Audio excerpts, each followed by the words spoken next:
Hey everyone, I sincerely appreciate your support. If you enjoy my audiobooks, I would be truly grateful if you could subscribe to the channel. And if you'd like to support even further, you're welcome to become a Patreon member, where you can access audiobooks of novels as long as they are freely available on the internet. Your kindness and support mean so much. Thank you. Pay attention. This man is called Xiao Shuai. He is a CS, Go professional player. Today, he's about to start his second round match in the Asian RMR. Right now, there's still plenty of time before the match begins. Having already finished his preparations, Xiao Shuai is casually surfing the web as part of his daily routine. His outstanding performance yesterday left him itching to see how the internet was reacting to him.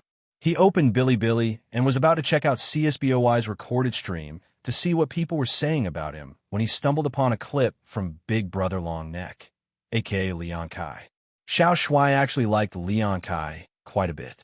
Back when he faced Liang Kai in the ladder matches and completely dominated him, other streamers had immediately jumped to conclusions, swearing up and down that Jiang Yang must be cheating. But Liang Kai had been different. He had spoken cautiously, unwilling to wrongly accuse anyone. In the CS Go scene, Liang Kai might not be the most popular figure, but his character was undoubtedly among the best. That being said, this clip was pure clickbait. The title was absurdly exaggerated. Liang Kai, the steel helmets ruined CS. Jiang Yang burst out laughing the moment he saw it, and instinctively clicked on the video. The very first scene was his 1v4 clutch on Mirage, a top-tier highlight. This was also Jiang Yang's first time watching his clutch from a God's eye perspective, and he immediately noticed a few areas where he could have made better decisions. But looking back, given his perspective at the time, his choices had been natural. Damn, that really was risky, Jiang Yang muttered. If Danking had landed just one more pistol shot, the outcome of Map 1 could have been completely different. Had they lost Map 1, steel helmets would have been on the back foot, and the outcome of the BO3 would have been much harder to predict. After all, Tyloo might have their moments of inconsistency, but their skill level was undeniable. But that's the beauty of CS. Go. A single round, a single kill can change everything. And as the key player who tipped the scales, Jiang Yang was absolutely loving it. The clip continued, showcasing the highlight plays from both sides. For steel helmets, it was mainly Jiang Yang and DD stepping up. On Tyloo's side, Danking and Sai1 were putting in the work. But when Tyloo couldn't hold out in the final moments of Map 2, and steel helmets pulled off the comeback together, Liang Kai's eyes widened in disbelief. No way. Steel helmets actually beat Tyloo. Even though he had just watched the whole match unfold, he was still shocked. As a veteran CS Go player, Liang Kai had always hoped that Tyloo could reclaim their 2018 glory and that Chinese players would make their mark on the international stage. Yet time and time again, Tyloo had let him down. And now, they had lost to steel helmets. For a die-hard Tyloo fan, Liang Kai was utterly speechless. It felt like being a soccer fan watching the Chinese national team lose to a bunch of casual players. After a long silence, Liang Kai finally spoke. Steel helmets really were insane today. Let's check out the post-match stats. He quickly pulled up HLTV's database and refreshed the page a few times. All right, the stats are in. Let's take a look. Before he could even finish his sentence, his expression changed dramatically. What the hell? Xiao Shuai averaged a 2.01 rating across 2 maps. Liang Kai took off his glasses and rubbed his eyes, as if he had misread the numbers. But after checking again, he saw the same result. Liang Kai's neck stretched out as he let out a stunned cry. He got 73 kills. DD only had 35 kills across 2 maps. Even if he doubled his kills, he still wouldn't surpass Xiao Shuai. Is this guy even human? Did he borrow S1 Impul's USB today? Was a little young, supposed to be tame against Tyloo? Why is he getting stronger the more he fights? This is insane, plus 43 kills. Xiao Shuai really is a divine stand-in. How did Tyloo end up getting smuffed on? Liang Kai couldn't help but laugh. Tyloo really had no way out of this. He continued to analyze the stats. He dropped 40 kills on map 1 and 33 on map 2. Looking at it this way, Tyler's loss was completely justified. How do you fight when Steel Helmets has an extra player on the board? 73 kills. If Xiao Shuai got 4 kills per round and his teammates clean up the last one, he could have won 18 rounds on his own. If he landed 5 ace rounds, he could have single-handedly closed out 14 rounds. That's just broken. By the time he finished looking at the stats, Liang Kai had completely stopped questioning Tai Lu. Plus 43 kills. Holy SH asterisk T, he laughed again. This kid's got to be cheating, right? Of course, he wasn't actually accusing Jiang Yang of hacking.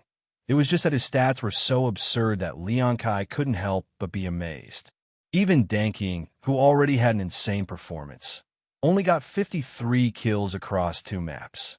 But Xiao Shuai had 20 more kills than him, 10 more per map. That's a completely different tier of performance. Though Liang Kai was disappointed that Tyler lost, he saw a glimmer of hope in Jiang Yang's talent. Maybe, just maybe, this kid could be the one to save CNCS. Jiang Yang scrolled through various CS, Go content creators' clips, enjoying the wave of praise. He was on cloud 9, barely keeping himself from getting carried away. If these people were here in person, he'd at least pretend to be humble. Right then, he heard his cousin, Ma Cici, yelling excitedly, Yang Yang, check this out. HLTV put you on their weekly best. Jiang Yang turned his head just in time to see Ma Cici rushing over. A few minutes ago, HLTV had posted their weekly highlight video, titled Young vs. Tai Lu. HLTV is a professional CS, Go statistics and ranking site, widely recognized for evaluating players. Each year's top player rankings are based on HLTV's data, and they also release weekly highlights featuring exceptional plays. Normally, only players with truly outstanding performances make it into HLTV's highlights. Jiang Yang never expected himself to be featured. Watching the clip, he saw his own 1v4 clutch on Mirage play out in slow motion. Ma Cici, sitting beside him, was just as amazed as he had been the first time. Even after watching the play several times, he was still in awe of Jiang Yang's decision-making and execution. That was seriously insane. Jiang Yang grinned with satisfaction. Ma Cici praised, "You really played out of your mind yesterday. Keep it up today. Let's not get ahead of ourselves, but if you guys can take down VG, you'll really make a name for yourselves. And if you guys get the major stickers, that's when you'll have officially made it in this scene." Jiang Yang's eyes lit up. "I'll give my all. I heard those stickers are worth quite a bit, huh?" Ma Cici nodded. "Not much for me, but for you, a lot. If you don't blow it all on a car or a house, you could live comfortably for years on that money." He added, "You could even let your aunt and uncle hold on to it for you. Show them that you're serious about going pro." Hearing that, Jiang Yang nodded. His parents had agreed to let him pursue a CS Go career mostly because of Ma Cici. Ma Cici had personally guaranteed them that if Jiang Yang couldn't make it big, he'd help him find a decent job. That was the only reason his parents had reluctantly let him take this leap. But Jiang Yang knew, no matter how much his cousin supported him, if he could achieve real success in the pro scene and earn a stable income, his parents would no longer see this as him goofing off. They'd see it as him chasing a real dream. But wait, I don't think we're playing VG today. Jiang Yang suddenly remembered. They lost yesterday. Got 2-0D by NKT, so we're up against NKT instead. NKT? That Thai team? The one XCC's on now. Ma Cici asked. Aren't they kind of bad? Jiang Yang shrugged. Only caught a few rounds, but honestly, VG played super passive yesterday. On defense, they just let NKT walk into sights without contesting. Plus, XCC was on fire. He absolutely popped off, which is how NKT won both maps in close scores. As a team, though, yeah, they're not great. Ma Cici smirked. So this whole Asian RMR is basically a Tyla 2018 alumni reunion, huh? Then, he clapped Jiang Yang on the shoulder. Well, you guys better not mess up like VG did. Play smart. Jiang Yang rolled his eyes. Even if we wanted to play passive, we couldn't. I'd love to slow things down, but DD and the others just keep rushing in head first. Ma Sisi laughed. Steel helmets really were a team of fearless maniacs, impossible to rein in. All right, keep grinding. I'm heading out to pick up your niece. Want anything special for lunch? Gotta treat you a little. Hey, you guys pick. I'm not picky, Jiang Yang replied, then turned back to his ladder practice. Afternoon arrived. The second round of the Asian RMR began. Steel helmets were up against XCC's and KT. Although Ma Sisi had downplayed NKT's strength, Jiang Yang still took the match seriously. But reality proved that NKT's first-day performance had been a total fluke, purely carried by XCC's individual pop-off. On the other hand, Steel helmets were riding high after their win against Tyloo. Everyone's confidence had skyrocketed. They were playing better than ever, and their desire to win was stronger than ever. In this state, Jiang Yang didn't even need to hard carry. Aside from a few ECO rounds where they let him go crazy, in rifle rounds, he barely had to do anything. His teammates were cleaning up before he even had to step in. In the end, Steel helmets swept NKT 2-0. The map scores? 16-5, 16-7. Total domination. DD even ended with a monstrous 1.46 rating. Meanwhile, Jiang Yang only had a 1.21 rating, way below yesterday's insane numbers. Viewers who had tuned in specifically to see him go off immediately started trolling in the chat. Damn, Xiao Shuai already fell off the bro peak for one match and is already washed. This rating is unacceptable. Where's our god tier Xiao Shuai? What happened to a guy who dropped 73 kills yesterday?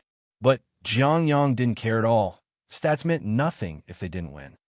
Meanwhile, in the losers bracket, Tyloo and VG faced off. A massive BP ban pick blunder by Tyloo cost them the match. VG barely took the series 2-1, eliminating Tyloo. VG then went on to face NKT in the next elimination match. And this time, they proved that NKT's first victory was a total fluke. VG stomped them 2-0, just like Steel helmets had done. That meant the final qualification match was set. Steel helmets versus VG. If Jiang Yang and his team could take down VG, they would qualify for the major. If they won, they could go live and yell, "We're going to the Stockholm Major." Just imagining that moment sent chills down Jiang Yang's spine. This was it. One last match. One last step. If they won, they'd make history. Jiang Yang had never been more fired up. Pre-Asia RMR match.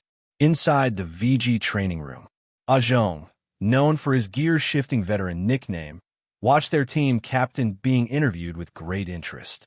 Due to Steel Helmet's recent dominant victory over Tyloo in the Asia RMR, the tournament had gained unprecedented attention in the past 2 days. Seizing the opportunity, the 5e platform decided to spice things up by setting up a trash talk segment. Today, they were here to interview VG's captain, Advent, though within the scene, most people still called him by his old ID, 259. After a brief greeting, the 5e reporter got straight to the point.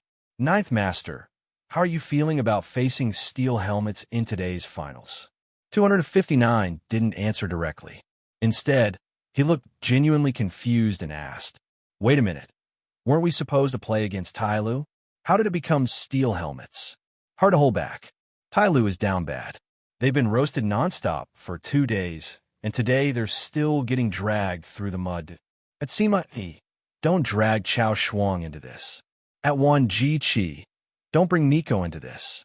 At 259, don't bring Tyloo into this. 259 is a real instigator. After throwing shade at Tyloo, 259 continued. Facing Steel Helmets? Yeah, the pressure is definitely on. The 5e reporter was a bit surprised. Why is that? 259 sighed dramatically. Once we found out Tyloo lost to Steel Helmets, we pulled an all-nighter to prepare for them. But you guys don't get it. Steel Helmets are like some hidden sect in a fantasy novel. I can't even find their demos. It took everything for 259 to hold back his laughter. Not far away, Zhong couldn't hold it in anymore and burst out laughing. No match footage? Man, he's really making it sound mystical. 259 kept going. Honestly, today's match is mostly about checking out Ma Cece's cousin's skills. That kid's talent is insane. Winning doesn't matter as much. As long as we don't get disbanded, it's fine. Because steel helmets have a disband feature. When you play against them, not only do they beat you, but they might also get you kicked from your team. So yeah, the pressure is real. The livestream chat erupted with laughter. People had always thought of 259 as a serious in-game leader, but today he was cracking jokes left and right. With Tai Lu eliminated, 259 didn't hold back, roasting them like never before. And with recent rumors that Tai Lu might be restructuring, the audience truly hard to hold back. Post-interview banter. After finishing the interview, Jean was still laughing. Damn, I never knew you could talk so much. 259 rolled his eyes. Spend every day with you and see if you still have anything to say. Jean wasn't bothered. He threw an arm around 259's shoulder. Man, it's just your personality. 259 had always been known for his calm demeanor. Today's interview was just him having some fun. Seeing 259's puzzled look, Jean explained. Remember back when we ran into Ma Cece's cousin on Perfect World? I told you to reach out to him back then. Jean smirked. If you'd been just a little nicer to him, maybe he'd be playing for VG's junior squad now, and we wouldn't have so much pressure today. 259 shot back. He was just a one-trick player back then. Who could have guessed he'd improve this fast? Unlike during the interview, the pressure today was very real. After all, steel helmets absolutely wrecked Tai Lu.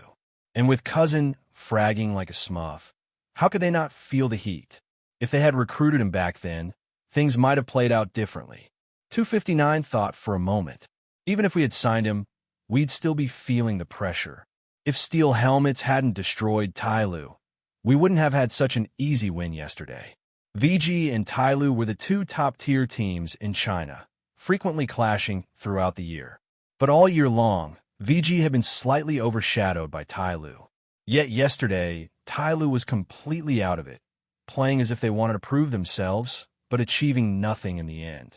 If not for steel helmets, VG might have been facing a fully prepared Tai Lu in the finals, and that would have been just as stressful. Jean suddenly suggested, after this major, want to reach out to Ma Cece? Get that kid on board. I can make room, and so can Kaze. They were old veterans at this point, already considering moving behind the scenes. But China just wasn't producing enough fresh talent. 259 shook his head. Let's focus on today's match first. He sighed. Even if we want him now, it depends on whether he even wants to join us. Asia RMR Grand Finals begin. The finals will be played in a BO5 format, best of 5, first to 3 wins. However, since VG came from a winner's bracket, they automatically got a 1-map advantage. This meant that after the map veto BP phase, Steel Helmets would start with a 1-0 lead. They only needed to win 2 out of the next 4 maps to take the series. This was a massive disadvantage for VG. Starting the finals, already a map down? This is rough. The map veto began. Steel Helmets banned Vertigo, their weakest map. VG banned Dust 2, a map they never played. Next, both teams picked their maps. Final map pool. Map 1, Theme Park, auto win for Steel Helmets. Map 2, Inferno. Map 3, Mirage. Map 4, Nuke. Map 5, Ancient. Match begins. With the BP phase complete, VG jumped straight into Map 2. Since Steel Helmets automatically won Map 1, VG was already trailing 0-1. The pressure was on. During the match, 259 quickly realized that his fears were justified. Steel Helmets almost ran them over on Inferno. VG barely scraped by with a 16-13 win. At least they had even the score at 1-1, giving them a fighting chance. But as they moved to Map 3, Mirage, everything fell apart. VG got completely dismantled. Young shines on Mirage, but goes nuclear on Nuke. Young had already delivered an impressive performance on Inferno, but on Mirage, he was on another level. As the defending side in the first half, VG only managed to secure 3 rounds. Then, after botching the pistol round on T side, they got completely steamrolled by Steel Helmets, who pushed straight to match point. VG struggled for a few more rounds, but ultimately, the score settled at 16-6. Just like that, the pressure skyrocketed for VG. With steel helmets leading 2-1 in the series, they only needed one more map to secure a 3-1 victory and take the championship. 259 wiped the imaginary sweat off his forehead. He was already drenched. Inside Steel Helmet's voice comms, everyone was hyped, shouting in unison. "Great job, boys!" MO rallied the team. "We only need to win one more map. The pressure's all on VG now. And you saw how they played on Mirage," he continued. "They weren't as strong as we thought. We got this." DD, ever the nice, hype man echoed. "Exactly. Don't stress. Just keep playing through cousin. We can win this." Of course, he didn't dare mention sticker sales or anything cocky. No need to tempt fate at such a crucial moment. With that, the break was over. VG versus Steel Helmets, Map 4, Nuke. VG, T-side Jiang Yang, Almond, Advent, Kaze, Jiang Yang. Steel Helmets, CT side Young, DD, MO, Shausage, Karsa. As the teams loaded in, MO chuckled. "The good news is I don't have to micromanage this map." Nuke required strong individual decision-making, especially on CT side. If the communication wasn't on point, site control could slip away easily. For now, MO could ease off on shot calling and focus on plugging gaps in the defense. Pistol round. MO turned to Jiang Yang. "You want to run dualies?" Nuke was actually a decent map for dual Berettas. Jiang Yang thought for a second. "Yeah, let's do it." MO tossed him the dualies and bought a defuse kit for himself. "Let's focus on iron plate this round. Take a gamble." Jiang Yang nodded. "I'll hold below the double rafters then." Sudi chimed in. "I'll play hook near red box." Meanwhile, DD and Brother Xiaosha took positions on A site. Their setup meant they were giving up outside control completely. As the countdown ended, Jiang Yang quick-switched his knife and rushed to his position under iron plate, dualies in hand. "They're coming iron plate. They're throwing Molly." Jiang Yang's call was quick. A second later, a Molotov flew out of B tunnels, landing right on Sudi's position. Burning alive, Sudi opted to die, standing like a Viking, accepting his fate. Sudi gets forced out by the Molly. VG starts the round strong with a quick entry. But wait, MO from Catwalk instantly gets deleted by Ajong. The gear-shifting veteran is on fire today. This means Iron Plate's heavy defense is now just down to cousin. Masisi exclaimed. "There's nothing he can do." MO and Sudi both got taken out instantly. Jiang Yang instantly recognized the danger. With two teammates dead, he had to hold the site alone. But he wasn't panicking. The dualies in his hands gave him confidence. He waited, motionless, until VG exposed themselves. With 2 kills in the bag, VG got overconfident and rushed Iron Plate. Jiang Yang initially let the first player slip by, but then the second guy suddenly turned and spotted him. He had no choice but to open fire. To avoid getting crossfired, he danced around cover, counter-strafing like a madman. BRRRR. Young killed Advent with dual Berettas. Young headshot Zhongking with dual Berettas. Young headshot Kaze with dual Berettas. VG thought they had control of Iron Plate, but in reality, Cousin had them surrounded. His dualies are popping off 1, 2, 3. He's still going. But wait, now it's 2 Youngs both whiffing shots at each other. They're literally drawing outlines on each other's bodies. Cousin says screw this and pulls out the knife.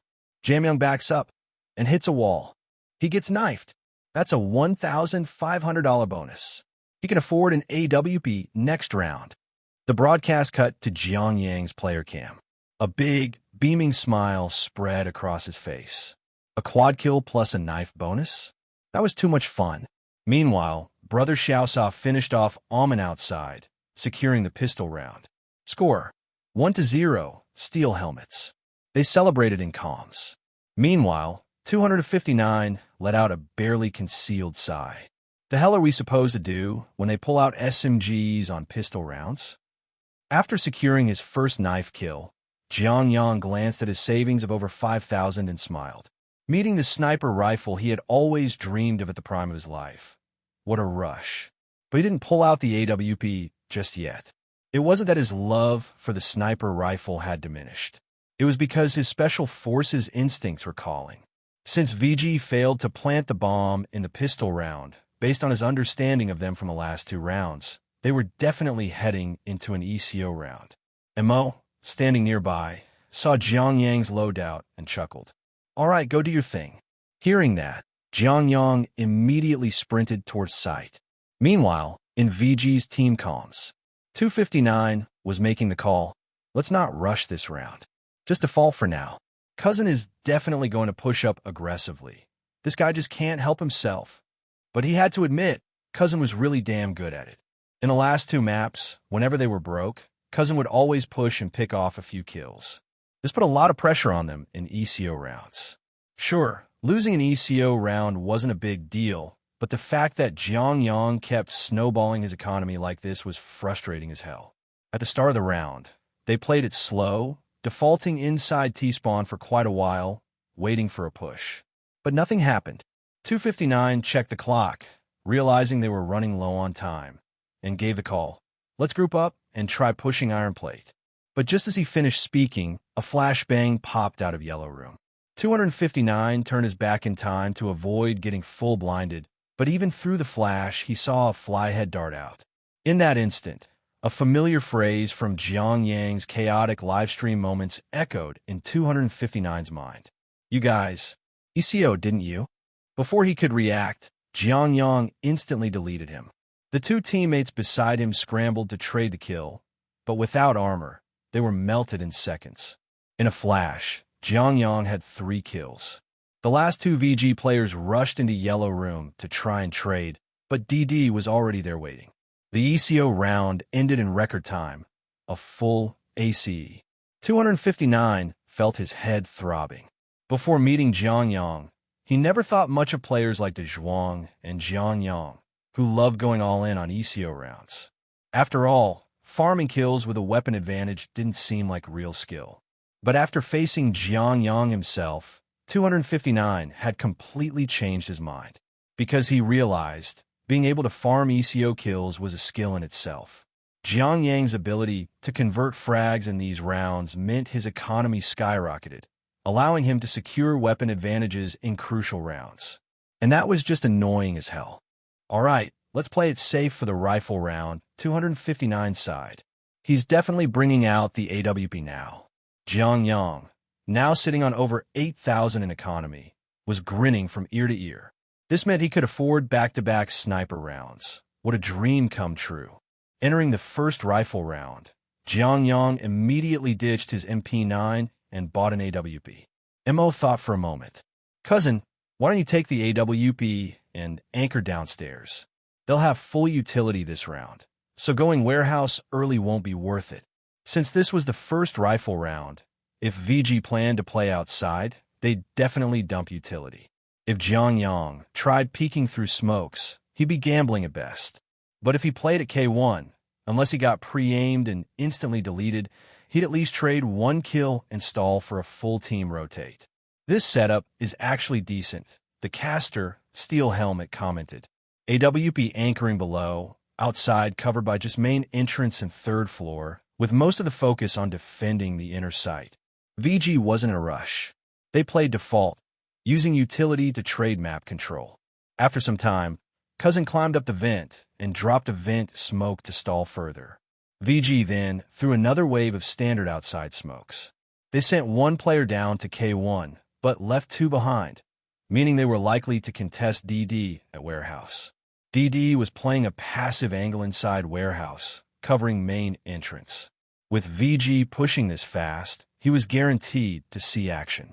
Caster CC was watching from X-ray mode, eager to see DD's reaction. But before anything happened upstairs, a loud AWP shot rang out from underground. Bang! Young, AWP, killed Jiang Yang. Cousin secures the first frag of the round. His AWPing is as reliable as ever. CC exclaimed with a wide grin. In Steel Helmet's team, Jiang Yang was now the undisputed backbone. From their God's eye view, as long as Jiang Yang was alive, they believed he'd frag out. Even if 5 enemies pushed him, their first thought would be, how many can he take with him? 2, 3. With Jiang Yang securing the first kill, DD now engaged T-side players at warehouse and main entrance. DD missed a spray on 259, got spotted, tried to reposition, but Zhong peeked and instantly deleted him. The kill feed updated immediately. DD quickly called out, "They're pushing main entrance, Lu Ke, watch out." MO, playing inside, threw smoke to block main and delay their push. But VG isn't hitting inside. They're grouping up for a third-floor push. Brother Xiaosa is rotating from iron plate. Can he spot them? He sees them, gets one, but gets instantly traded. Jiang Yang, rotating back from iron plate, knew MO was under immense pressure inside. But with enemies still on third floor, he couldn't make a reckless move.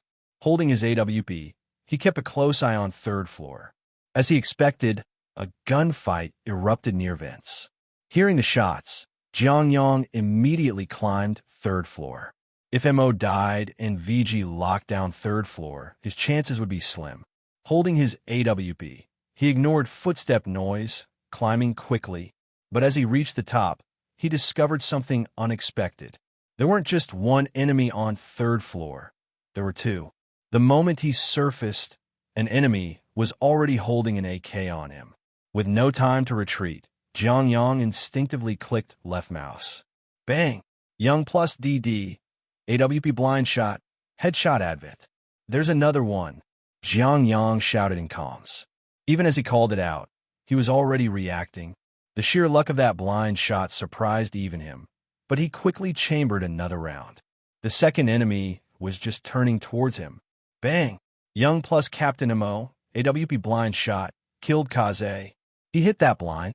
Ma Cici gasped. Did he turn on his cheats? Whoa, what is this? A tribute to S1 Imple? Does this ladder actually have hit reg? This is world-class difficulty, boys. Ma Cici was losing his mind. Because in CS, Go, when you're hanging on a ladder, your shots are supposed to be wildly inaccurate. Yet somehow, Jiang Yang, just like S1 Imple in Cologne, had landed two absurd ladder shots. With 2 kills secured, Jiang Yang rushed on a third floor, and just in time to flick onto a shadow emerging from main. Young, AWP headshot, killed Almond. Ma Cici shook his head, laughing. Without Cousin, Steel Helmet would have crumbled already. On the right side of the screen, the live stream chat was going wild. Yang God is as insane as ever. These 2 shots just made me kneel in awe. He's really starting to resemble that man. Still calling him Yang God? More like Yang Apex. I wanted to say Ma Cici was overhyping him, but honestly, when it's my own cousin, why not hype him up? At this moment, he's channeling S1 Imple's spirit. And then everyone saw the game screen freeze. VG had called for a tactical pause. There was no other choice. 259 was utterly speechless. They had played out every possible detail perfectly, yet somehow this prodigy of a player had still broken the round wide open with 2 absurd blind shots from the ladder. How do you even counter that? 259 felt something shift inside him. Didn't they invite S1 Imple to Chapter 45? Why did they invite Nico as well? Jiang Yang's exceptional AWP defense caused VG a lot of trouble in their attacks. 259 was clearly struggling. The other members of Steel Helmets, while experienced and skilled in shooting, couldn't withstand VG's site executes. VG had always studied European tactics, and their team play was highly coordinated. In terms of utility execution, they were far superior to Steel Helmets. So whenever they managed to set up their site execute properly, they almost always gained the advantage. But what frustrated them was Jiang Yang's AWP. He always managed to take out a player early on or rotate in time to disrupt their attack rhythm. Due to economic issues, Steel Helmets managed to push the score to 6-0. It wasn't until Zhong activated 5th gear mode, rushing a site with the momentum of a car drifting up Akina Mountain, that VG finally got on the board. After securing that first round, VG's offense started to improve. But Steel Helmet's defense was solid, and surprisingly, besides Jiang Yang, it was MO who stepped up today. This brought tears to the eyes of many old Tyloo fans. However, there's a widely known saying in CSGO. When the IGL starts carrying, things are definitely not looking good. And true enough, Steel Helmet's defense wasn't in great shape. Although Jiang Yang and MO were holding on, VG was still racking up more points. 9-6. MO glanced at the scoreboard. Not bad. This score is still manageable. Nuke is a unique map. It's one of the most CT-sided maps in the game. As defenders, getting 10 rounds is the standard. 9 rounds are slightly below expectations, but still workable. With the second half underway, sides switched. Now, playing T-side, MO bought utility and prepared for a small strat. Bro, you cut off the rotations. The rest of you hold near yellow room. I'll throw a molly and a flash at sight, and you guys rush in. Steel Helmets hadn't practiced nuke much, and they only had 2 pistol round strategies, an inner sight execute and a fast iron plate push. MO opted for the inner execute this time. Jiang Yang, meanwhile, vanished into the shadows to cut off any CTs pushing from iron plate. The execute began. DD, working with MO's utility, secured the first kill. Jiang Yang held his angle for a bit, but saw no CTs pushing from iron plate. So he called out in comms, "I'm pushing third floor.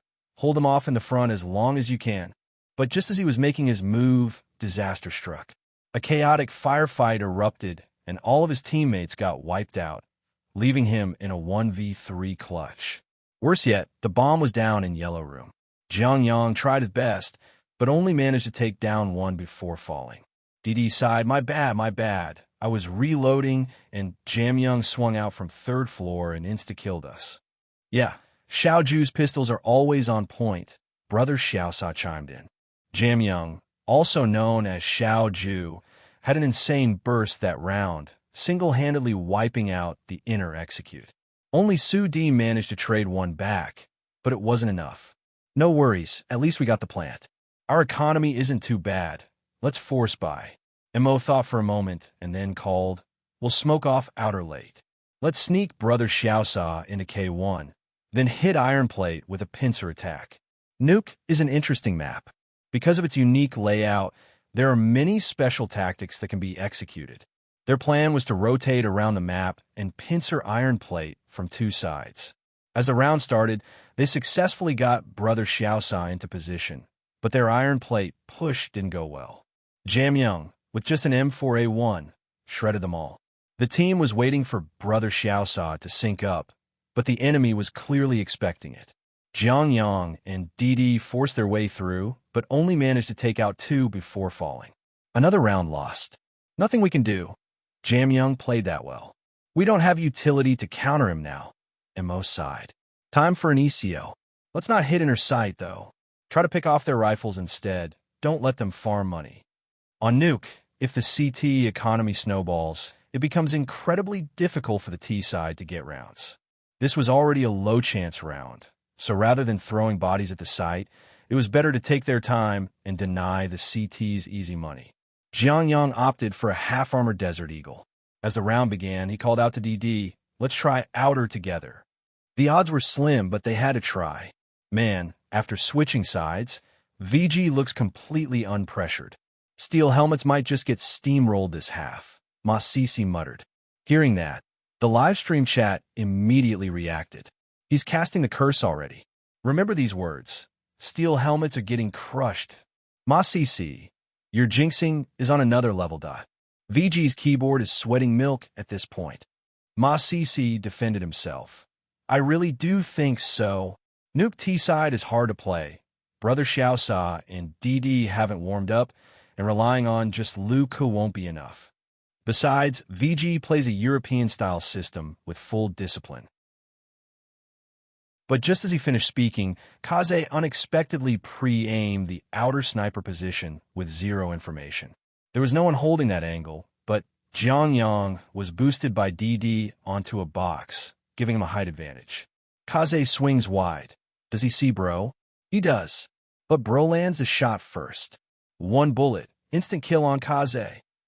Masisi's eyes lit up. Okay, now we're talking. In an ECO round, getting rid of just 1 rifle was already a win. Nice shot. DD praised. Let's try to grab his AK. An AK would significantly boost their firepower and possibly lead to more kills. Yeah, Jiang Yang replied. I'll peek first. If I die, you grab the deagle and keep fighting.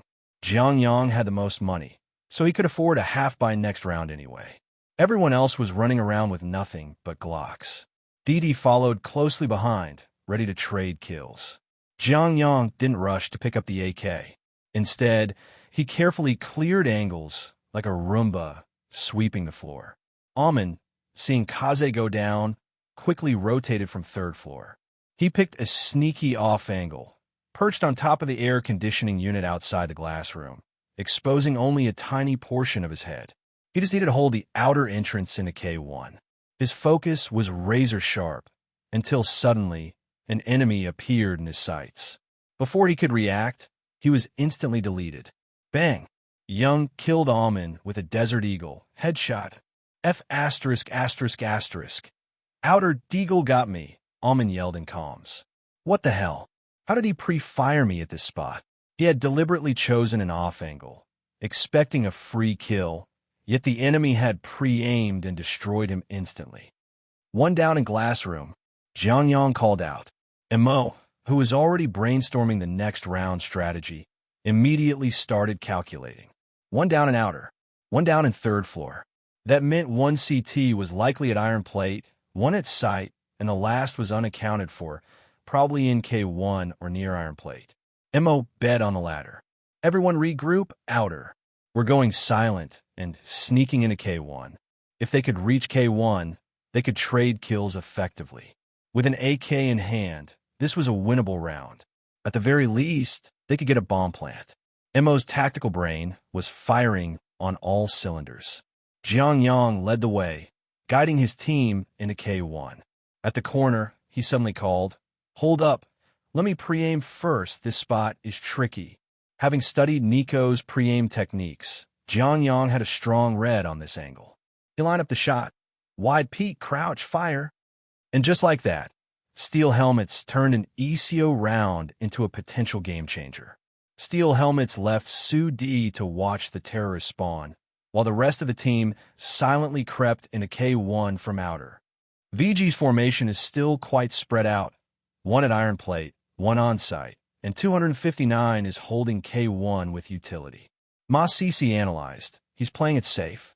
If he spots movement in the gap, he'll immediately throw a smoke to stall, giving his teammates time to rotate. 259 sees movement.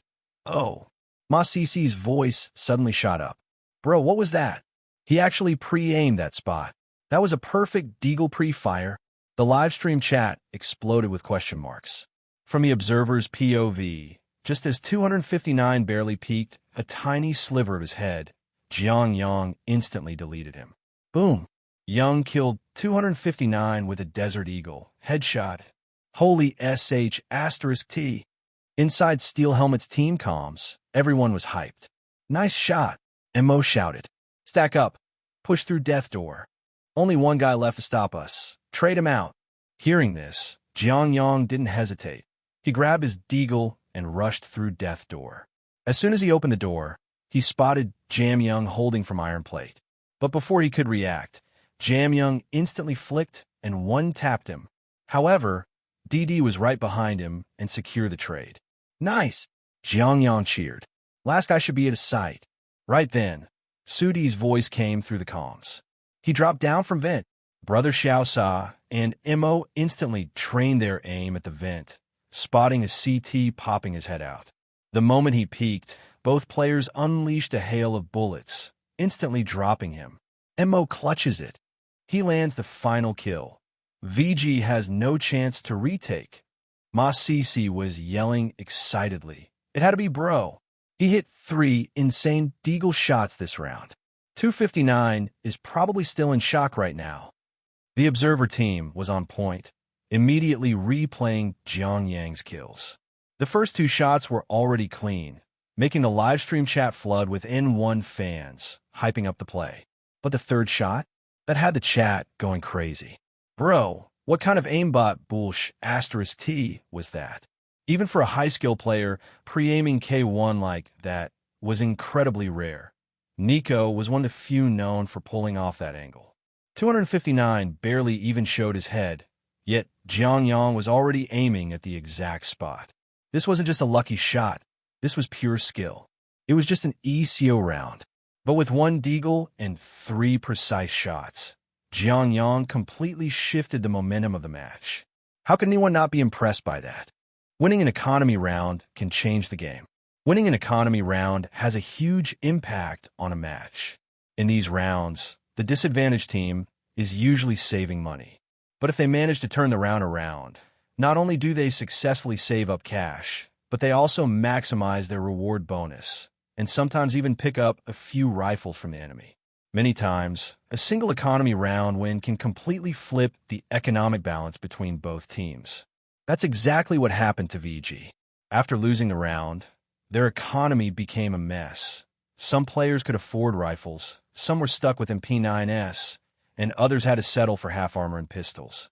After some deliberation, they decided to force buy. But this time, MO had a clear game plan.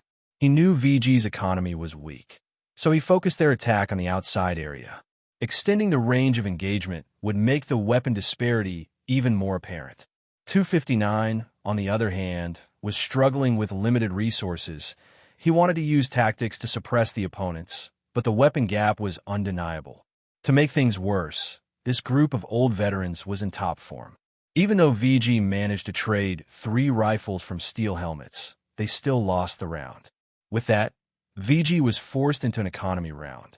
Jiang Yang picked up another 3 kills this round. He wasn't even aggressively pushing. He simply held his position, mowing down VG players when they tried to push out together. The viewers were growing more and more fond of Ma Sisi's cousin.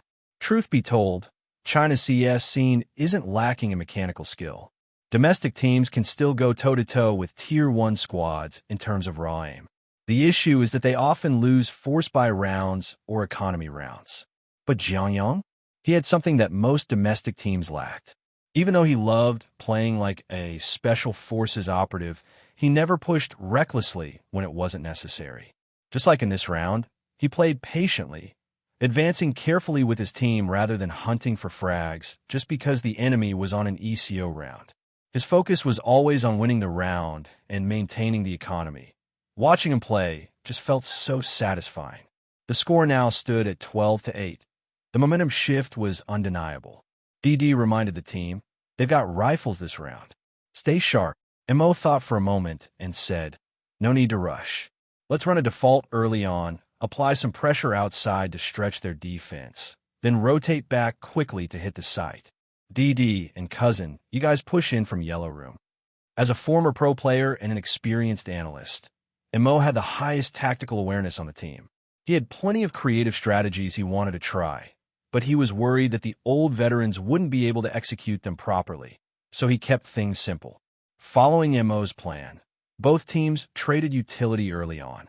Then, at the 1-minute mark, Jiang Yang and DD got into position in Yellow Room, each gripping a flashbang, waiting for MO's signal. The moment MO called it, they threw their flashes and charged forward. Steel Helmet's 2 strongest gunners are ready at the front, but VG is holding a double stack setup inside. Are they planning to peek one by one? Let's see if these 2 can get their frags. Almond goes for an early peek, immediately shut down by Cousin. Does Kaze challenge this? No. MO swings in for the trade, but Kaze wins the fight. But Cousin is quick on the trade. VG's defense just melted away. Ma Sisi laughed. Nothing to say. See you next round. VG still had some options left, but with all their defensive positions overrun, it was hard to see how they could retake the site. They attempted one last push, 259 through a flash from the pipes, trying to help his teammate on the 3rd floor. But before the play could unfold, DD's precise spray shut down their last hope. With that, VG had no choice but to save their weapons. Steel Helmets secured another round, forcing VG into a tactical timeout. 259 could feel things slipping away. If this continued, they were going to lose. A surprising turn of events. After the timeout, Jiang Yang followed MO's strategy and attempted to push through the pipes. That's when something unexpected happened. VG had saved 2 rifles from the previous round, but the other 3 players were only able to afford Desert Eagles. Jiang Yang pushed through the pipes and, after a few quick engagements, took out all 3 deagles. The live stream chat exploded. Cousin heard the ECO call again. With Jiang Yang securing the kills, the round quickly turned into a 5v2. Steel helmets methodically pushed forward, trading 1-4, one with Jiang Yang at K1. 259 managed to get 1 kill, but he didn't even bother attempting the 1v3 clutch. There was no chance.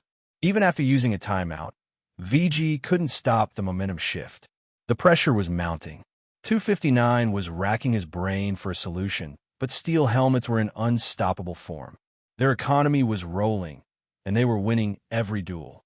Steel helmets steamrolled the next round, pushing the score to 15-8, match point.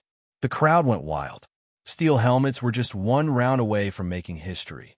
If they won the next round, this team of streamers would punch their ticket to the Stockholm Major. A team of streamers making it to a major. This would be a legendary moment in CNCS history. But then, VG finally woke up. Kaze pulled off a massive AWP quad kill, dragging his team back from the brink. From there, VG suddenly went beast mode, stringing together round after round until the score closed to 15-13. The audience did not expect such a dramatic comeback. Inside the voice chat, Brother Xiaosao said, "Mo, call a timeout. I need to take a piss. And also, let's cool these guys down. They're in the zone right now." His bathroom break was secondary. The real goal was to disrupt VG's hot streak and let the old veterans reset. Everyone took a moment to compose themselves.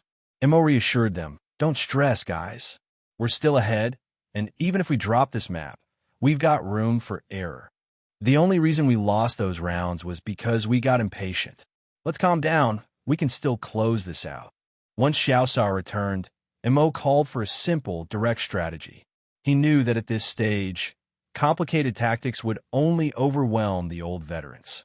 Instead, he positioned Jiang Yang at the center of the squad, letting him play a supportive role to secure trades.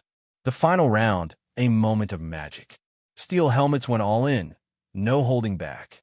They faked a play toward the iron plate area, before suddenly switching gears and rushing B.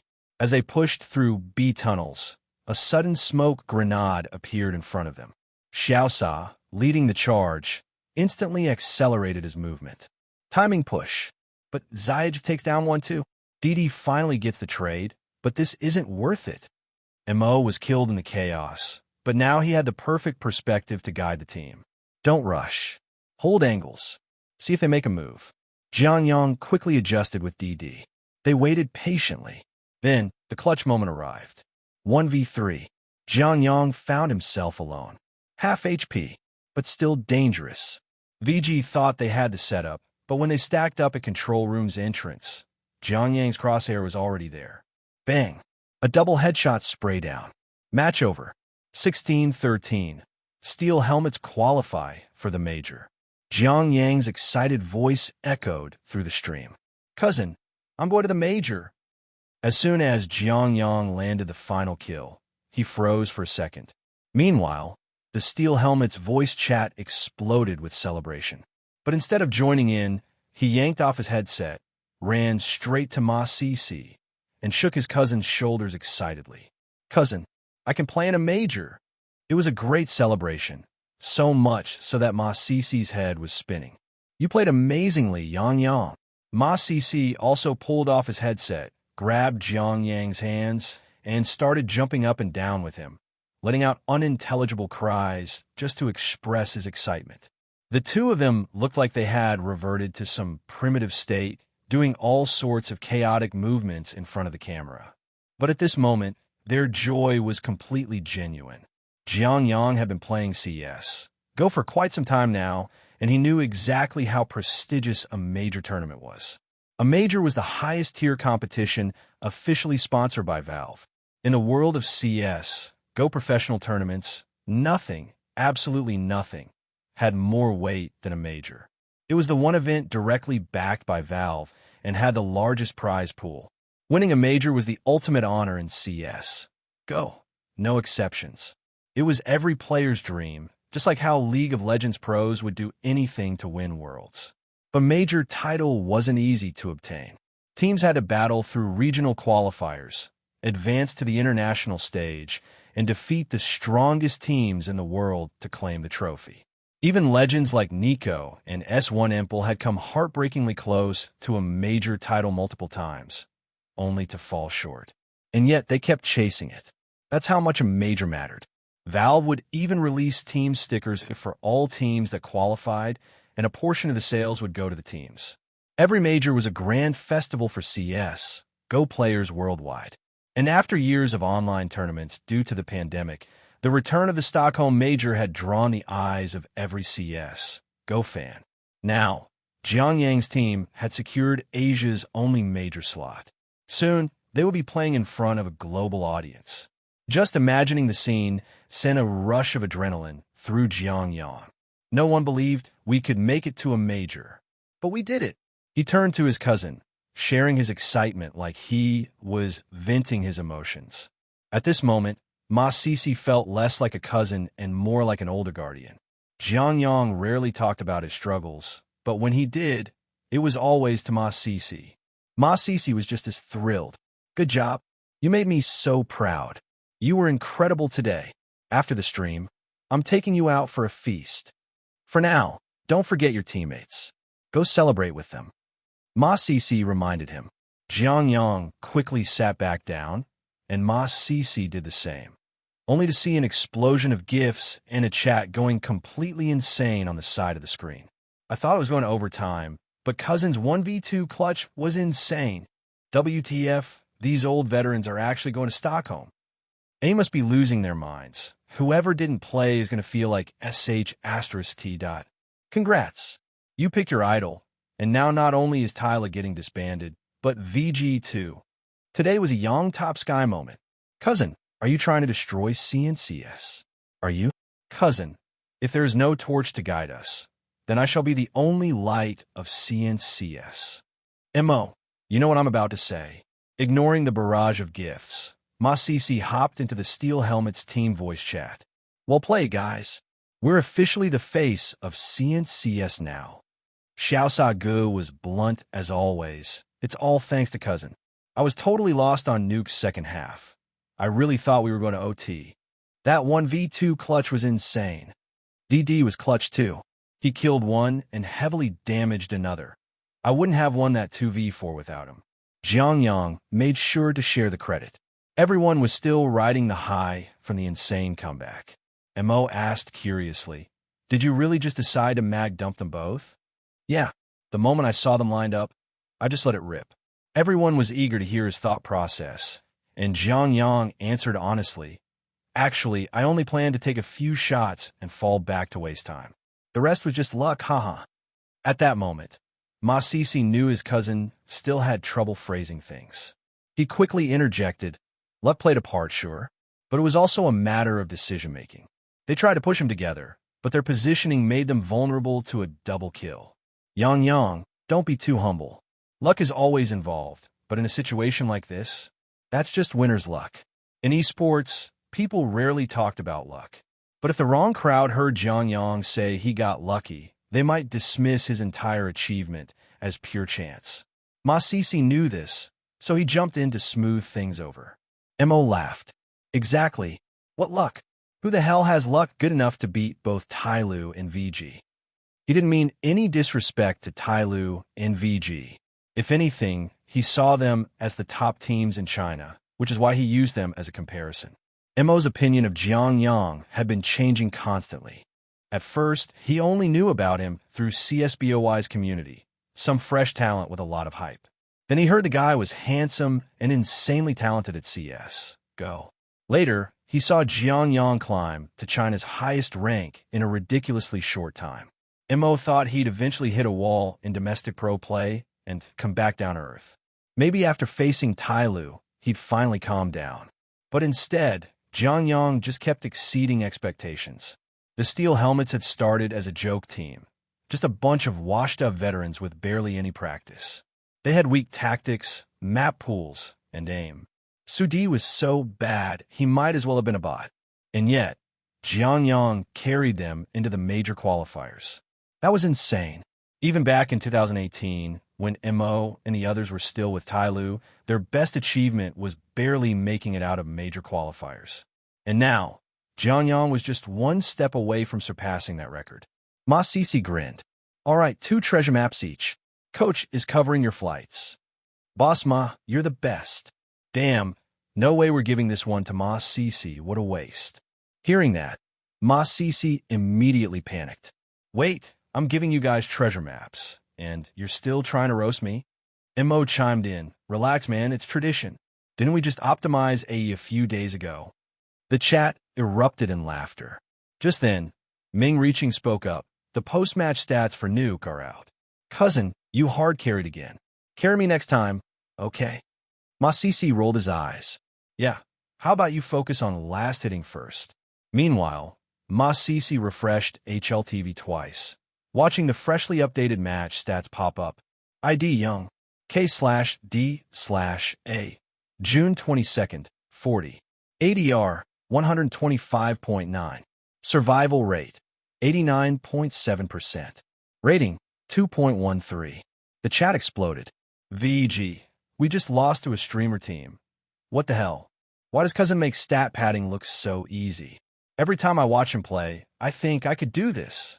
Then I queue up for ranked and get obliterated. And then, Jiang Yang got a friend request from VG's players. Advent, damn kid, you wrecked us. Good luck at Stockholm. Show those Europeans what your AWP can do. A genuine compliment. And then, another message. Advent, after this major, want to try out for VG? Young, thank you for your recognition, Ninth Master, but for now I still plan to focus fully on preparing for the major. Seeing the strong rookie on the other side decline his offer, 259 felt a pang in his heart. He had originally planned to make a move before Tyler did, striking first to secure the advantage. To be honest, today's loss hit him hard. After all, a professional team losing to a streamer team. What would happen next in the Geo community would be completely outrageous. The online backlash would be at full force. But at the same time, the emergence of Jiang Yang, this top-tier dark horse, awakened the talent scout side of 259. He really wanted to bring Jiang Yang into his team. Now that he had been rejected, 259 was feeling all sorts of pain. The gear-shifting veteran, who hadn't managed to drift up Akina Mountain, saw the agonized look on 259's face and burst into laughter. Mocking his friend with a dramatic tone, he quipped, Once, a prodigious young talent stood before me, but I didn't cherish him. Only after losing him did I regret it beyond measure. As an in-game leader, nothing is more painful than this. If you could go back to that match on Dust 2, would you talk to him a little longer? 259 pondered for a moment before giving an answer that surprised Ajong. Honestly, I still wouldn't. Ajong looked at him, puzzled. 259, now calmer, had managed to shake off his initial emotions. He explained, The truth is, my cousin isn't really suited for our playstyle. We're not the right ship to carry him. As the captain of VG, 259 had been working hard to rebuild CNCS, trying to learn from the European playstyle. In Europe, team play was prioritized over raw individual skill. Players functioned like puzzle pieces, each fitting into a structured system. But my cousin's individual skill is far beyond what we initially thought. He's the type of player born to be a superstar. He needs resources far more than we imagined. As one of the best in-game leaders in Asia, 259 could feel Jiang Yang's overwhelming presence through both match footage and their direct encounters. All he needed was an AWP in his hands and a team playing around him, and he could take over the game entirely. A player who could take resources and still perform was, of course, someone 259 wanted. But if he actually brought Jiang Yang in, it would likely disrupt VG's entire system. On the surface, it seemed like all they had to do was insert Jiang Yang into the lineup. But CS, Go had never been that simple. It was a 5-man game with 5 different personalities and 5 different understandings of the game. Jiang Yang's immense skill would inevitably lead to a 4-protect-1 team structure, which was exactly what 259 wanted to avoid. What he truly wanted was to raise the team's baseline, not gamble everything on one star player. Hearing 259's explanation, Zhong raised an eyebrow. So you do have some rationality left. You were never planning on signing him anyway. So why the long face? Rationality is one thing. 259 sighed. But his talent is just too damn tempting. For an in-game leader, discovering a player like this was like a swordsman finding the perfect blade. They just couldn't resist. Why did cousin reject them outright? Jiang Yang asked Ma Sisi. After receiving the invitation from 259, his first instinct was to ask for his cousin's opinion. But after some thought, Ma Sisi didn't tell him to accept. Instead, he advised Jiang Yang to politely decline VG's offer. Think about it, Ma Sisi explained. Right now, if you wanted to, joining Tyloo or VG would be easy. You're good enough, and you've already beaten them. Today, VG made an offer, but I guarantee you, Tyloo will come knocking soon. And when they do, I'll give them the same answer. No, neither Tyloo nor VG. Jiang Yang looked at his cousin, confused. So I just stay with steel helmets? Ma Sisi rolled his eyes. This kid was sharp in the game, but right now his eyes were filled with pure, innocent stupidity. Right now, the two top domestic teams just got dismantled by you and the steel helmets. There's no need to join them yet. Ma Sisi continued. As much as it sucks, Chinese CS is a bit disconnected from the international scene. If you really want to improve, you need to look beyond this region. You're still young. If you perform well at the major, I'd rather push you toward an international team. See where your true ceiling is. At this point, even Ma Sisi wasn't underestimating his cousin's talent anymore. After all, his performance at the Asian RMR had been undeniable. Every single match was a standout carry performance. That wasn't the level of an Asian tier player. His true potential was far beyond this region. Ma Sisi wanted him to test his limits. What if he could reach the threshold of a top 20 player globally? If he could do that, Jiang Yang's name would be cemented in CS. Go history. And even if things didn't work out internationally, he could always return home and dominate the domestic scene. Jiang Yang was still young. Ma Sisi didn't want him wasting his years stuck in the local circuit. Once this major is over, even if your results aren't amazing, I can still try to get in touch with Moose. Their academy system is really solid. You learn a lot about what it means to be a true professional there. But in the end, it's up to you. As a veteran in the scene, Ma Sisi wanted to help his cousin find the best possible path. But only if Jiang Yang was willing. Hearing his cousin's suggestion, Jiang Yang hesitated. That means I'd have to live overseas full-time. After all, nobody wants to leave home unless necessary. And if he were serious about joining an international team, it wouldn't just be a short trip. He'd be living abroad for years. Seeing Jiang Yang hesitate, Ma Sisi laughed. I told you, this industry isn't as easy as you thought. And even if you join Tyloo or VG, you'd still have to train in Serbia for months every year. It's not that different. CS, Go wasn't an easy profession. That's why, back when Jiang Yang first mentioned going pro, Ma Sisi had tried really hard to talk him out of it. The salaries weren't high. The competition was ruthless, and players had to travel all over the world constantly. Honestly, he felt Jiang Yang would have a better life just staying in Shanghai and being a streamer. Still, he carefully laid out the current state of the domestic scene for Jiang Yang to consider. Jiang Yang listened closely. After all, this decision would shape the next few years of his life. No rush. Take your time to think it through. Ma Sisi reassured him. You still have plenty of time. But Jiang Yang quickly answered, I've thought it through. If there's a chance, I'll go to Europe. These are just small obstacles. Compared to the challenges of moving abroad, he feared one thing even more, becoming just another, barely making a living streamer. But I don't necessarily have to go through Muz Academy. I believe in my skills. I'll attract plenty of offers. As he said this, his face was full of confidence. Ma Sisi smiled, seeing his cousin's determination. That's the mindset you need. Come on, let's go pick up your niece. Time to celebrate. We've got a real pro player in the family now. Weren't you a pro too? You played as a sniper, right? Me? Nah, I was more of an escape artist. With laughter filling the air, they headed out for a feast.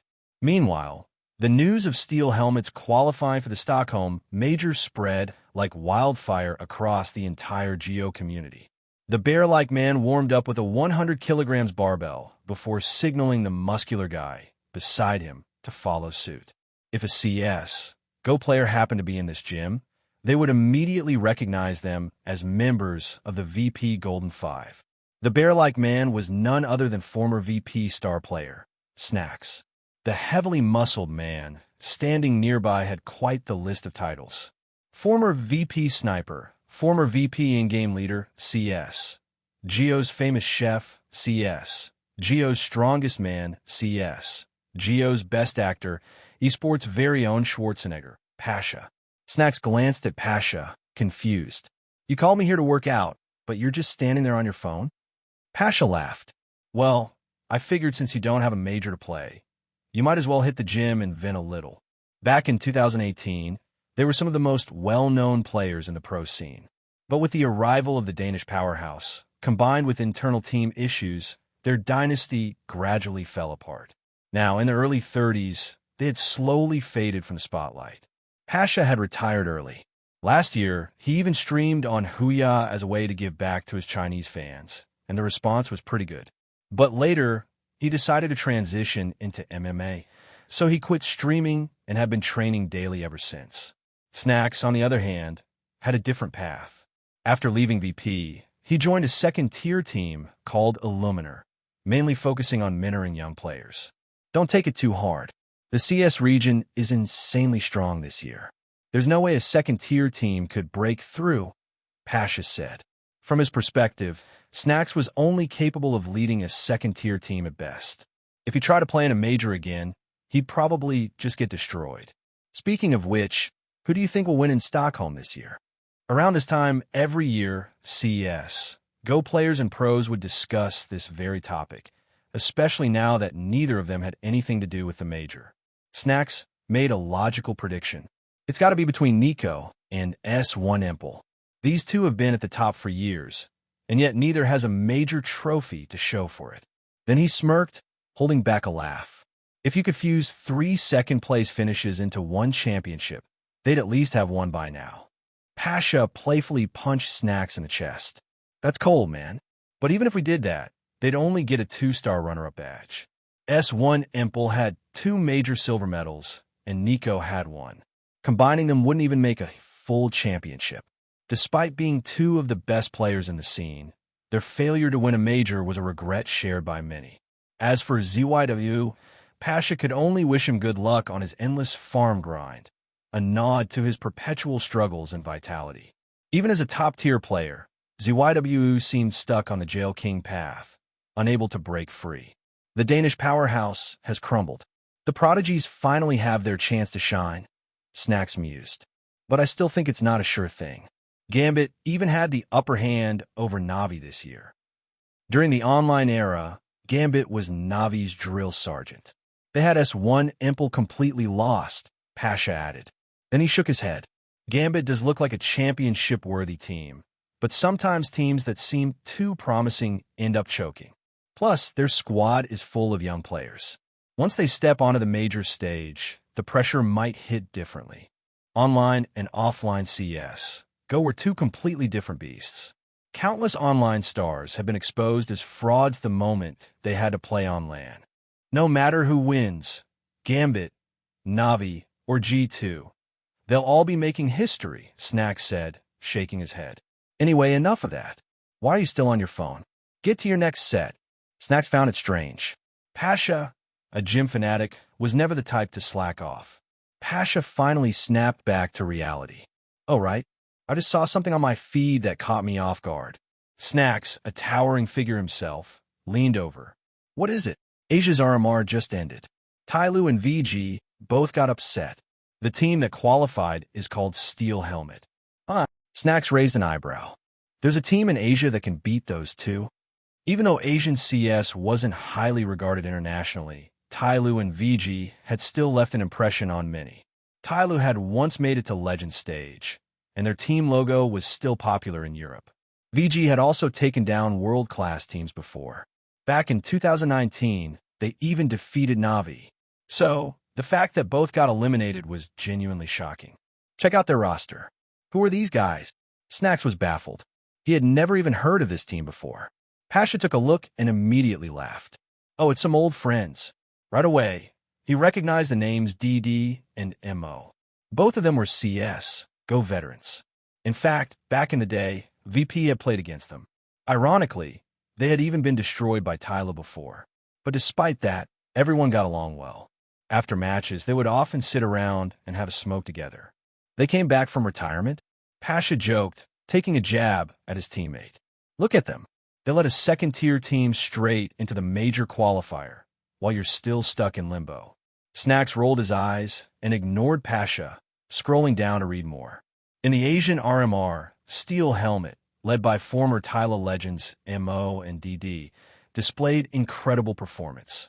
They won every match from open qualifiers to the final, taking down Tyloo and VG to claim Asia's sole major spot. But the real surprise wasn't the veterans. It was their young star player, Young. Throughout the Asian RMR, Young put on an absolutely dominant performance. His average rating was 1.78, the highest across all RMR regions. Pasha and Snacks exchanged looks. Snacks rubbed his eyes in disbelief. Did the editor mess up? 1.78? That's got to be a single match stat, right? Pasha kept scrolling and saw the detailed match breakdowns. Nope, the numbers were real. In fact, Young had several matches with a rating over 2.0. The two veterans just sat there, staring at each other, struggling to comprehend what they were seeing. A 1.78 average rating basically meant Young had been smuffing throughout the tournament. And it wasn't against some random net cafe teams. He was doing this to Tyloo and VG. Pasha was instantly intrigued. He read further. Holy SH asterisk T, he's Ma Cece's cousin. Pasha knew Ma Cece. When he was streaming on Huya, they had interacted quite a bit. This connection was totally unexpected. Sources confirm that Young, a 16-year-old prodigy, had only 500 hours in the game before the Asian RMR. After qualifying by beating VG, his total playtime was still just 700-plus hours. Pasha blurted out. Even Rain wasn't this crazy. 500 hours, and he was already playing at a pro level? And not just any level. He was destroying professional teams. And he was only 16. Pasha turned to Snacks. Pull up the VODs. We have to see this kid in action. The two abandoned their workout, grabbed their phones, and searched for match recordings. They had assumed they'd need to check HLTV later, but the team had already gained a following. The matches were all over Twitter. As they watched, their reactions were a constant mix of shock and disbelief. Pasha finally spoke, eyes gleaming with excitement. Snacks, if a player like Young trained in Europe for a few years and fixed his weaknesses, what do you think he'd become? A future legend, no doubt. And then Pasha frowned. Looking at Young's skinny frame, he muttered, man, kid's gonna need some muscle for Muscle CS. A moment later, Pasha fired off a tweet. Maybe he had slept too long. His body wasn't tired, but his head still felt a bit groggy. Fortunately, the Asian RMR was already over, so being a little out of it didn't matter much. Jiang Yang climbed out of bed as sunlight slipped through the gaps in the window, telling him what kind of weather Shanghai had today. Something suddenly came to mind. He grabbed his phone, which was charging by the bedside, and unlocked it. The first thing he saw was a system notification from the 5E app. An old horse in the stable still dreams of the open road. Steel Helmets defeats VG and successfully advances. Jiang Yang didn't bother clicking in to read more, but he still let out a sigh of relief. Everything felt too surreal. At times, it even gave him an odd sense of detachment from reality. Thinking back on his tournament journey over the past few days, it felt like he had fallen into the most wonderful dream. Just 2 months ago, he had been a carefree, soon-to-be college student, with nothing to worry about except what to eat and where to have fun. Now, he was one of the most promising prodigies in CS. Go, with a chance to showcase his skills on the biggest stage. His head still ached a little, probably for drinking a bit with Ma Cece last night. The discomfort lingered even now. No helping it. Seemed like it ran in the family. He handled alcohol better than Ma Sisi. At least, one sip and that guy turned into a red-skinned duck. Absolutely ridiculous. Since they had already secured their Asian RMR slot and had no matches today, training didn't have to be rushed. Jiang Yang unlocked his phone and casually browsed the forums. And what he saw nearly made him jump. After beating VG yesterday, Steel Helmet's global ranking had been updated. They had officially climbed to 88th place in the world. The ranking was still low, but for Steel Helmets, this was a massive leap forward. After all, they had been stuck outside the top 300 for years. Now, they had broken into the top 100. That was huge. Jiang Yang scrolled to the comment section of the Asian RMR finals. The very first comment left him speechless. From now on, all domestic teams should face Steel Helmets first. If you can't even beat them, don't bother going international. Below that, the replies were even wilder. Welp, guess Steel Helmets is our only hope now. With Cousin's skill, what team in China could even match him? You think the Steel Helmets prince is just sitting around doing nothing? Steel Helmets has officially become CNCS's quality control checkpoint. The attacks kept coming. If Tyloo and VG can't even beat Steel Helmets anymore, they might as well disband. Honestly, this is disappointing. Year after year of training camps, only to get stomped by a bunch of old veterans from Steel Helmets. Even MO was struggling in his live stream yesterday. He's losing faith in CNCS. At least we have Cousin. Tyloo and VG just remind me of those glorious defeats over the years. Cousin, on the other hand, gives me flashbacks to 2018 Tyloo. At this rate, the true heir of Tyloo is actually in Steel Helmets. Chinese fans weren't actually against Tyloo or VG. They were just frustrated by their lack of progress. Every time they mockingly used the phrase glorious defeat, they weren't celebrating. They were hoping the teams would finally step up and make a real breakthrough. But Tyloo and VG had let them down again and again. They once believed 2018's Tyloo would mark the rise of CNCS. Instead, that was the peak. And the same players from that 2018 Tyloo roster were still the ones carrying CNCS forward today. For Chinese CS, Go fans, this helplessness and frustration were hard to accept. Jiang Yang didn't really know what to say about the state of CNCS. He knew that Chinese players were passionate about CS, Go, and truly wanted to succeed. But esports was cruel. If your skill wasn't good enough, there was no way around it. And he had thought about this before. CS, Go isn't a solo game. Even if he was carrying hard, winning the Asian RMR still required DD to step up. One person couldn't do it alone. That was why Jiang Yang was seriously considering what his cousin had suggested.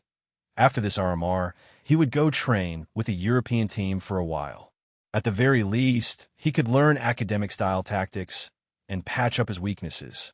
Then, he'd push himself further to explore his true limits. As for the current state of CNCS, that wasn't something he could fix, and it wasn't his job to. Just as he was about to get up, a notification popped up from Bilibili. Someone had messaged him. He instinctively clicked in, only to realize it wasn't just one message.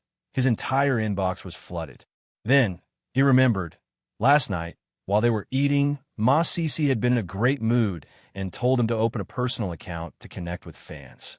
Jiang Yang didn't think much of it and casually sent Ma Sisi his Bilibili handle. Turns out, Ma Sisi posted a selfie of the two of them at dinner, tagged him, and funneled traffic his way. Now, after just one night of sleep, his account had almost 5,000 followers, and the number was still skyrocketing. Jiang Yang hadn't expected this at all. He glanced at a few comments. Cousin, you're amazing. Carrying Steel Helmets to qualify was insane. Cousin, can I get a digital autograph? For the memories. No time to explain, cousin. You're the chosen one today. But most of the messages were tagging him to watch a video. Without hesitation, he clicked the link. Instead of the usual betrayed theme song meme, the link led to a CS, Go analysis video. International community in shock. Yang is China's S1 Empel.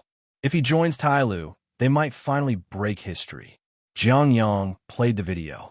The opening shot showed a foreign CS. Go analyst displaying RMR stats. Jiang Yang's insane 1.78 rating stood out like a landslide victory.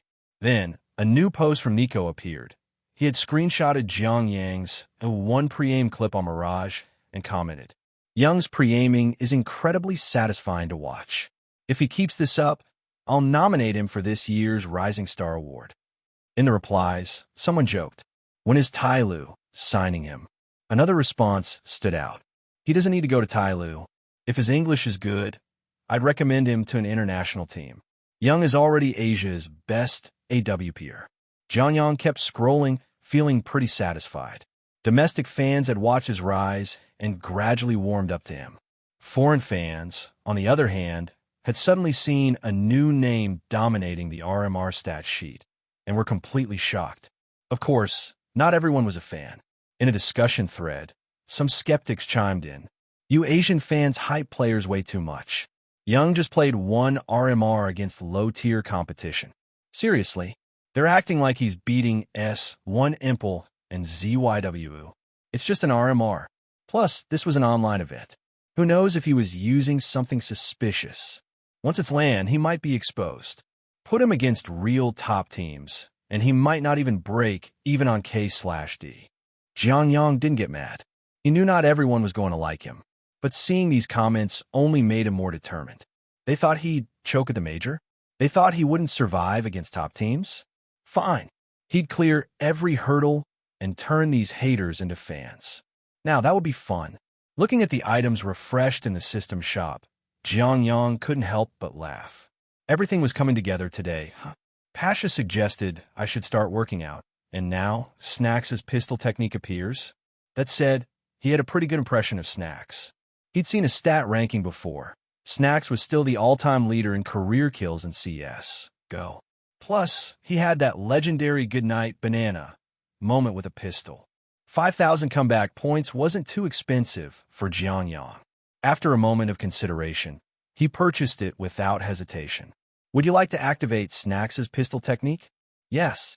Suddenly, Jiang Yang found himself standing on a grand stage, facing Snacks in a VP jersey. The match was VP versus Navi, with a lopsided score of 13-2. The map was Cobblestone, one Jiang Yang had never played before. The pistol round of the second half was a chaotic fight at B site, and for once, Navi was putting up a strong fight, nearly wiping out VP. In the end, only Snacks was left standing. Jiang Yang raised an eyebrow.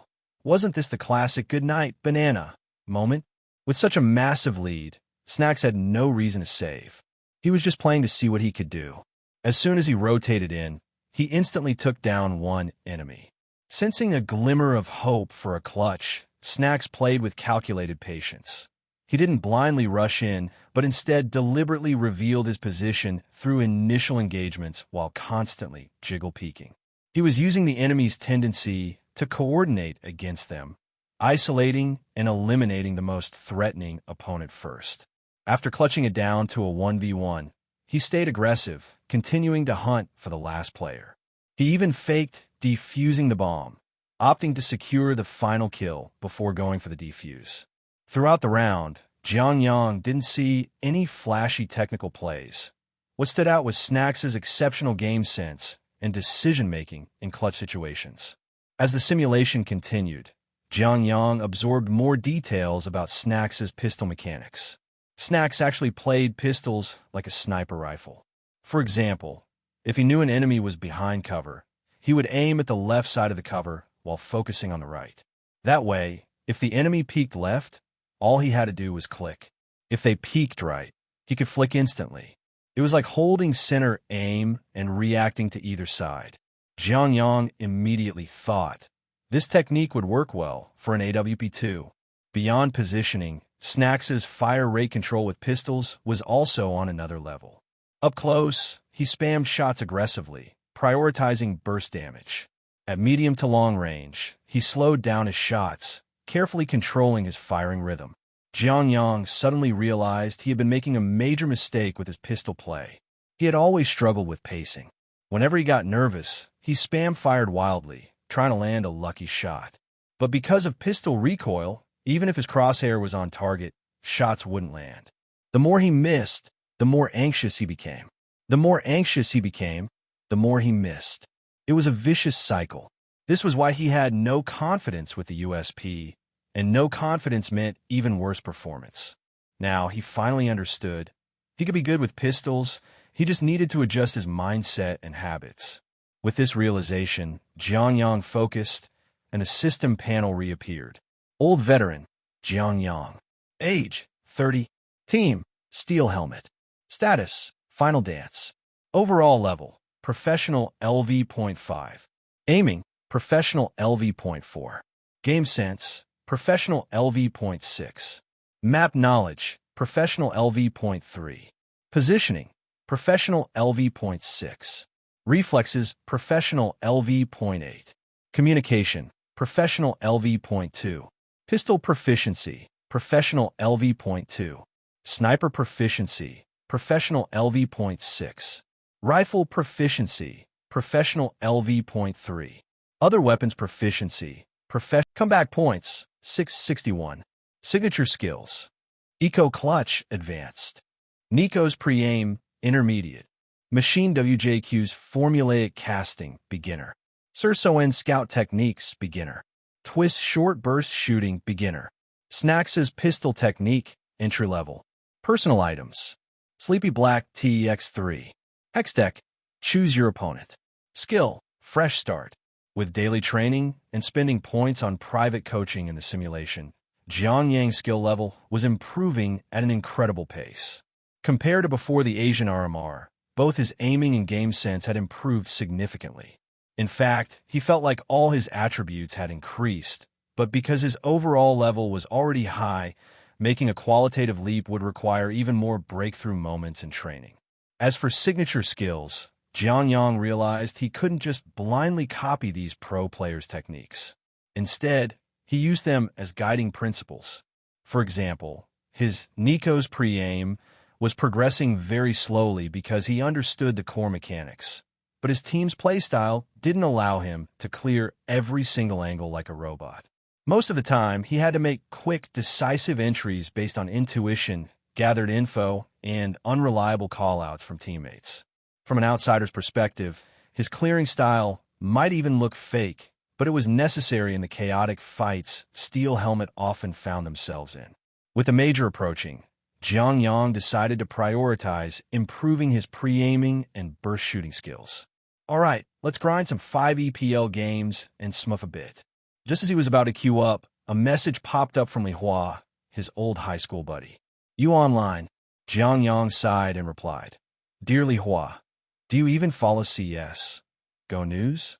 Li Hua, been focused on my love life this past month. Met a great girl. He even sent a photo. Jiang Yang took a glance. It was a quiet, bookish girl with glasses. Grinning, he replied, Nice. I'm heading overseas soon for the major. Let's grab dinner before I go. Bring your girl along. Li Hua, you? Playing in a major?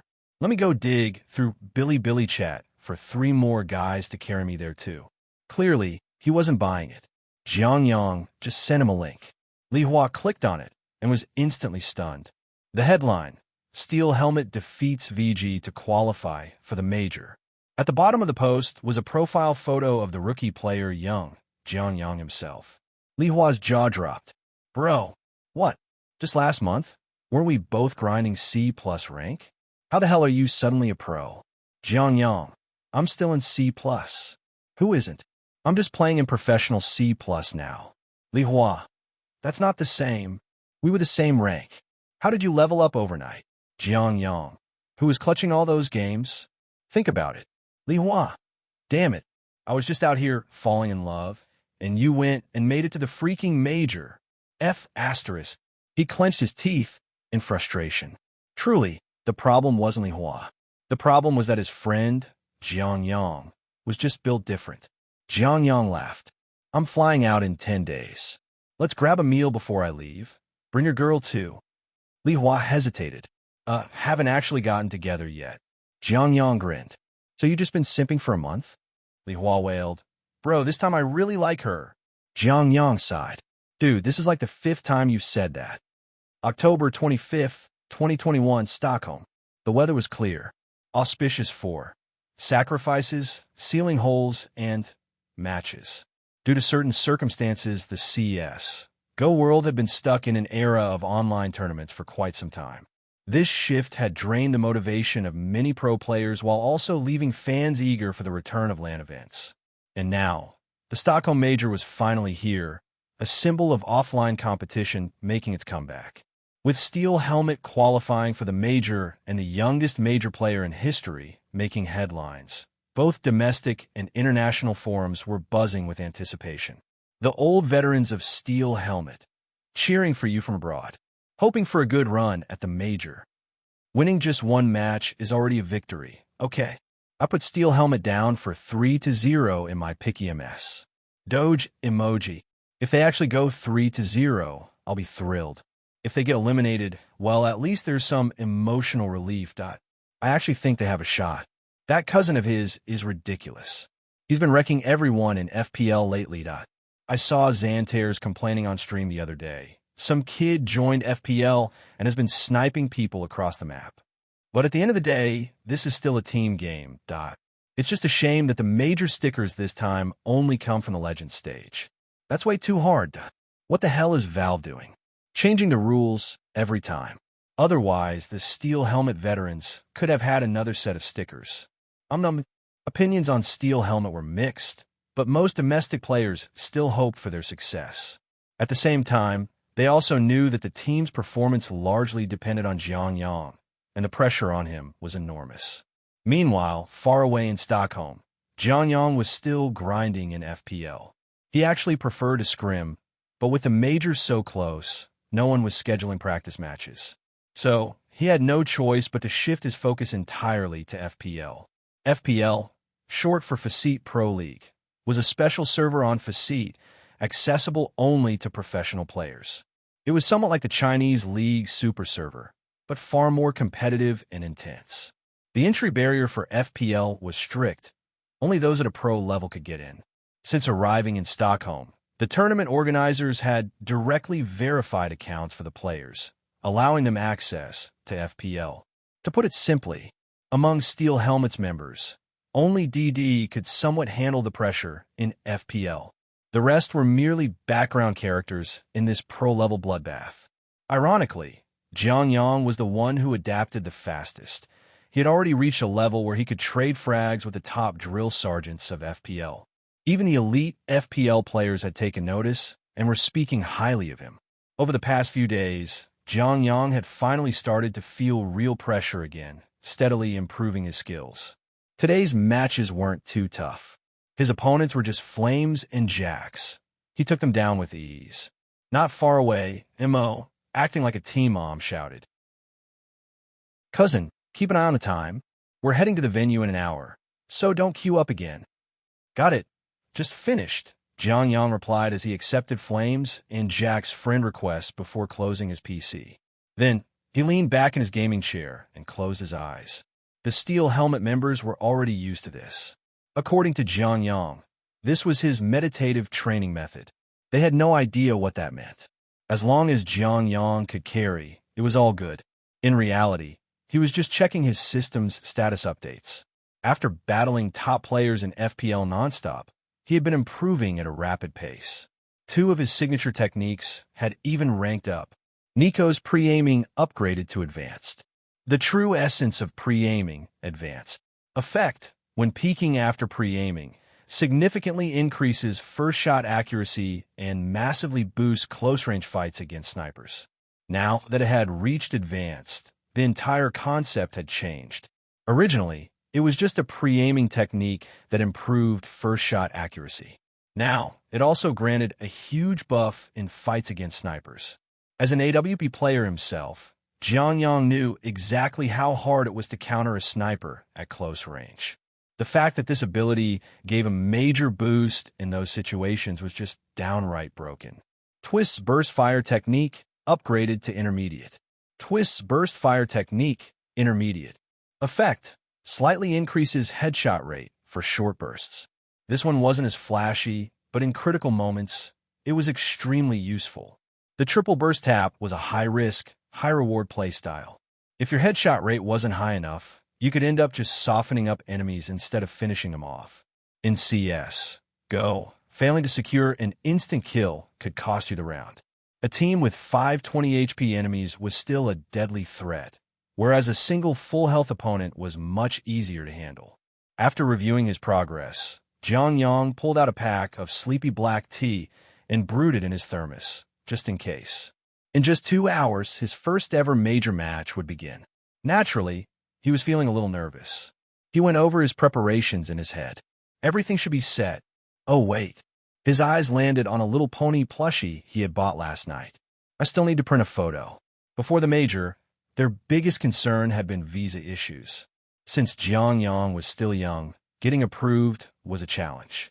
But unexpectedly, everything went smoothly.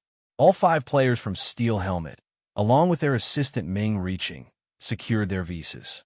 Ming Reaching was mainly there to serve as the team's translator. However, the person who wanted to come the most, Ma Cici, was rejected due to visa issues. So, he was stuck back in Shanghai, streaming the event for fans. Frustrated, Ma Cici constantly joked about how Steel Helmet had palaced him, spending his streams ranting about his misfortune. Even though his cousin wasn't there, Jiang Yang still wanted Ma Cici to be part of the major, even if it was just his name appearing on stream.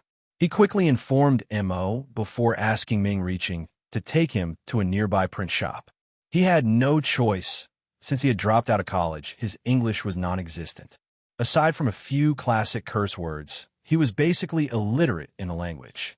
But recently, whenever he had free time, he tried watching American TV shows and translating them. Ma Cici's method for teaching him English. Meanwhile, on Huya, CSBOY's livestream, a lonely old man, Ma Cici, was chatting with his viewers, looking utterly miserable. With Mo, Ming Reaching, and Jiang Yang all gone, the CSBOY livestream had lost its soul. Steel Helmet's first match? They're up against Heroic. Ma Cici sighed. It's a tough one. Then, the live feed suddenly cut to Jiang Yang, and Ma Cici nearly choked. Wait, why the hell did he shave his head? And when the camera panned to the coach's chair, revealing a little pony plushie with Ma Cici's meme face taped on it, he completely lost it. His cousin hadn't forgotten him after all. And with that, the major challenger stage officially began. Steel Helmets versus Heroic. Map, Inferno. T-side, Captain Mo, DD, Shausage, Young Karsa. CT side, KDN, Stab, TCS, Refresh, Stush. Pistol round begins. As the attacking side, Steel Helmets had the initiative. Mo called for a standard default at the start, planning to execute a B-site rush later in the round. Jiang Yang was given the VIP treatment for the pistol round. He got to use a P250, a clear sign of his star player status. At the start, he held mid-doors, using his P250 like an AWP, but the opponents refused to peek. With no targets, he moved to regroup with his team for the B-site push. Then, out of nowhere, Heroic launched a surprise counter-push down Banana. Jiang Yang got completely flashed and was instantly taken out. The fight at Banana turned into a disaster. Steel Helmets only managed to trade 1 kill for 4 deaths.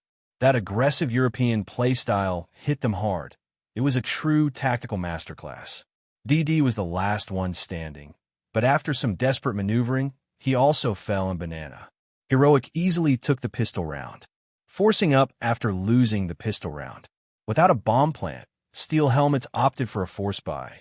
They had no choice. Inferno heavily relies on utility, and their economy was already stretched thin. The plan was to save up so Jiang Yang could buy an AWP in the gun round. But in the next few rounds, Jiang Yang had the worst luck imaginable. Round after round, he died without even seeing an enemy, either getting spammed through walls or flashed and eliminated. After losing 4 rounds straight, Steel Helmets finally called for a timeout. Ma Cici, watching from his live stream, nodded in approval. Good call.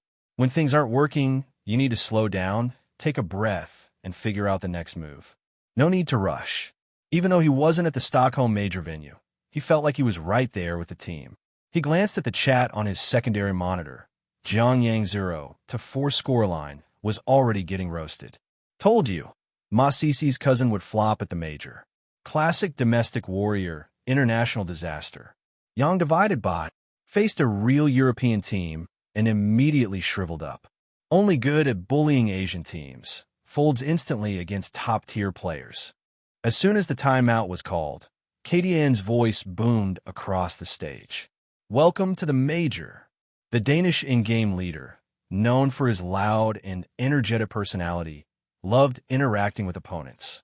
Steel helmets weren't surprised. Maybe having a young player on their team made the Danish ogre extra hyped.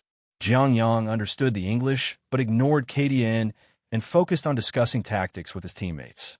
DD reassured him, ignore that guy. That's just how KDN is. Let's figure out how to turn this around. You just got unlucky those rounds. Jiang Yang's role in steel helmets was a bit complicated. He was undoubtedly the team's superstar. Steel helmets wouldn't have made it this far without him. But because he was so young, and with his cousin Ma Cece watching over him, the older players treated him like a little brother. Everyone on steel helmets knew his potential and hoped he'd go far. Since this was his first ever major, DD was worried Jiang Yang might tilt. But Jiang Yang was totally fine. He even joked, shouldn't have watched that electronic highlight reel last night. Now I'm cursed with bad luck. Everyone burst into laughter. That was a good sign. He wasn't rattled. The eco round, a turning point. MO called the next play. Let's eco. Try to get the bomb down. Next round, we buy rifles, and cousin can go for an AWP. As the round started, Jiang Yang grabbed a Desert Eagle and armor and moved toward mid-doors. The plan was simple. Go for trades, damage their economy. But as soon as he jumped into lower tunnels, BM flashed, completely blind. Zero vision. Second wave of banana aggression coming in. Stavn takes out MO. Then shreds Su D. They aren't being greedy at all. They smoke off mid-doors, delay the push, and KDN rotates back to A. Steel helmets are now split up. DD and brother Xiaosa are moving through connector, while cousin is pushing A apartments alone. This isn't a set play anymore. Now it's every man for himself, just trying to find kills. DD managed to one-tap TCS through the wall in connector. Brother Xiaosa rushed into trade, but got instantly sprayed down. Ma Cece sighed. Damn, that leaves cousin alone in A apartments. The 1v5 begins. DD relayed the last bit of intel before going silent. Connector is low HP, but someone's rotating from library. Jiang Yang pressed his lips together as he pieced together the situation in his head. He had heard footsteps at a short earlier. If they were making that much noise, it probably meant someone was covering them from apartments. They wouldn't be in the bomb site itself. It's too vulnerable to flashes. Most likely, they were holding connector. Library had a rotator coming in. That meant Heroic was already in a 4A/1B setup. Jiang Yang processed all this in a split second. Years of grinding deathmatches and analyzing pro games had made this instinctive. He took a gamble, peeking towards Pit with his deagle. Boom! Young headshot Stush with the Desert Eagle. Cousin just ripped apart Pit's Warlock. Stush! But KDN is holding Library with an AWP. He's waiting for him. Just as Ma Cece was about to count him out, Jiang Yang did something unexpected. He adjusted his crosshair against the wall, then crouch peeked. Boom! Young headshot KDN with a Desert Eagle. The crowd erupted. He just destroyed KDN. That was the Nico-approved pre-aiming. He just deagled the opper. Little Black, who was watching from a one with stack, immediately rotated to trade. But Jiang Yang had already anticipated it. He fired his first shot, missed. Then he crouched again, adjusting his crosshair for a perfect headshot angle. Boom, boom, boom. Young eliminated Refresh with the Desert Eagle. The 1v2, the final clutch. Ma Cece's voice trembled. It was a 1v5, now it's a 1v2, and we know Connector is low HP. Could this actually happen? The entire team suddenly had hope. But MO stayed calm. Stavn is at B, and TCS is low HP in Connector. Your call, cousin. Jiang Yang didn't speak. He grabbed an MP9 and a smoke grenade. Instead of planting the bomb, he silently pushed through the smoke. Stavn, assuming a normal play, waited inside the smoke. But Jiang Yang had a different plan. He aimed his deagle. Boom! Young headshot Stavn with the Desert Eagle. Oh my god, it's a 1v1 now. TCS, hearing the bomb sound, peeked, but Jiang Yang had baited him out. Boom! Young plus DD eliminated TCS with the Desert Eagle. Steel Helmet's first major clutch, 1v5. Holy SH asterisk T. Cousin, just 1v5D at the major. The arena went insane. Jiang Yang sat up straight, looked towards the opposing stage, and casually waved, as if saying, "Hello, CS World. I'm here." The match entered a pause, and this time it was Heroic who called it. No choice, huh? They didn't expect such an explosive game today. 1v5, a full-on professional confrontation, and there are only a few of these in a year. And this 1v5 wasn't a simple case of a long rifle against pistols, but a Desert Eagle against their full-armored rifles. That's even more insane. In the first part of the round, Heroic had no issues with their early game handling. They smoothly cleaned up their opponents, and everyone thought they might be able to get an ACE, which would allow them to build up a good economy for the following rounds. But no one expected the Desert Eagle to come out from A2, instantly eliminating the pit, then taking down the sniper with ease and finishing off the entire team. They actually had a chance to end the round, like when Xiaohei tried to back up, or when TCS pulled out that spray from long. But Xiaohei's MP9 misfire and TCS timing weren't on point, and they couldn't secure the kill on the opponent. But sometimes, there's just nothing you can do. Every player's highlight moment is built on the opponent's mistakes. The only one who hadn't seen Young in action was Stavn, but even he didn't expect Young to be bold enough to smoke push. As the captain, Kadian stepped forward and said, "It's fine, everyone, calm down. I think you all handled it well. It's just that Young played a really good round. We need to acknowledge our mistakes and also recognize the opponent's skill. Let's focus on the next round and play it well." The idea guy encouraged his team on voice chat. However, the following rounds weren't as smooth as he'd imagined. After that 1v5 clutch, Jiang Yang's bad luck buff was cleared, and in the next few rounds, his sniper put a lot of pressure on Heroic. Although Inferno isn't the best map for aggressive sniping, Heroic's defensive setup is based on a dynamic defense strategy, which requires map control to be effective. But with Jiang Yang's AWP putting pressure on them, they lost a lot of manpower early in the rounds, and that crippled their dynamic defense. On top of that, the 1v5 clutch had boosted the morale of Steel Helmets, and they quickly picked up momentum. By the end of the first half, the score was 7-8. Steel Helmets were 1 point behind Heroic, but they could totally accept this score. During the halftime break, Mo stepped up, tightening the strategy, 7-8. This score is good. Guys, you're playing well. Once we switch to defense, there's no pressure. We know this map well, and the hardest part of offense is already behind us. Just don't give them any opportunities when we defend. He then looked at the male model next to him. And when it counts, trust in our cousin. We've got top-tier players on our team. We're not scared of their team at all. Exactly, let's go team. In the midst of the laughter, both sides switched sides, and Steel Helmets moved to defense. The second half's pistol round began, and Mo made a bold call. Let's gamble on a point and try B-heavy defense. Cousin, can you handle solo, eh? Mo was considering Jiang Yang's highest firepower. If he soloed A and faced a fast push, he could still trade some frags without getting instantly wiped. On the other hand, if they couldn't even hold B with the extra manpower, Jiang Yang's firepower would be pointless. No problem, I'll scout it out, Jiang Yang replied. Once the countdown ended, Jiang Yang charged straight through the middle. He first jumped to a 1 to scout and saw no activity at mid-doors. No one's at the mid-doors. He immediately sensed something was off. Usually, if the enemy controls the map, they'll send at least one person to mid-doors for basic scouting, but he saw nothing and instantly became cautious. No activity at Banana either. Be careful at A, Mo reminded him. Jiang Yang peeked mid-doors again from a 1, didn't see anyone, but caught a glimpse of someone standing on the left side of mid. Bang! Yang headshot Cadian with USB. Jiang Yang instantly fired and managed to headshot Cadian. With that kill, Jiang Yang immediately realized they're going to rush the second floor. Before the match, they had quickly watched some of Heroic's recent gameplay footage, and they had used this tactic before. Now that he had secured a kill, Jiang Yang knew he didn't need to rush. He decided to set up at 8-2 and wait for the enemy to jump out.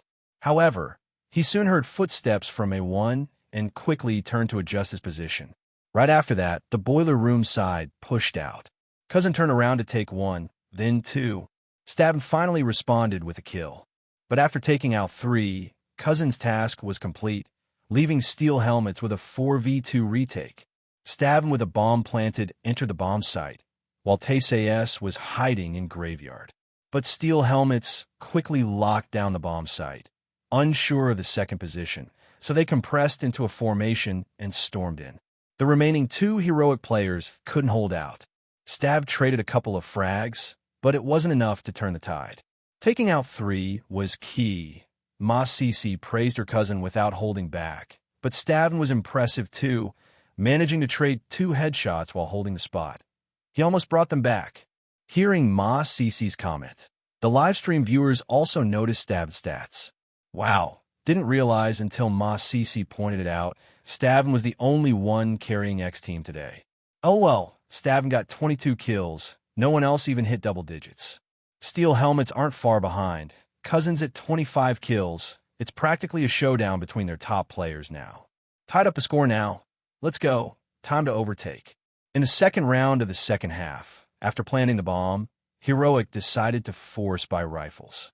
But MO came up with an amazing tactical move, calling for a position change at A and implementing the classic Navi 3-box setup, while the trio at A kept throwing smokes in mid to disrupt Heroic's flow. Heroic had no choice but to push with explosives, but Steel Helmet's 3 players at a site managed to score a 2-4-5 exchange. In the third round of the second half, Jiang Yang didn't immediately buy an AWP, but pulled out his signature MP9. DD suddenly burst out laughing, and the team looked at him confused. DD explained, "Every time I see Cousin with the MP9, I think of that meme. It's just too funny." Sudi chimed in, "But you can't deny that Cousin is incredibly reliable in ECO rounds." Hearing this, MO reminded them, "All right, let's keep it stable. Don't let them pull off a comeback in the ECO round. Let Cousin take the lead, and the rest of us will cover." Jiang Yang thought for a moment. "I'll try pushing B and see how it goes. The priority is still map control and securing rounds." While he wanted to push, he didn't want to be reckless and cause a reversal. Cousin's now in banana, and here comes our favorite ECO round, Ma Cici remarked. Heroic had spent a long time discussing strategy at mid, and now they're finally looking to push banana. But Cousin's not falling for it. Sudi's throwing a smoke to buy time, and Heroic is looking at the yellow wall, but sees nothing. Cousin just needs to hold that angle and smoke. Jiang Yang held the sandbag position, with Sudi helping with the flash. Suddenly, Jiang Yang spotted a leg peek out of the smoke and fired with the MP9. Bang, bang, bang. He took one out, and the terrorists behind the stone wall rushed out. Jiang Yang dropped down from the sandbags, then asked Sudi for a flash in voice chat. When the flashbang popped, Jiang Yang peeked and opened up with a flurry of shots. The terrorists tried to focus fire on him, but Sudi's flash was perfect. Cousin took out the second, then the third, switching to pistol and securing another. He finally got traded, but Sudi was right there to shut down Stav, and it was an MP9 quad kill to win the round. Feels good. Cousin still got it. Even at Major, you can't stop the specialist's march. Cousin just wants to make money. What's wrong with that? Now he's got enough for an AWP again. So sweet. The score is now 10-8, and Steel Helmets are in the lead. Cousin has racked up 31 kills, and it looks like he might break the single-game kill record for Inferno. Ma Cici raised an eyebrow. But compared to Cousin's record-breaking kills, she hoped the second half would stay smooth for Steel Helmets, without her emotions bouncing around like a roller coaster. But wait, are 2 of them hiding in the tree positions on Banana? Will those spots be smoked out? Ma Sisi asked, sounding worried. Thankfully, they saw that the enemy was attempting a silent advance, slowly moving forward. Here it comes, the pre-aim. The first player, Pointy, gets caught in a quick hook. Xiao Sika opens fire and takes out Pointy, but then he's shot down by a trade. Su Di didn't rush to save him, but Mo was immediately eliminated. He tried to return fire, but the bomb was lost, so he quickly smoked the banana entrance to change his position. But then Stavn sneaked in from the smoke and took out Su Di. Damn, it's the Danes. Ma Sisi groaned. In CSGO professional matches, Denmark has produced so many exceptional players, and their smoke tricks are top tier. Over time, people started joking that the Danes were born with smoke tactics. DD quickly rotated back to B, throwing AB tunnel smoke to delay time. Jiang Yang, however, didn't rush to move from A. The enemy's moving towards A, but there's an AWP holding the bomb site. It's a 1v2 now. Can Jiang Yang handle it? A flashbang came in, and Jiang Yang, hiding behind the bomb box, got flashed completely. However, Stavn didn't check his position and instead cleared the larger and smaller pits first. Did you hear that? Did you hear that? Jiang Yang didn't rush to fire, instead calling for DD to rotate over. One enemy had already entered the big pit, and the other was at the bomb site. He knew he had caught a crucial timing and, listening to the footsteps from A1, silently aimed and prepared for the shot. Soon, an enemy appeared in his sight, jumping into view. Jiang Yang didn't even need to adjust his aim, just firing. Bang! Yang used the AWP to kill TCS. After getting the kill, Jiang Yang quickly moved away from his spot behind the bomb box, changing position to avoid being pre-aimed and eliminated. DD's rotation still needed some time, and Jiang Yang wasn't just going to sit idle. He used his quick reflexes to peek at the larger pit and the smaller pit. The last enemy happened to be positioned between the two pits. For Jiang Yang, landing the shot was easy. Bang! Yang used the AWP to headshot Stavn. With this kill, Jiang Yang raised his right arm in a fist pump, securing the next round for his team. 11:8. Only 5 more rounds, and Jiang Yang could win his first major match. Great shot, great shot. His teammates praised in the voice chat. Su Di, however, was confused. That Stavn was ridiculous. I was walking quietly, and he still managed to kill me through the wall. Jiang Yang gave fist bumps to his 2 teammates beside him. It's all right, let's keep going, keep getting rounds. He could clearly feel that today, Heroic was only showing good form with Stavn. Everyone else seemed off. Plus, since this was a BO1 match, Steel Helm had a real chance. But in the next round, Heroic made a strong comeback on the banana path. Though DD and Jiang Yang quickly regained a 3v1 advantage, Pointy won a 1v3 clutch, helping Heroic start picking up rounds again. From that point, Heroic quickly turned the tide, scoring relentlessly. The score soon reached 14-12. The match had entered its most intense phase. Steel Helm was just 2 rounds away from finishing the game, but Heroic's offense was fierce. Steel Helm's economy wasn't great either, and if they lost this round, the score would be tied. Jiang Yang got his beloved AWP again. This round, he moved to Banana and immediately took a shot, eliminating TCS. After getting the kill, he switched to A. However, Banana had a big skirmish again. Su Di, hiding behind the sandbags, was cleared out by the enemy's utility, and before Mo could counter with a flashbang, he was eliminated. With Mo's flashbang, their position was exposed, and the enemy launched a full attack.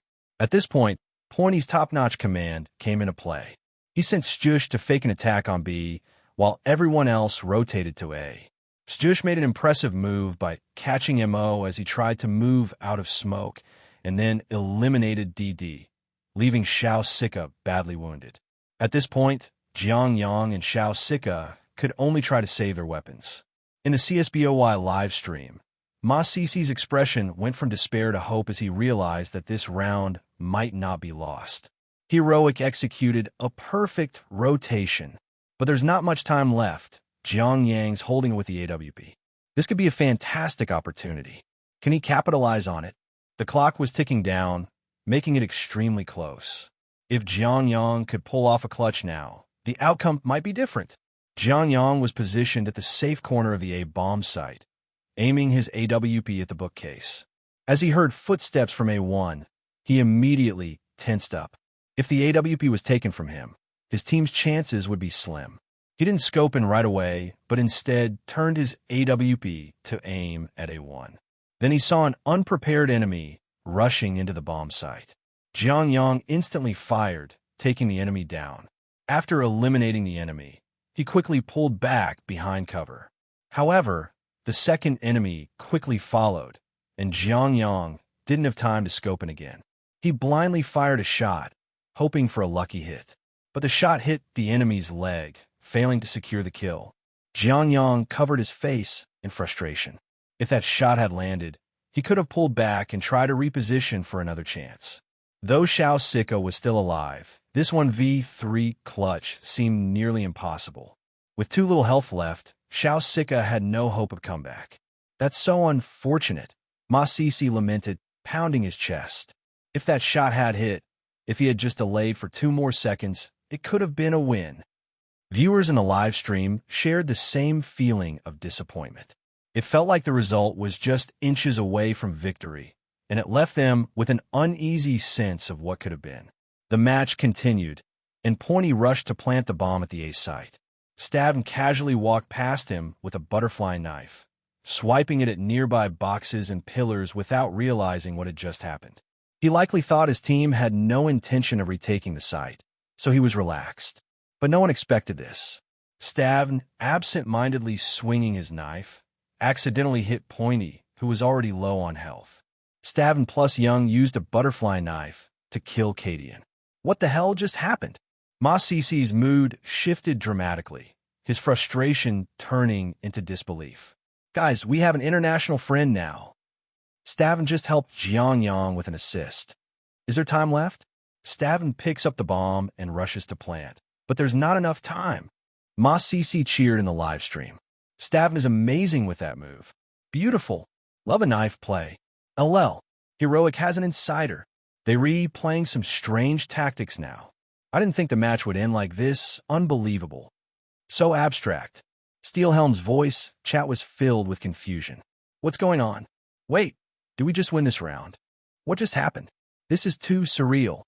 As they anxiously awaited the outcome, the clock ticked down, and the score jumped to 15-12. Steelhelm's players were left speechless.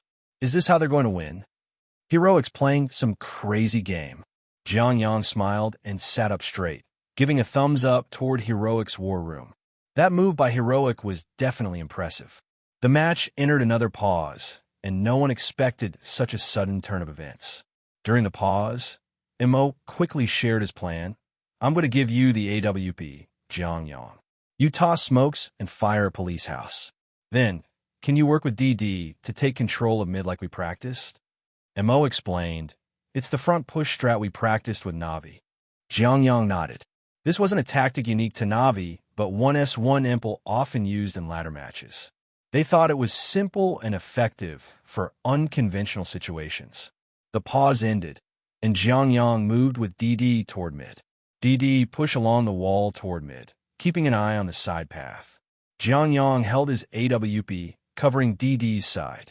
Steelhelm's MO is showing incredible nerves here, calling for a front push, but Heroic's really following the script this time. Mid and side paths are being contested quickly. This could get rough for Steelhelm and mid. Ma Sisi said, his voice filled with concern. However, Jiang Yang, with his high sensitivity, quickly turned his head to avoid a flashbang, then instantly eliminated an enemy in mid. Linking with the AWP, Stavn helplessly called out. What he didn't realize was that due to his position, he couldn't see DD, who had already moved in and provided the wrong call. The side path then exploded, and DD, taking advantage of the mistake, opened fire and eliminated one, then another, and almost a third. Unfortunately, the third enemy escaped with half health, but DD had already completed his task. Seeing this, Jiang Yang didn't get greedy. He threw a fire into mid and immediately retreated to Link. Yes, this is how we should play. Don't give them any room for operation. Ma Sisi slammed his fist down. Having gained an advantage early on, he was really afraid that the Steel Helmet crew might act recklessly and give the enemy any opportunity to counterattack. Both sides traded some players, and now they were in a huge advantage of 4v2, so they just needed to stabilize. It's 4v2 now. Guys, communicate and don't give them the chance to secure a kill. DD, who had already been eliminated, naturally became the Fountain Commander. Jiang Yang was also quite steady, having retreated to the linked archway, positioning himself in an exaggerated angle. After waiting for a while, Jiang Yang, with his focus fully on the game, saw the crosshair blocked by something, so he immediately pulled the trigger. Bang! Yang uses AWP to kill Stush. Nice! 4v1 now, DD loudly reminded over the voice chat. Jiang Yang also retreated again, giving up his position. However, this time when he peeked, he was immediately eliminated by the enemy's Xantairs, who made a huge peek and killed him instantly. Refresh uses AK-47 to headshot Yang. Jiang Yang was extremely frustrated. He should have made a wider peek on that one. But right after, he immediately reminded the team in the voice chat, "Guys, don't give him the chance, he's the black guy. Respect that ID. Let him plant the bomb if you have to." The ID Refresh wasn't particularly famous, but in a situation like this, the pressure was immense. This was the guy who had once completed one of the hardest 1v5s in CSGO history. Jiang Yang didn't want them to become the next highlight reel for the enemy. The air felt heavy, with only the communication of the surviving teammates and the sound of keyboards tapping filling the headphones. The two players on B site decided to play it safe, positioning in the 3-box and death corner to prevent any enemy action. The stylish guy on a site also took cover in A2, fully respecting the concept of no mistakes. They waited patiently, but time was slowly ticking by above their heads, amplifying the tension in their hearts. At times like this, they were genuinely afraid that a single mistake might ruin everything. Suddenly, when switching to Su D's perspective, Jiang Yang saw a figure in his line of sight and immediately shouted, "Second box, second box." As soon as he shouted, Su D opened fire. Did it up. Carsey uses M4A1 to headshot Refresh. Nice! The voice chat, which had been immersed in tension for almost a minute, erupted into excitement. Everyone screaming, "Su D, you're insane. Woo, is this world number 5? Is this really world number 5? Now, this town is called Steel Helmet Town. Although I've said it a lot, little cousin, you're truly world-class. Incredible." The group was shouting in joy, tearing off their headsets, unable to contain their excitement. There were no words left. They were ranked number 88 in the world, and their opponents were number 5. This match had been so difficult. Jiang Yang had pulled off a 1v5 in a losing situation, and the enemy had even TK'd one of their own during a crucial round. That was how they had managed to win. Even though the process was challenging, even though it was incredibly hard, the final result was what mattered. They had won the first day's match. On CSBOY's live stream, Ma Sisi shouted excitedly the moment the match ended. They didn't give the black guy any chance to make a comeback, and Su D finally stepped up, killing the black guy. 16-12. The match is over. Let's congratulate Steel Helmet for taking the victory on day 1.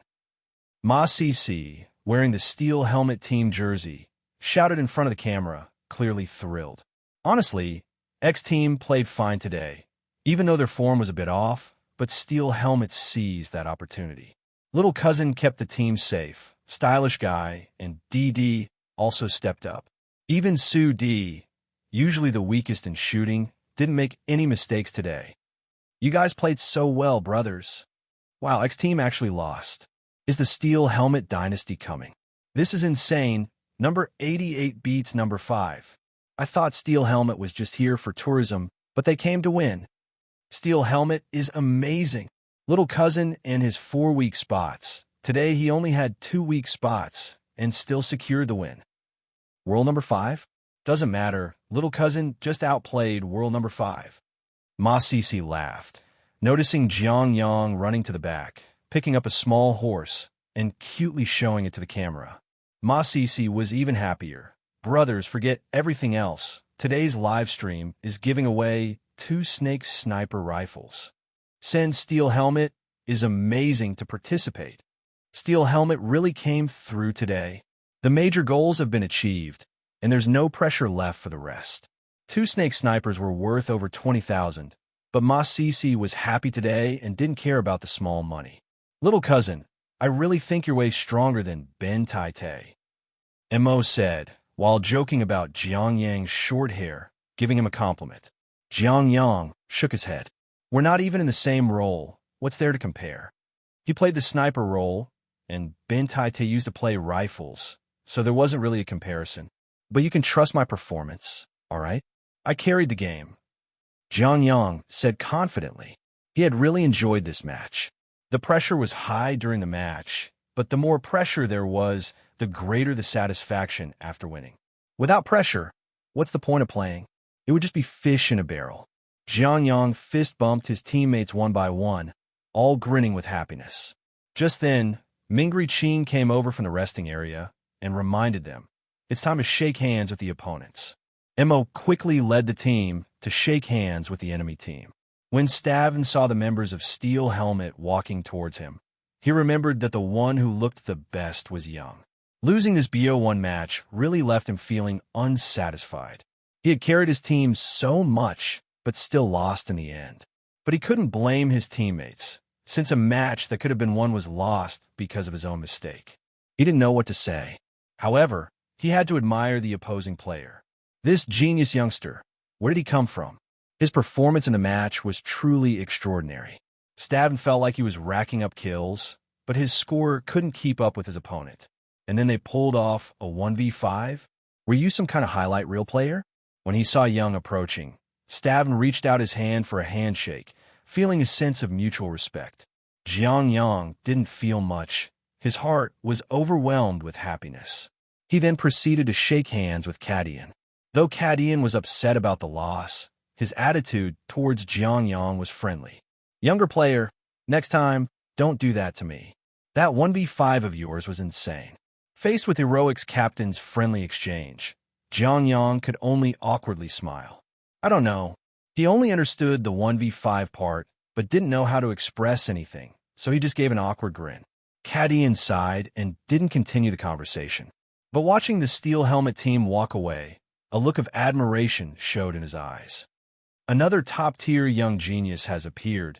This profession is really hard to play. With such explosive potential plus the I don't know remark, it inevitably reminded him of Big Sweet Potato. But compared to these young geniuses, Kadian's career had been much harder. Though everyone's path was different, he couldn't help but feel some mixed emotions. Noticing that Staven seemed a bit self-blaming, Kadian adjusted his mood and said, "It's fine. I know you didn't mean it. You played well today. It was just an unfortunate mistake. Our mistakes were even bigger. Don't let that 1 point get to you." Even though he was frustrated by that key round, Kadian knew the match was over, and blaming the kids he had helped raise wouldn't do any good. Staven pursed his lips, watching Jiang Yang walk away, but didn't respond. Are there any more matches today? Jiang Yang asked while packing up his gear, looking over at Ming Reaching. After arriving in Stockholm, Ming Reaching had basically taken on the roles of coach and team leader, handling the schedule, and Jiang Yang would ask her about anything related. Ming Reaching shook her head. Today, all teams are playing their first round. The teams that are 0-1 will play again later. Tomorrow will be more complicated. After the second round, the 2-0 teams will go directly to the next stage, where the top 3 teams will qualify. The major uses a Swiss system, meaning you'll only face opponents with the same record as you. With the BO3 format for advancement and elimination, it significantly raises the value of qualifying. Tomorrow's qualifying matches are going to be brutal, Jiang Yang said. We'll have just finished one BO1 and don't even know who we're facing, and then we'll be thrown into a BO3. Ming Reaching smiled slightly. Don't you realize that Steel Helmets might qualify? Jiang Yang paused for a moment, then realized. After defeating Heroic, Steel Helmets were now 1-0 in their group, and if they won tomorrow's match, they'd still have to play another round. Seems tough. Jiang Yang rolled up his gear. But I do hope we get a BO3, because at least that would mean we have a shot at qualifying. He turned to ask Mo, Captain, do we have anything to do later? Mo put his hands on Jiang Yang's shoulders and pushed him forward. We'll probably connect with your cousin soon.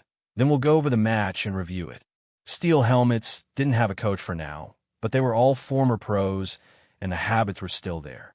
The team was ready to head back to the hotel when an old acquaintance stopped them at the door. It was a handsome man with slightly thinning white hair, Li Wenjie, the man under Ma Cici's shadow. Li Wenjie was a well-known figure in the CNCS circle, considered a top coach and commentator in China. He once spent 3 months disbanding EDGCS Go roster and was often teased as Baldy due to his hair loss. Now he wasn't in the professional scene anymore, but still teamed up with another commentator, doing interviews and meeting fans at large events like the Major. Steel Helmets had arrived with him earlier, so they recognized Li Wenjie right away. Li Wenjie approached with a microphone, fist-bumped Jiang Yang, and said, Cousin, nice job today. You beat the world's 5th-ranked team? You guys are really on fire. Jiang Yang leaned over to Ma Cici and asked, Are you live streaming? After getting confirmation, he waved at the camera, Hey guys, how's it going? As the only CNCS team in the Major, Steel Helmets had gained a lot of attention. When a handsome young man appeared on camera, the fans went wild. Cousin's alive. Cousin, you smell great. Did Baldy really catch him for an interview? I laugh every time I see this little pony, especially that red warm expression meme. So cringe. This cousin really knows how to have fun. Li Wenjie asked, Do you have time for an interview? Jiang Yang looked over at his noisy teammates and nodded, Sure. After beating the 5th-ranked team, how do you feel? Jiang Yang thought for a moment. Heroic's really strong. Even though I carried so hard, we almost lost. Li Wenjie smiled. True, you got 42 kills. That's pretty insane. Before the match, a lot of fans were saying you might not do so well at the Major, but now you've proven them wrong.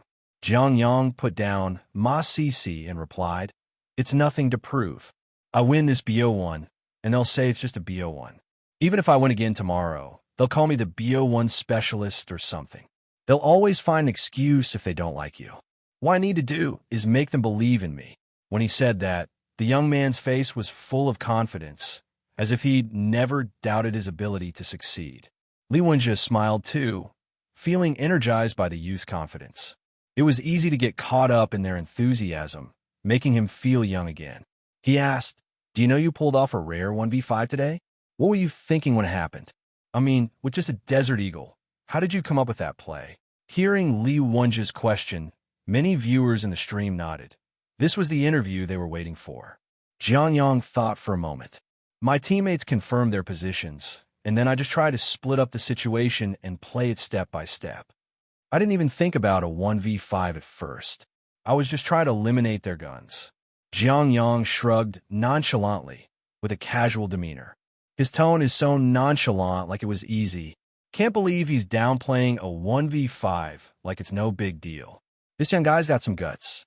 All right then, I won't take up any more of your time, Li Wenjie said, fist-bumping Jiang Yang once again. I'll be cheering for you tomorrow. Let's make Steel Helmets shine on the stage. Jiang Yang chuckled. Steel Helmets Dynasty? He found Li Wenjie quite amusing. He wasn't as dull as his cousin had described. After bidding Li Wenjie farewell, Jiang Yang followed his teammates back to the hotel.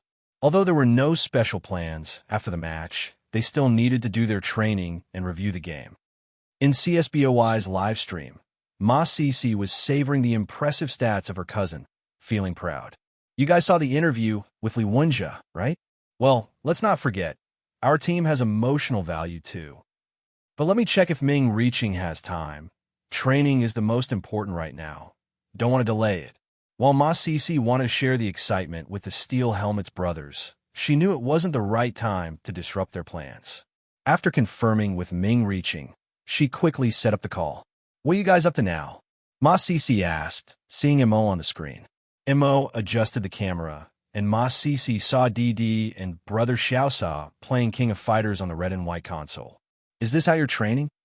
Ma Cici asked in surprise. Oh, that coordination is impressive. No wonder you beat the 5th-ranked team today. Amazing. Preparing for King of Fighters. So you're going to switch to offline CS tomorrow. If you play King of Fighters, you might have a real chance at the major title. Haha. Mo couldn't help but laugh, but explained. Just got back from the venue. Everyone's taking a break in the activity room, but we'll be heading to dinner soon. If you want to see more, we can show you the player's room later. Ma Cici asked, "Where's my cousin? Why isn't he playing?" Mo switched the camera to Jiang Yang, who was sitting on the couch, scrolling through his phone. He just ran into Rain God and the old veterans, and they dragged him off to play ping pong. At this point, Mo laughed, and the kid didn't know any better. He ended up beating the entire FaZe team at ping pong, and now they don't even want to play with him anymore. Ha ha ha. Ma Cici laughed. That really happened? And Mo added, "Make sure you remember this, guys. Cousin's record now includes a 1v5 against FaZe." Haha. No wonder Cousin looks a little moody. FaZe dared to challenge Cousin. Don't they know he was a high school student just months ago? Wow, the main team had their tactics studied by youth. FaZe got wiped out, haha. Such professionalism. FaZe just couldn't handle his shots, Ming Reaching chimed in. He really went all out, and FaZe was scrambling to recover. Mo commented, "And don't think Cousin slacks off on training. While we're all sleeping, he's still practicing. We, the old veterans, can't keep up with him sometimes. But he really deserves to succeed." Mo had grown fond of Jiang Yang. Unlike his own generation, he didn't have all the bad habits. He was naturally gifted, yet he worked hard. When we first arrived in Stockholm, Didi and Sudi were excited to try the local food, but Cousin went straight to the training room as soon as we got to the hotel. The kid really wants to make a name for himself, and today he proved he's capable. Guys, we can start to look forward to it. The future of CNCS really has someone who can step up. Mo became a bit nostalgic. If he had just been born a few years earlier, it would have been perfect. If Jiang Yang had been around in 2018, they could have gone much further. But the cruel reality is, there are no what-ifs.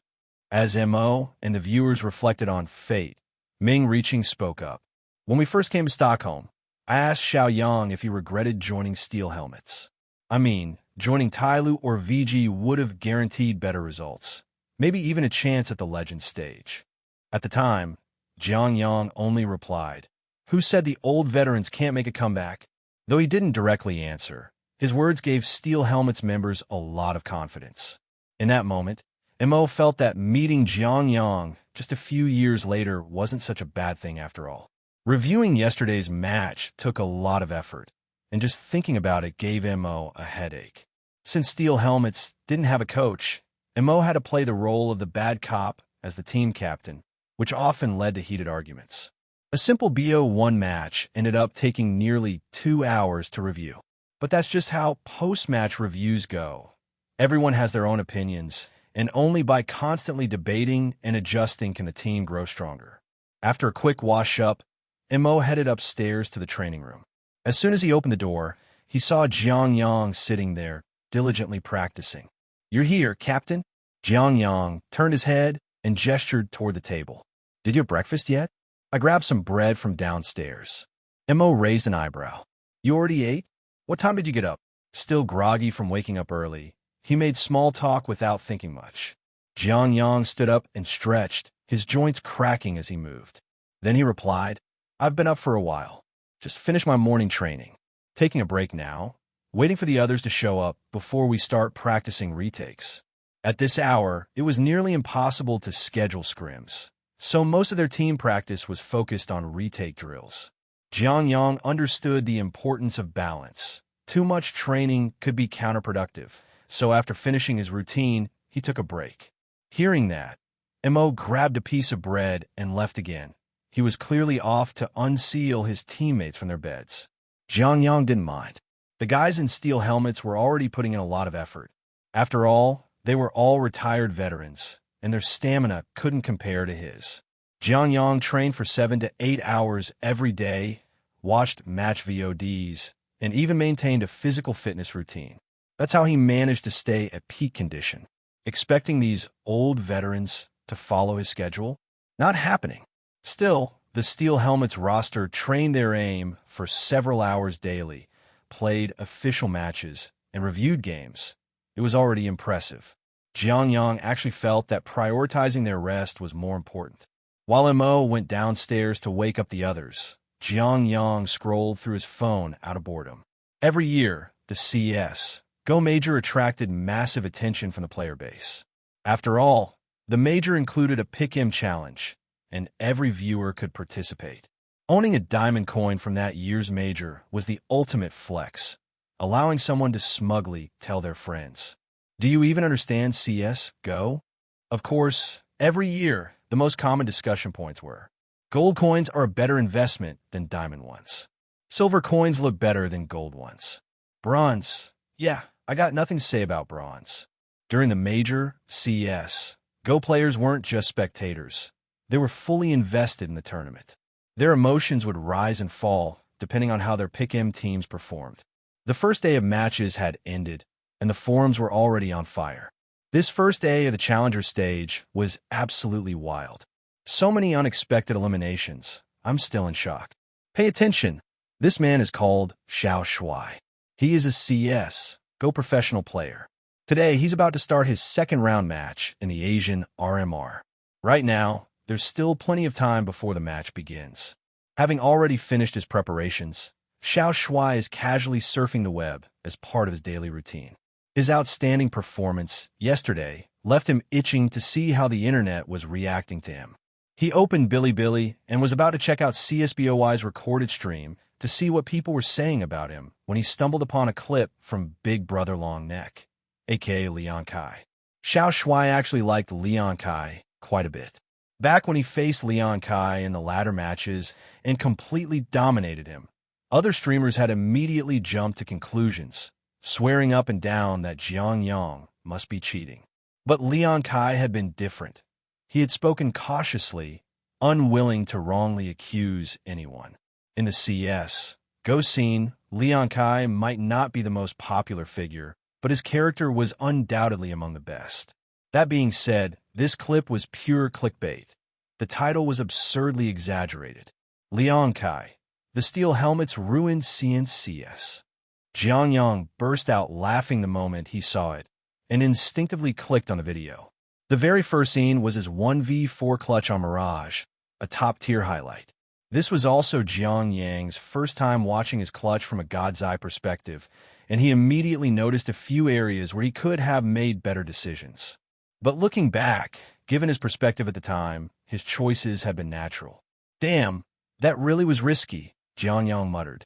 If Danking had landed just one more pistol shot, the outcome of Map 1 could have been completely different. Had they lost Map 1, steel helmets would have been on the back foot, and the outcome of the BO3 would have been much harder to predict. After all, Tyloo might have their moments of inconsistency, but their skill level was undeniable. But that's the beauty of CS Go. A single round, a single kill can change everything. And as the key player who tipped the scales, Jiang Yang was absolutely loving it. The clip continued, showcasing the highlight plays from both sides. 4 steel helmets. It was mainly Jiang Yang and DD stepping up. On Tyloo's side, Danking and Sai1 were putting in the work. But when Tyloo couldn't hold out in the final moments of Map 2, and steel helmets pulled off the comeback together, Leon Kai's eyes widened in disbelief. No way. Steel helmets actually beat Tyloo. Even though he had just watched the whole match unfold, he was still shocked. As a veteran CS Go player, Leon Kai had always hoped that Tyloo could reclaim their 2018 glory and that Chinese players would make their mark on the international stage. Yet time and time again, Tyloo had let him down. And now, they had lost to steel helmets. For a die-hard Tyloo fan, Leon Kai was utterly speechless. It felt like being a soccer fan watching the Chinese national team lose to a bunch of casual players. After a long silence, Leon Kai finally spoke. Steel helmets really were insane today. Let's check out the post-match stats. He quickly pulled up HLTV's database and refreshed the page a few times. All right, the stats are in. Let's take a look. Before he could even finish his sentence, his expression changed dramatically. What the hell? Xiao Shuai averaged a 2.01 rating across 2 maps. Leon Kai took off his glasses and rubbed his eyes, as if he had misread the numbers. But after checking again, he saw the same result. Liang Kai's neck stretched out as he let out a stunned cry. He got 73 kills. DD only had 35 kills across 2 maps. Even if he doubled his kills, he still wouldn't surpass Xiao Shuai. Is this guy even human? Did he borrow S1 Impul's USB today? Was little Yang supposed to be tame against Tyloo? Why is he getting stronger the more he fights? This is insane, plus 43 kills. Xiao Shuai really is a divine stand-in. How did Tyloo end up getting smuffed on? Liang Kai couldn't help but laugh. Tyloo really had no way out of this. He continued to analyze the stats. He dropped 40 kills on map 1 and 33 on map 2. Looking at it this way, Tyloo's loss was completely justified. How do you fight when Steel Helmets has an extra player on the board? 73 kills. If Xiao Shuai got 4 kills per round and his teammates clean up the last one, he could have won 18 rounds on his own. If he landed 5 ace rounds, he could have single-handedly closed out 14 rounds. That's just broken. By the time he finished looking at the stats, Liang Kai had completely stopped questioning Tyloo. Plus 43 kills. Holy SH asterisk T, he laughed again. This kid's got to be cheating, right? Of course, he wasn't actually accusing Jiang Yang of hacking. It was just that his stats were so absurd that Liang Kai couldn't help but be amazed. Even Danking, who already had an insane performance, only got 53 kills across 2 maps. But Xiao Shuai had 20 more kills than him, 10 more per map. That's a completely different tier of performance. Though Liang Kai was disappointed that Tyloo lost, he saw a glimmer of hope in Jiang Yang's talent. Maybe, just maybe, this kid could be the one to save CNCS. Jiang Yang scrolled through various CS, Go content creators' clips, enjoying the wave of praise. He was on cloud 9, barely keeping himself from getting carried away. If these people were here in person, he'd at least pretend to be humble. Right then, he heard his cousin, Ma Cici, yelling excitedly. Yang Yang, check this out. HLTV put you on their weekly best. Jiang Yang turned his head just in time to see Ma Cici rushing over. A few minutes ago, HLTV had posted their weekly highlight video, titled Young vs. Tyloo. HLTV is a professional CS, Go statistics and ranking site, widely recognized for evaluating players. Each year's top player rankings are based on HLTV's data, and they also release weekly highlights featuring exceptional plays. Normally, only players with truly outstanding performances make it into HLTV's highlights. Jiang Yang never expected himself to be featured. Watching the clip, he saw his own 1v4 clutch on Mirage play out in slow motion. Ma Cici, sitting beside him, was just as amazed as he had been the first time.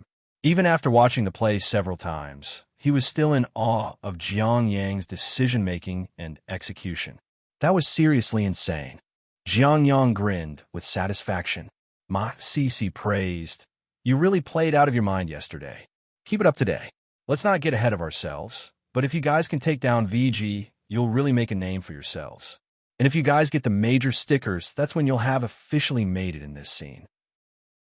Same. I can't believe A-Team, Heroic, and Cowboys all got knocked out early. Heroic losing was definitely a surprise, but you can't say much. Young God was just too cracked. That 1v5 clutch had me jumping out of my seat. Young God's performance was insane. That round was straight up terrifying. He was a max power, and his luck was on point too. Stavin got backstabbed by the Ogre in a crucial round. Who could have predicted that? That match was pure drama. Idea Guy hyped up his team, woke little bro up, and that led to the 1v5 clutch to take the lead. Then Idea Guy made a comeback of his own, but just when they were about to turn things around, X-Team threw the game themselves. Seeing these comments, Jiang Yang recalled an interesting detail. For Chinese fans, Stavin getting backstabbed was a hilarious highlight. They loved seeing Steel Helmet's opponents fumble and throw rounds. But for international viewers, Stavin's misplay was unforgivable. It was a cruel irony. Stavin was both the reason X-Team was ahead and the reason they lost. If he hadn't performed so well earlier, X-Team wouldn't have gotten that many rounds. But if he hadn't messed up in that one round, X-Team might have won outright.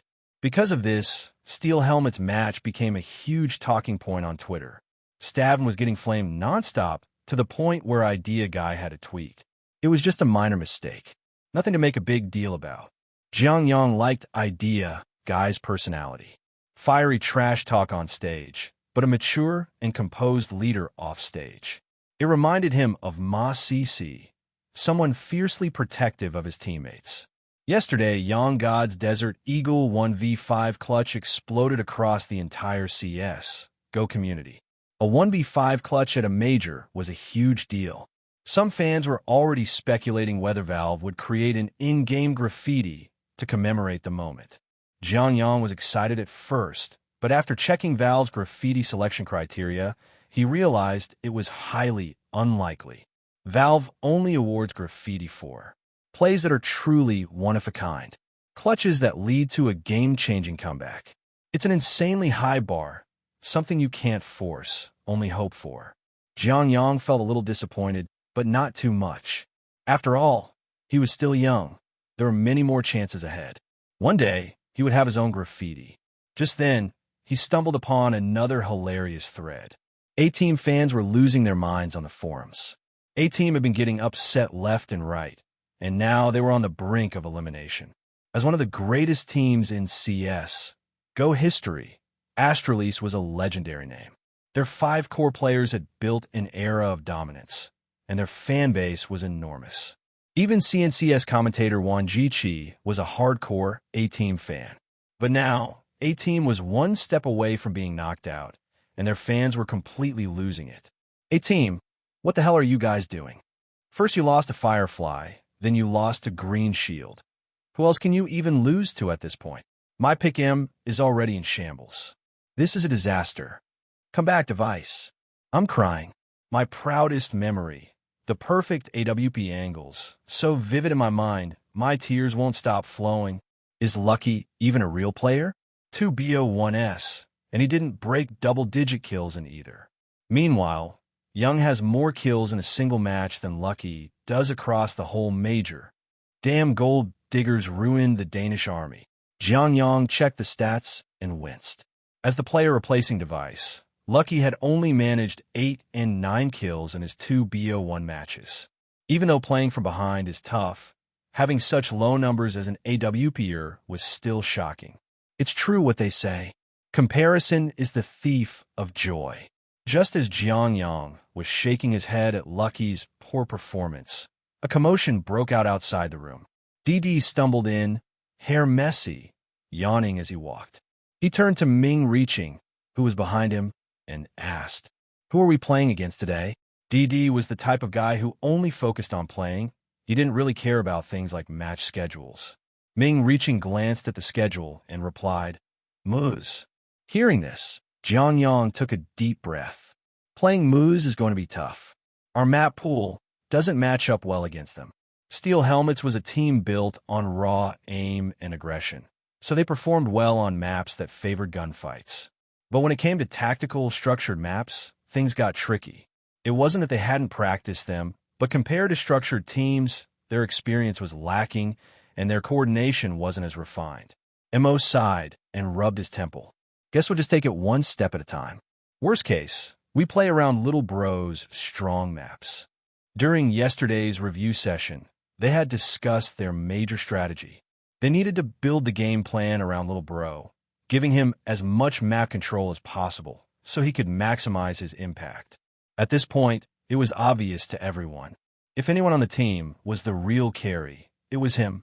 The team groaned as they talked about their map pool issues. Meanwhile, Ming Reaching pulled out a small camera and started recording. All right, since the day just started, let me cheer you guys up with some good news. Everyone looked at him. Valve reached out to me. They need our design preferences for the Steel Helmets sticker. Wait, what? DD's eyes widened in shock, his sleepiness instantly gone. The others, who had been feeling a bit down, perked up immediately.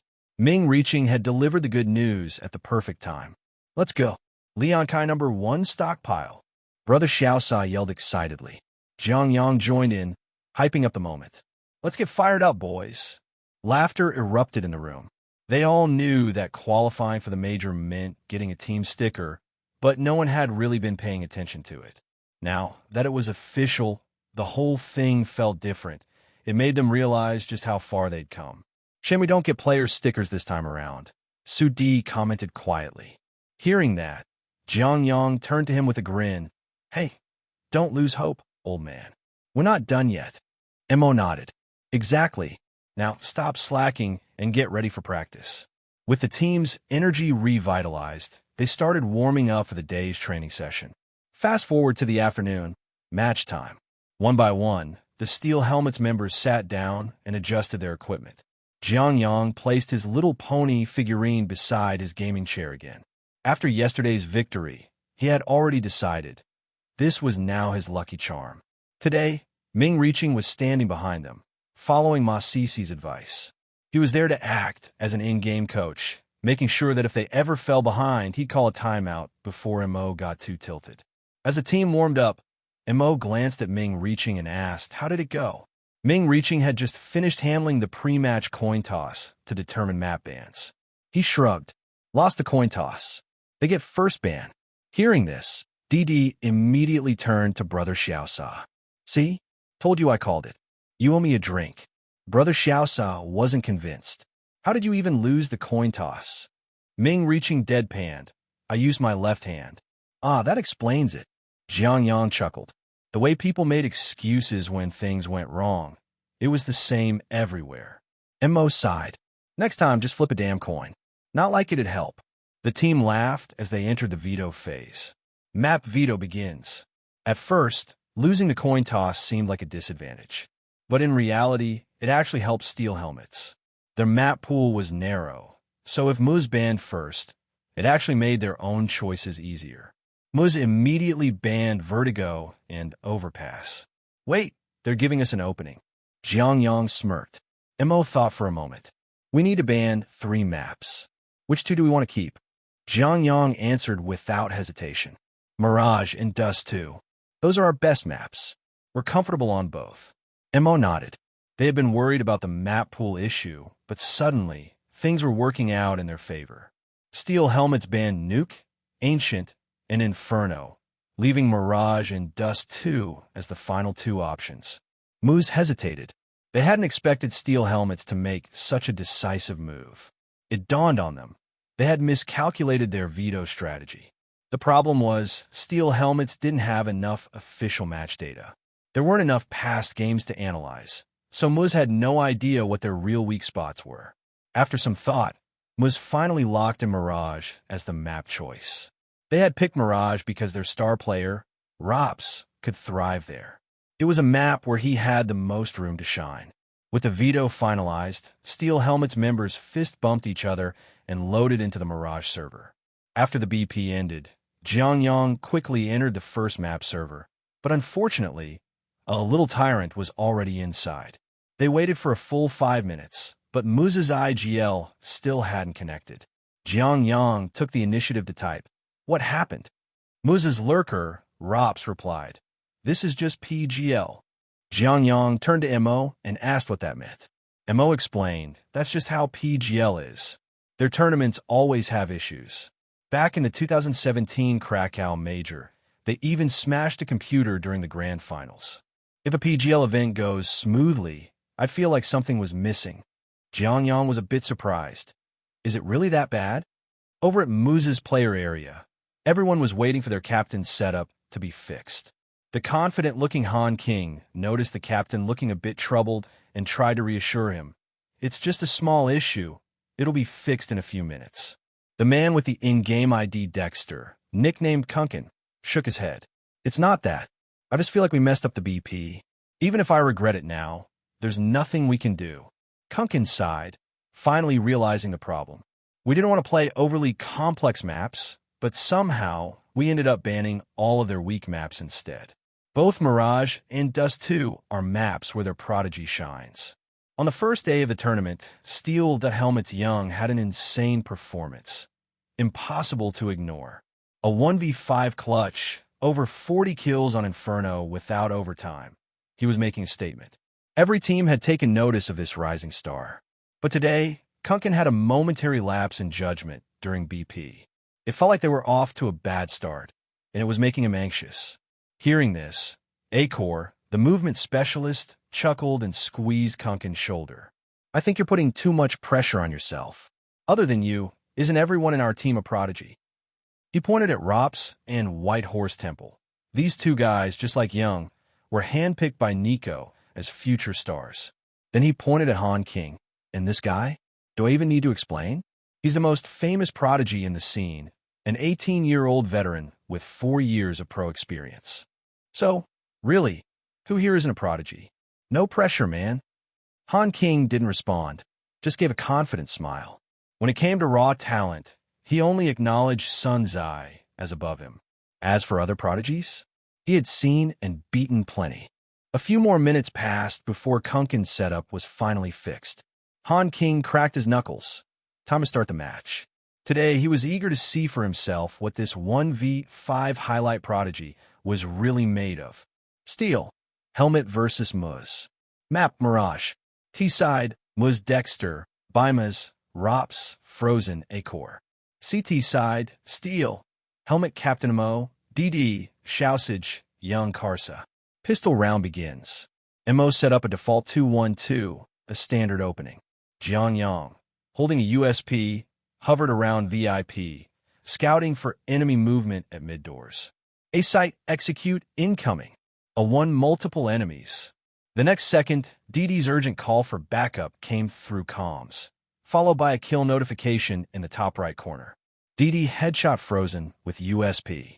Jiang Yang immediately rotated from VIP to A-site, spotting a T-side player pushing from A2 balcony. He caught the opponent's side profile and fired off precise USP shots.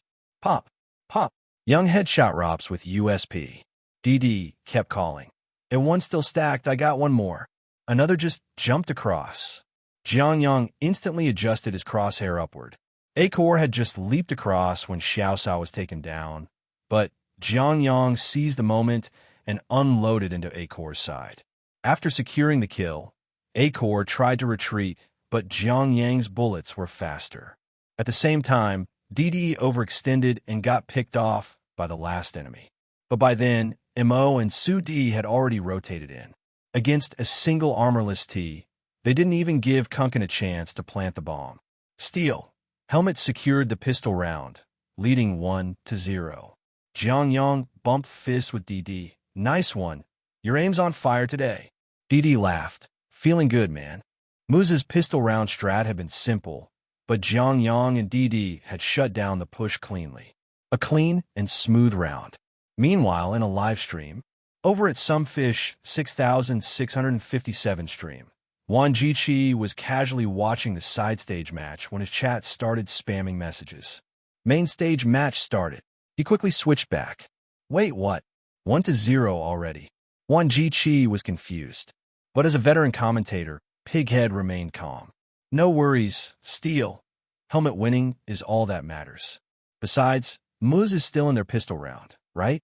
They'll play their pistol round when they have pistols, simple as that. Muz didn't get a bomb plant, so they force-bought Desert Eagles in the second round, trying to get picks mid. But guess what? Cousin's already popping off. A one short burst, 1 kill. 2 kills. He's still moving, still tapping. But Xiaosao from mid-doors comes in with support, and boom, a flawless 2-man cleanup secures round 2. 2 rounds in, Cousin's already at 5-0. He's looking sharp today. Let's see what happens next, though. The rifle round is coming up. Since Muz hadn't planted in either round, their economy wasn't great.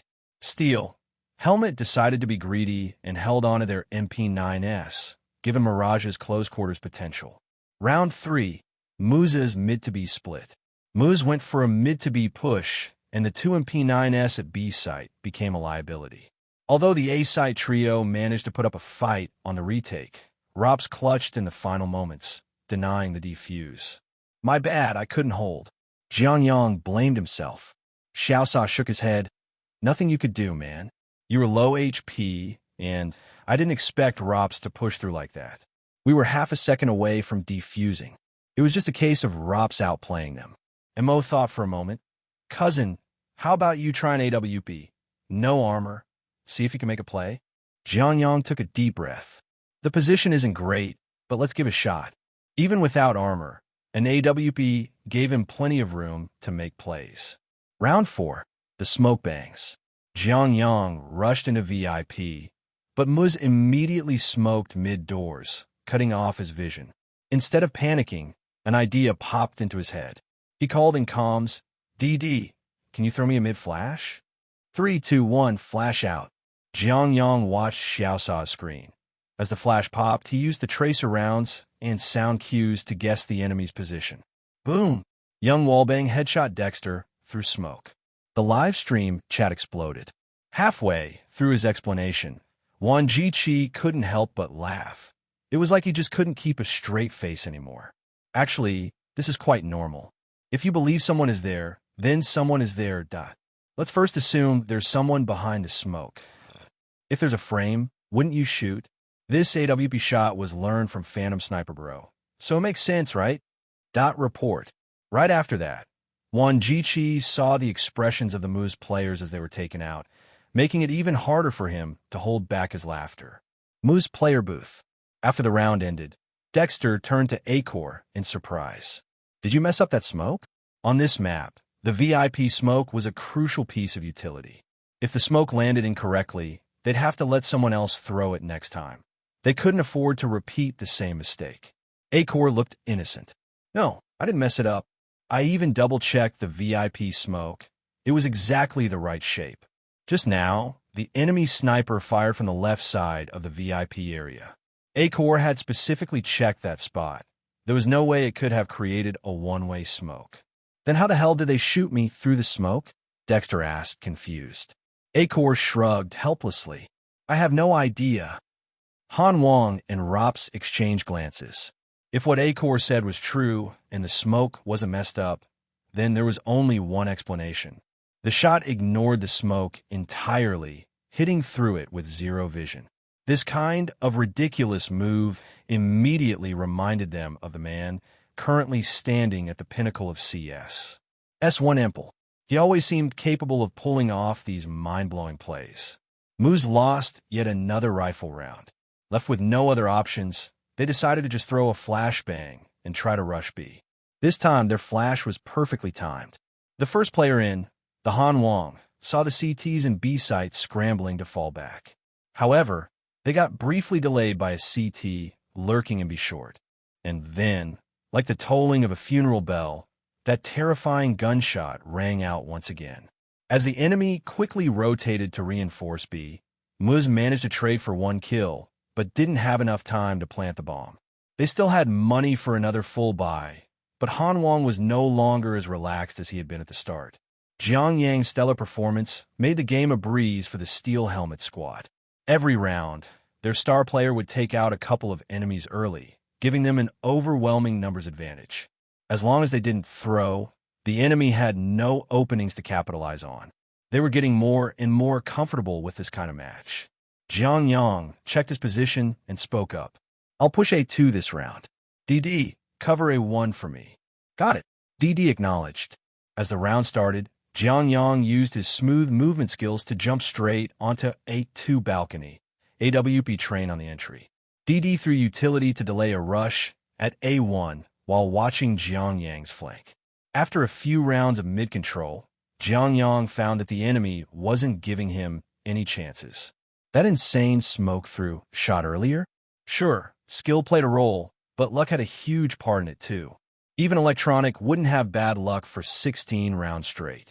Luck wasn't going to always be on his side, so he focused on leveraging positional advantages to create new openings, whether it was getting boosted onto B2 or climbing up A2 to find the perfect timing. Cousin's AWP is locked onto A2, but this round, Muz is playing slow, opting for map control. They're positioning Han Wang outside VIP, which completely locks down B short. Brother Xiaosa is in the archway, but Muz has thrown a smoke inside and followed up with a Molotov, but it didn't fully spread. That might be an opening. Brother Xiaosa peeks, but oh no. Acor was already holding that angle. One shot to the head, but he survives, just barely. Brother Xiaosa got taken out, and Jiang Yang and DD were now in a tough spot. Brother Xiaosa had been the linchpin connecting A and B. With him dead, mid-control, and information were completely lost. Their flanks were now extremely vulnerable. Jiang Yang thought for a second. DD, let's push forward and take control. No point retreating now. With Brother Xiaosa gone, there were just too many potential timings at Arch and VIP. Even trying to fall back to CT spawn would be a huge risk. But if they could hold A1 and A2, they'd have much more room to maneuver. All right, I'll push A1. DD responded. Jiang Yang moved up from A2, covering DD. The worst-case scenario? They both die, and B has to save. But if they could even trade one kill, they'd still have a chance in the late round. Jiang Yang executed a Wang Kar-Y-style single-take maneuver on A2, but Rops wasn't there. However, DD ran into an opponent. DD AK-47 killed Rops. Holy SH *T, that was close. He saw me first because of the close-range angle. I almost lost that. DD gasped. Rops had been lurking on T-Spawn's boost platform. He pushed out first and saw DD spraying immediately. But his recoil control faltered, and DD managed to turn the fight around. DD barely had time to celebrate before he heard gunfire from the boost platform. Mid-reload, he was taken down instantly. Jiang Yang stayed patient. There was no reason to rush. He was already in the middle of A2. Cousin, don't push yet. Wait for us to rotate. Mo cautioned. DD had turned the fight into a 1-4-1 trade, but now they were back to a numbers disadvantage. Muz still had the chance to reposition into strong post-plant setups. Jiang Yang advised, I'm on A2. Stick together for the retake. As long as he held A2, his teammates only needed to watch Arch and VIP. If they split up and got picked off, their chances in the retake would be slim. Mo and Su D took his advice and rotated through CT spawn. DD gets caught by Dexter, and that's a bomb plan for the TS. But Steel Helmet star player is still up. There's still room for a clutch. Wan Jiqi, watching the mini-map, got hyped. Two CTs rotating through spawn, but Han Wang heard them. Their positions are known. A-Core is holding B short with the AWP, while Muz is planted for B short control. Do they realize there's an AWP in A2? A-Core just turned to hold it. But wait, what just happened? Wan Jiqi was about to call the round over, but suddenly, A-Core got domed. Even though he had the angle, Cousin just snapped onto him and destroyed him. Bimas, holding jungle, peeked out to trade, but that funeral bell rang again. Bang! Young, AWP killed Bimas. A2 AWP is online. Kuin, hiding at the dead angle, finally made a move, spraying Jiang Yang down. Kuin gets the trade, but his position is revealed. Han Wang is flanking, but Mo and Su D are forcing the defuse. Mo jumps on a long box, holding CT, but Han Wang flicks up and deletes him. Wan Jiqi's eyes widened. That was a godlike reaction shot, but it was too late.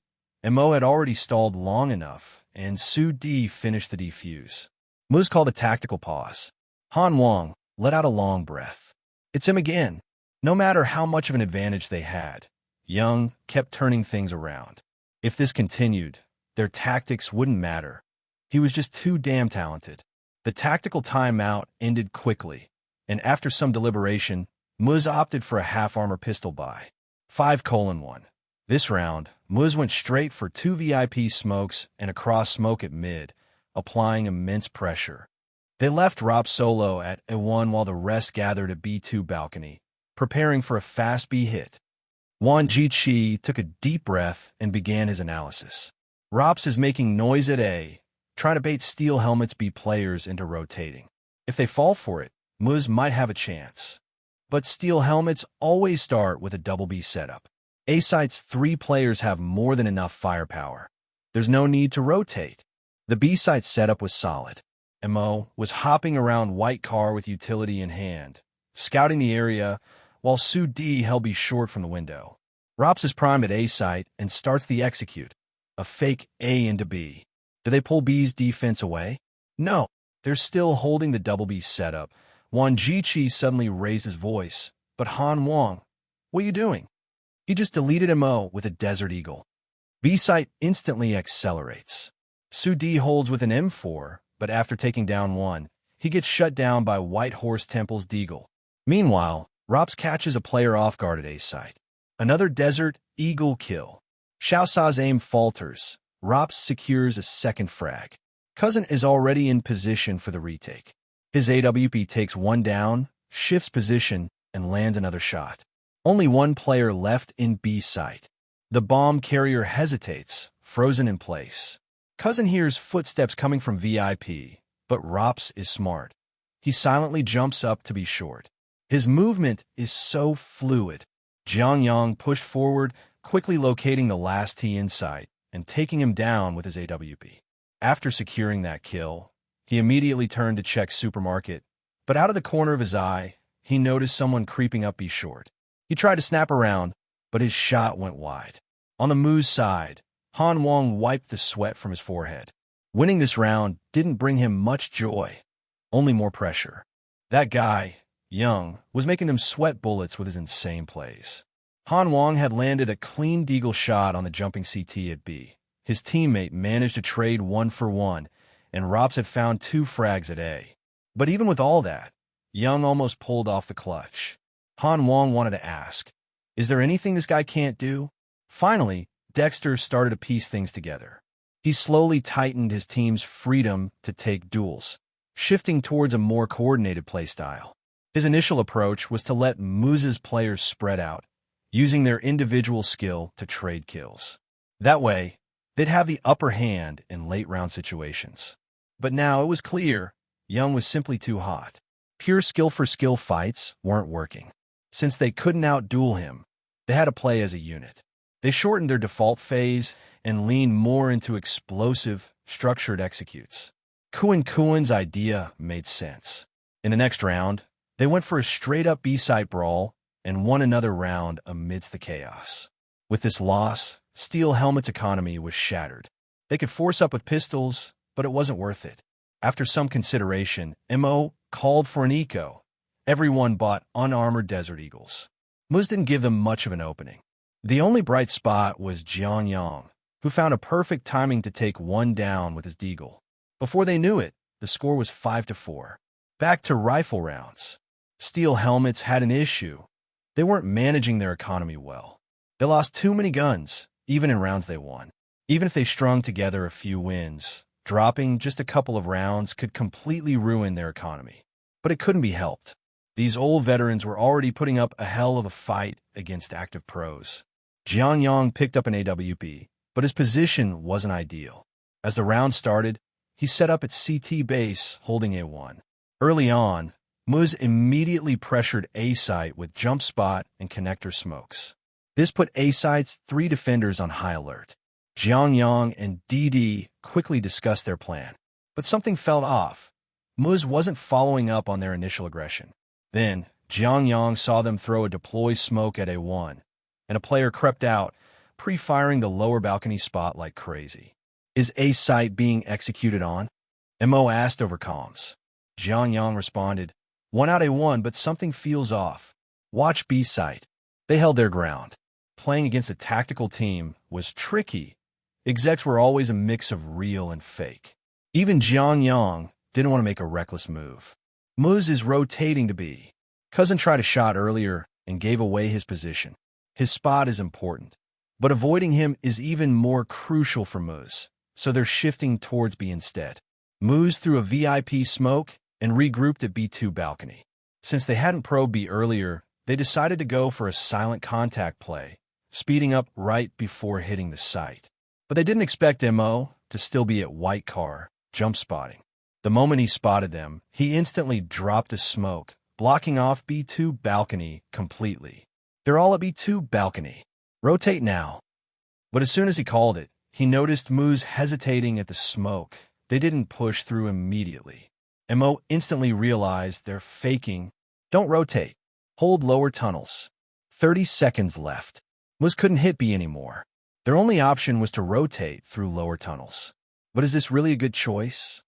Wan Jiqi was thrilled. Su Di heard everything. The 3A site players are already in position, waiting for them. Cousin's AWP is holding from phone booth. First pick secured. Xiao Sa's M4 sprays down another.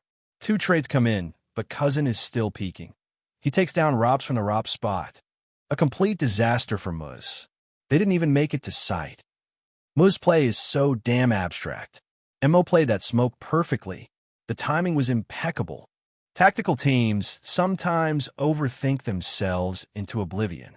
This round played out like a chaotic C+ matchmaking game. But that's exactly what happens in pro-level mind games. Muz wanted a fancy play to crack B, expecting weaker firepower there. But under heavy pressure, their scripted play didn't unfold as planned. MO's smoke completely ruined their timing. It landed at just the right moment, stopping them in their tracks. With another economy round coming up, this time Kuin didn't bother with B. Instead, they rushed A2 balcony. It caught Steel Helmets completely off guard. DD traded 2 before getting overwhelmed. Xiao Sa had been watching Arch and couldn't help in time. But fortunately, Muz had no armor, and Steel Helmets managed to secure the round. The score moved to 7-4. The first half was already more than halfway through, and Steel Helmets still had a decent lead. But whether they could extend that lead depended on the next round. MO had started recognizing Muz's attack patterns. He spoke up. This round, Cousin should try peeking mid early. If they smoke it off, rotate towards B and help hold B2 balcony. I'm going to push B short with Su D. Xiao Sa, be ready to swing out Arch and try to catch them off guard in mid. Their previous rifle rounds were too passive. They lacked information, which made it hard for MO to call plays mid-round. Now, he wanted to be proactive instead of always reacting. As the round started, Jiang Yang followed MO's plan and went VIP to hold mid-doors with his AWP. But Muz's VIP smoke came fast, denying him a shot. Jiang Yang quickly pulled out a Molotov, tossing it towards sandbags to slow down T-side's mid-control. After that, he rotated towards Supermarket and held B2 balcony with his AWP.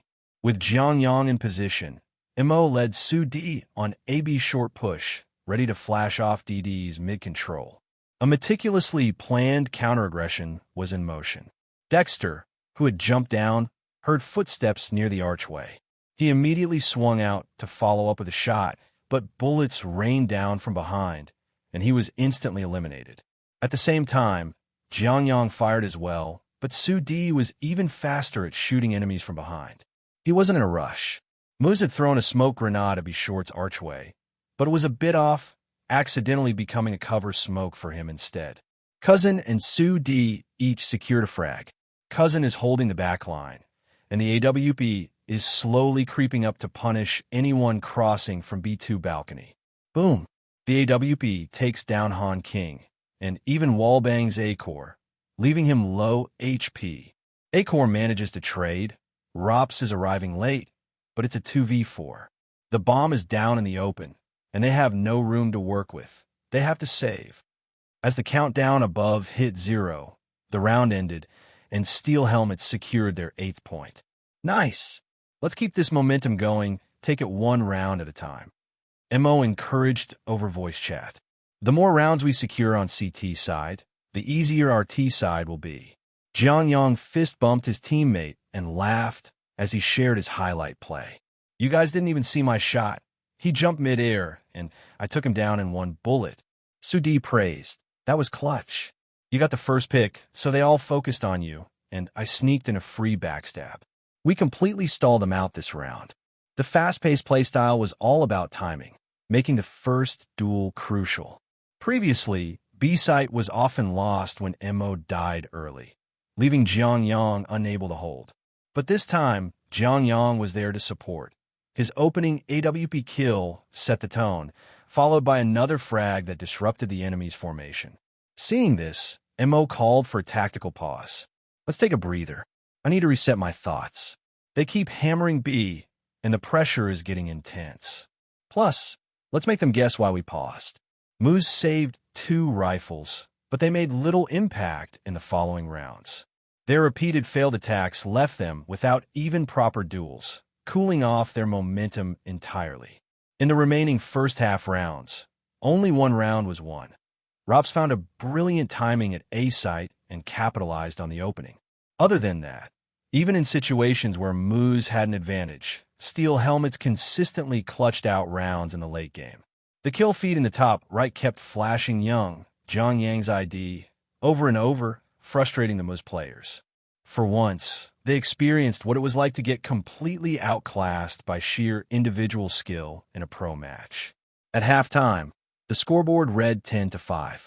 Guys, our defense was amazing. We're up by 5 rounds. Mo hyped up the team in voice chat. Ming, reaching, slightly surprised, commented, "We're playing really smoothly today. Moose feels weaker than expected." She was blunt, just saying what she thought. DD chuckled. "Nah, it's not that Moose is weak. It's just that Cousin is playing too damn well. It doesn't even feel like a tactical battle. Just Cousin carrying everything." Jiang Yang smiled. "I wouldn't say I'm carrying, they just happened to push into my sight, and I happened to stop them." His words were light-hearted, but confidence was written all over his face. This first half had been a dream performance for Jiang Yang. 15 rounds in, he had already racked up 23 kills. For an AWPer, that was an outstanding score. More than just stats, many of his frags were crucial impact kills that swayed rounds in their favor. After a short halftime break, the side switched. Steel Helmets were now on T side. Pistol round. Jiang Yang was handed a P250 as the team's designated heavy hitter. Mo kept the strategy simple, a classic B-site rush. 6,657's live stream. The caster, Wan Ji, heard the in-game audio and quickly switched back to the live feed. "All right, we're not missing this pistol round. This one is absolutely critical." 10-5 on the scoreboard. So if Steel Helmets win this, they'll widen the gap, and Moose's comeback chances will shrink drastically. They're all moving mid and towards B. This looks like a B-site rush. CT side naturally leans A heavy and keeps B light on defense. Wan Ji analyzed. "Looks like Steel Helmets have found a weak spot. B's duo defense is huddled around B short. But wait, Frozen is holding B short, and he's an absolute beast there. How's this going to play out?" B site is under full attack. Jiang Yang threw a B short smoke and a flashbang, moving in with the team. He was quick, but by the time he arrived, he saw his 2 teammates fall in front of him. Frozen, USP headshot on DD. Frozen, USP headshot on Karsa. Frozen is going crazy at B short. Sudi called out. Hearing that, Jiang Yang didn't panic. He checked his angles methodically instead of rushing him blindly. He was expecting a second defender at B site, but no one appeared. Realizing this, he shifted his aim and hunted down Frozen instead. Bang! Young plus Karsa. P250 kill on Frozen. Frozen got greedy. He should have stopped after 2 kills, but he overextended, and Cousin punished him for it. Cousin is holding B2 balcony while his teammates push into the site. But B Short's defender just flashed out for a retake. Jiang Yang got blinded and had to retreat into cover. Meanwhile, Xiaosao was caught off guard at sandbags and instantly deleted. When Jiang Yang regained vision, he swung to trade. Rops had pre-aimed B2 balcony, but Jiang Yang's peak was pixel perfect. Rops missed his first shot. Jiang Yang didn't. Boom! Rops was down. Yet, as Jiang Yang secured the frag, Mo was taken out at the bomb site. Steel Helmet's firepower is insane. Cousin clutches too, but now it's a 1v3 situation. He's alone at B2 balcony, and his position is locked in. Even the caster Wan Ji couldn't believe it. He thought Jiang Yang still had a slim chance to win, but his teammates had fallen too fast. Jiang Yang also knew this was a tough spot. He took cover at B2 balcony, avoiding direct sight lines. Bomb is planted default, just for you. Mo called out. Jiang Yang processed the info quickly. Then he heard the bomb defuse sound. He didn't peek immediately. He waited 2 seconds, then glanced back. They weren't defusing, just baiting him out. But the second defuse attempt sounded real. From the way they hesitated earlier, Jiang Yang deduced that they didn't have a defuse kit. Otherwise, they wouldn't risk delaying. Trusting his instinct, he swung out aggressively. A CT jumped on a white car to pressure him, but Jiang Yang was ready. Boom! P250 headshot. Kuan got airborne and instantly shot down. 1v3 now down to 1v2. But the bomb is halfway defused. Cousin has to act now. Jiang Yang peeked out again, just in time to take out the defuser. The final CT tried to stick the defuse, but boom, the bomb exploded. Steel helmets won the round. The chat exploded. Again, how's he keep doing this? Time ran out. Cousin saves steel helmets once again. Wan Jiqi burst out laughing. How is this even possible? He actually pulled off a 1v3. Even though he didn't kill all of Muz, he still won the round by himself. Again, it's Cousin. Why is he fragging this hard? This is Muz we're talking about. He's nearly at 30 kills already. He's just playing unfair at this point. That was seriously an insane clutch. How many clutches has Cousin won now? Third? Fourth? Muz players are literally laughing in disbelief now. Han King, the opposing AWPer, could only watch as the C4 detonated, then chuckled in resignation. White Horse Temple, the last Muz player who had failed to defuse in time, had never felt this helpless in a clutch situation before. How were they supposed to play against this? Every time Young was alive, winning just felt impossible. Losing this pistol round crushed Muz's morale. They force-bought in frustration, but in the next 2 rounds, Steel Helmets capitalized on their economy lead, securing the bonus rounds with relative ease. The score pushed to 13-5. The rifle rounds begin. As the match moved into full-buy rounds, Steel Helmets started making some mistakes. However, Muz was in even worse shape. Their aim was ice cold. Even though they spotted several openings, they failed to capitalize, letting Steel Helmets escape tight situations. Even though Muz started taking rounds, their previous deficit was too large. As the final rounds played out, the match remained relatively calm, with both sides trading points. Finally, the scoreboard locked in at 16-9. Steel Helmets secured the victory.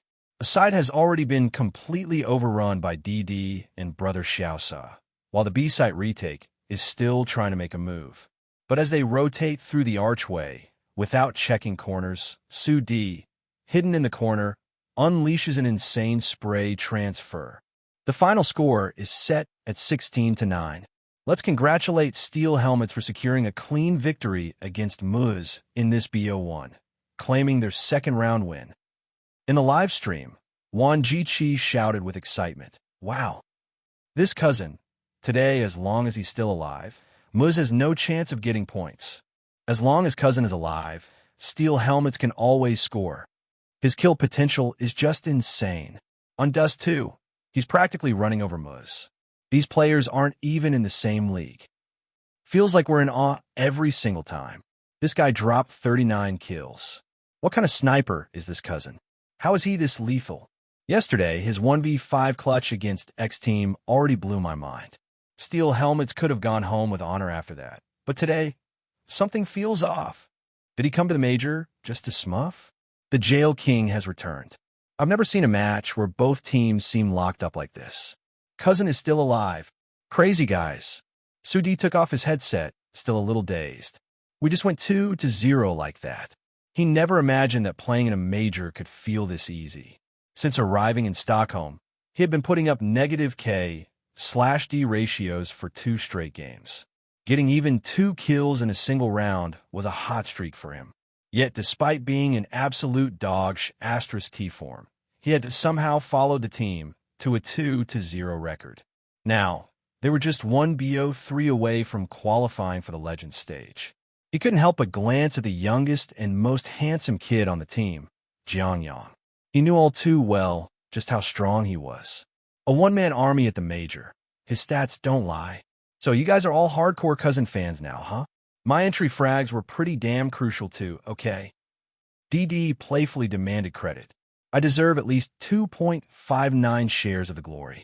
Mo heard that and chimed in, well, if we're going by that logic, I must have been F*****ing genius today. Seeing the conversation turning into a credit-sharing contest, Brother Xiaosa quickly stepped in. Isn't this just normal? After watching Cousin play these past 2 games, if you're not hyping him up, you must be some kind of god yourself. Our Cousin is carrying too hard. At that, the whole team burst into laughter. Jiang Yang looked at his veteran teammates, smiled, and raised a single finger. The others were briefly confused. Jiang Yang spoke. One more BO3. One more BO3 win, and Steel Helmets would match CNCS's historical best record. If we win just one more BO3, we'll get our own players' stickers. Having your own sticker in the game wasn't just about the prize money. It meant Jiang Yang had officially cemented himself as an elite pro player. His name would be immortalized in CS, Go history, and casual players worldwide could open capsules and get his autograph. His sticker would be on thousands of guns. That was the ultimate flex. How did you pull off that VIP AWP double kill? Ming, reaching, wearing a mask, curiously leaned in to ask. DD was puzzled. Which one? The one where I asked you for a flash, Jiang Yang clarified. Oh, that one? Simple. Just sound cues and a bit of luck. Ming, reaching, small eyes were still filled with doubt. She played CS. Go to. Could sound cues really be that precise? Could luck really mean landing 2 wall-bang AWP shots back-to-back? Before she could press further, Mo cut in. All right, let's not waste time. Shake hands first, then talk later. Plus, we still have another match later today. Don't waste time. Under Mo's lead, they eagerly walked over to Muza's player area. Out of the corner of his eye, Jiang Yang noticed someone looking at him. He glanced back. It was Kerrigan, the in-game leader of FaZe. His expression showed clear surprise. Of course, Kerrigan knew today's match was between Steel Helmets and Muz, but he never expected Steel Helmets to actually beat them. After all, only the winners got to walk over for handshakes. But the tournament wasn't over yet. Big Cousin quickly refocused on his own game. Meanwhile, a photographer caught Jiang Yang's glance and clicked the shutter. The image of an old veteran watching a prodigy in action. Such a stark contrast. Plus, Jiang Yang had great posture, making the shot look particularly cinematic. But Jiang Yang didn't notice this minor moment. He simply followed his veteran teammates towards Muza's player area. Losing this BO1 didn't eliminate Muz outright. They dropped to the 1-1 bracket, meaning they could still qualify by winning another BO1 and a BO3. So while they were frustrated by the loss, at least they weren't out of the tournament yet. Han Wang, staring at the equally handsome guy across from him, recalled the insane rounds that had just unfolded. He let out a bitter smile. Throughout today's match, he and Young had faced off quite a few times. But the number of times he actually killed Young, he could count them on one hand. Most of the time, Young would just one-tap him with the AWP, zero mercy. Han Wang had actually started off in great form today. During warm-ups, he felt his aim was particularly crisp. But as the match went on, he just got demolished again and again. Standing opposite him, Young hadn't even pulled off any crazy 4 Burmese shots or 5 Burmese shots like some highlight machine. But the guy was so consistently lethal, it was ridiculous.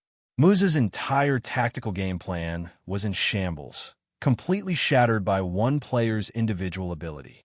They never saw that coming. Han Wang was handling it fine. He wasn't just some random prodigy. He had been the scene for years, getting schooled by S1 Impel, ZYW, and Nico before. So he was just shocked. How could a rookie play at this level? Meanwhile, Kuen's eyes were visibly blank, his face literally red from frustration.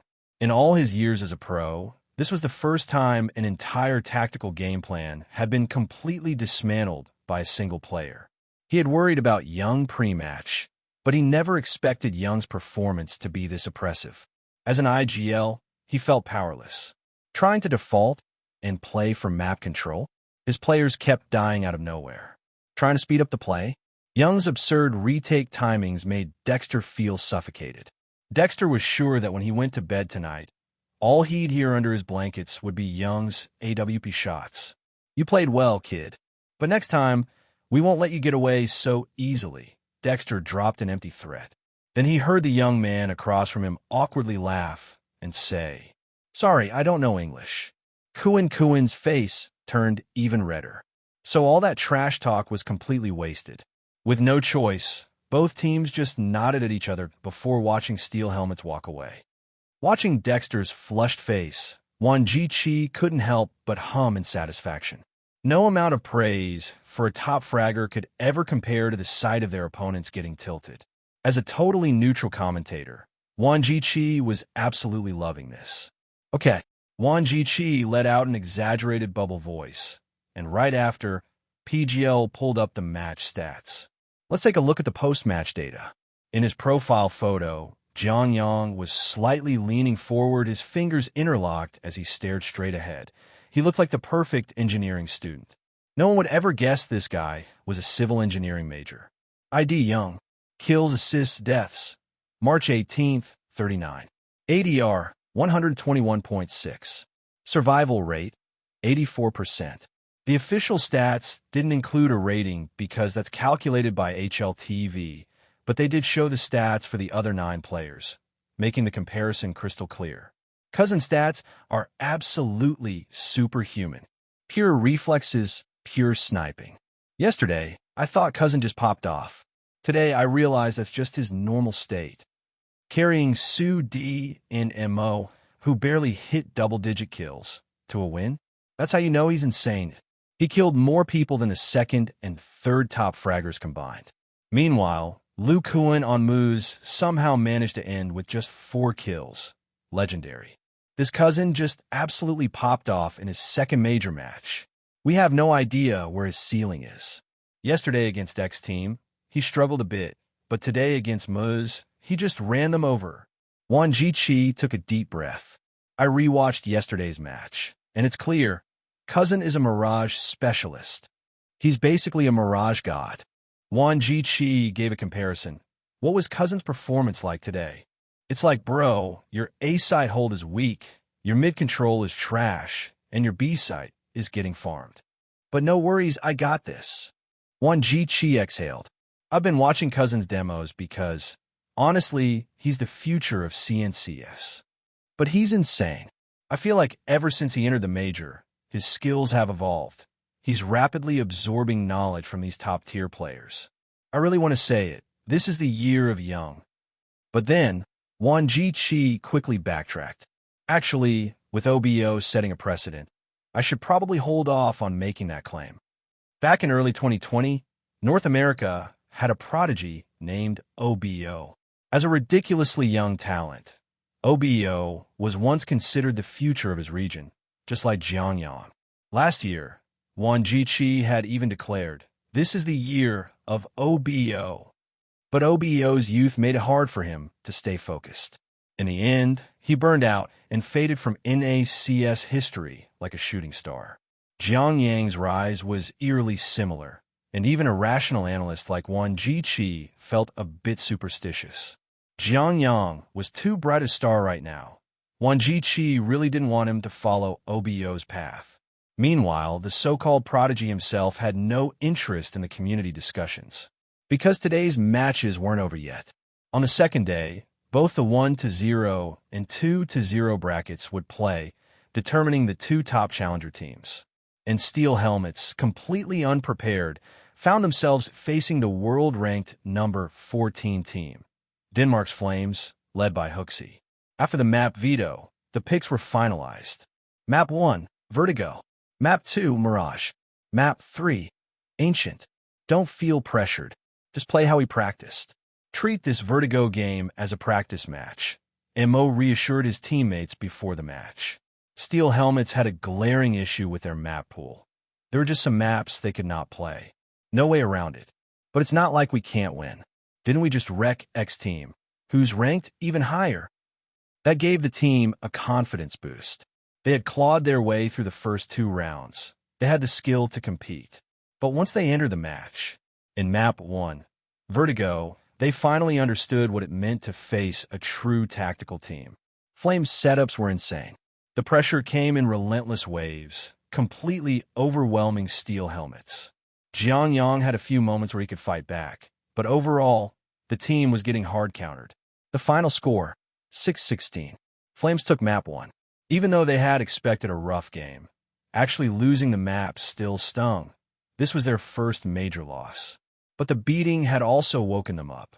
DD noticed the gloomy mood and tried to lighten the atmosphere. No worries, no worries. Map 2 is Cousin's best map.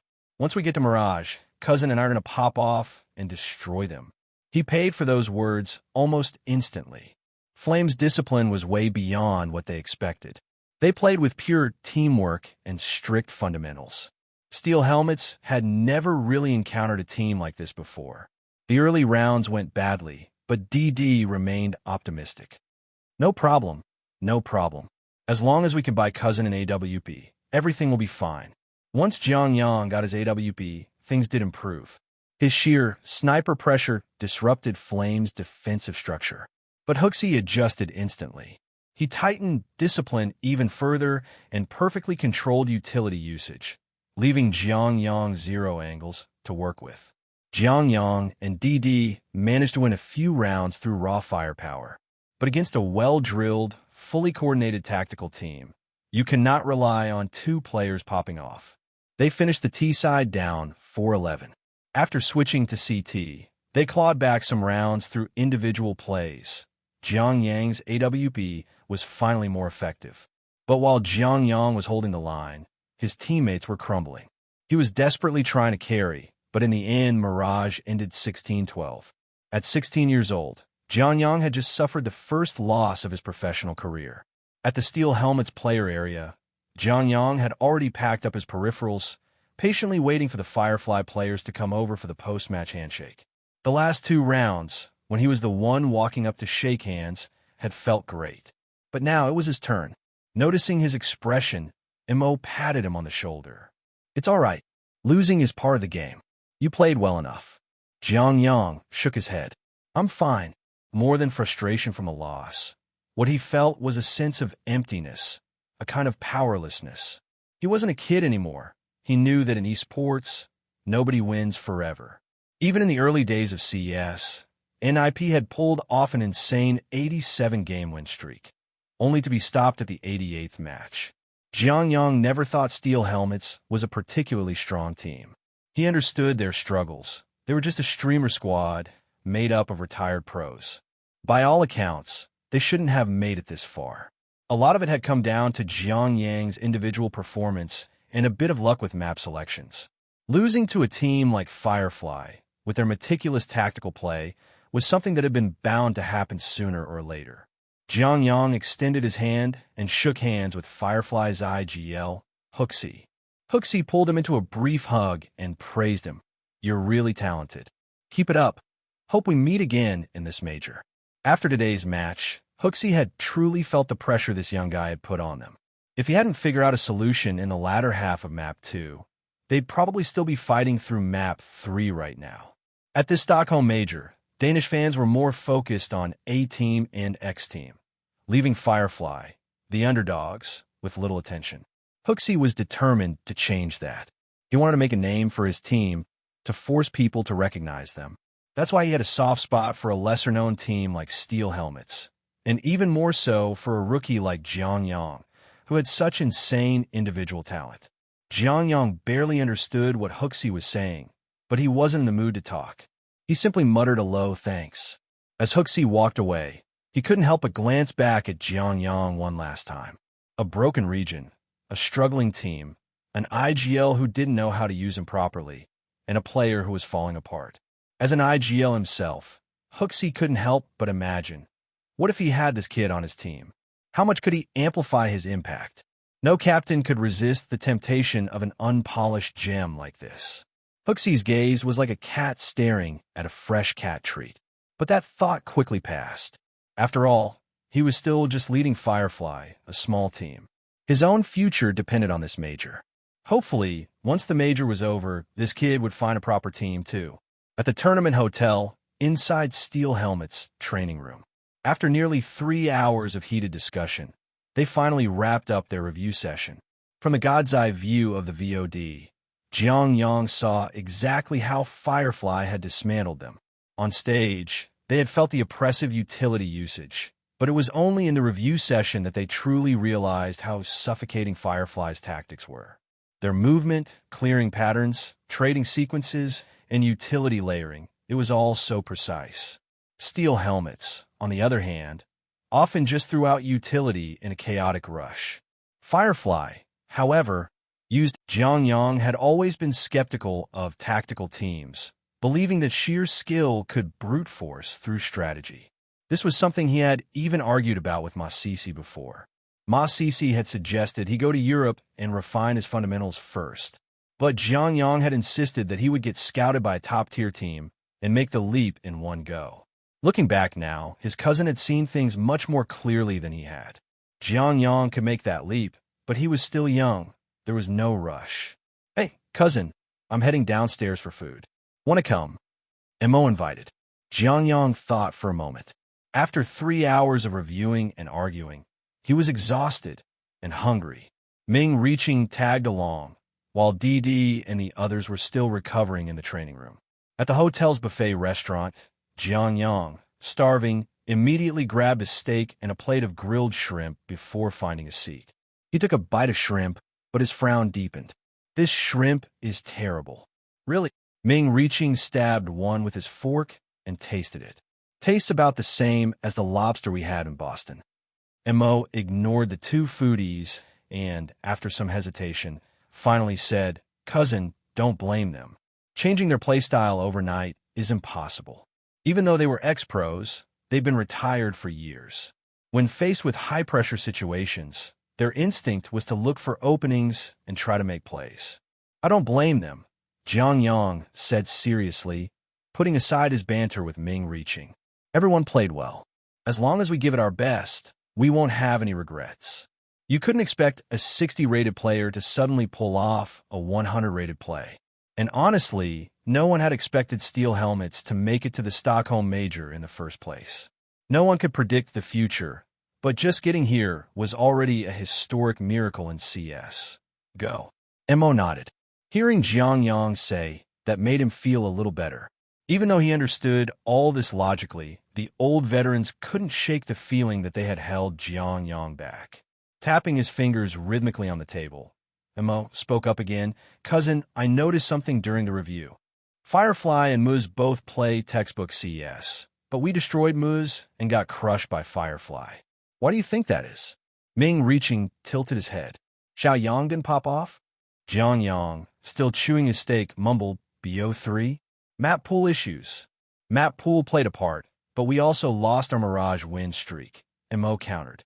He didn't drag it out and quickly explained, "Against Muz, you kept getting early to mid-round kills.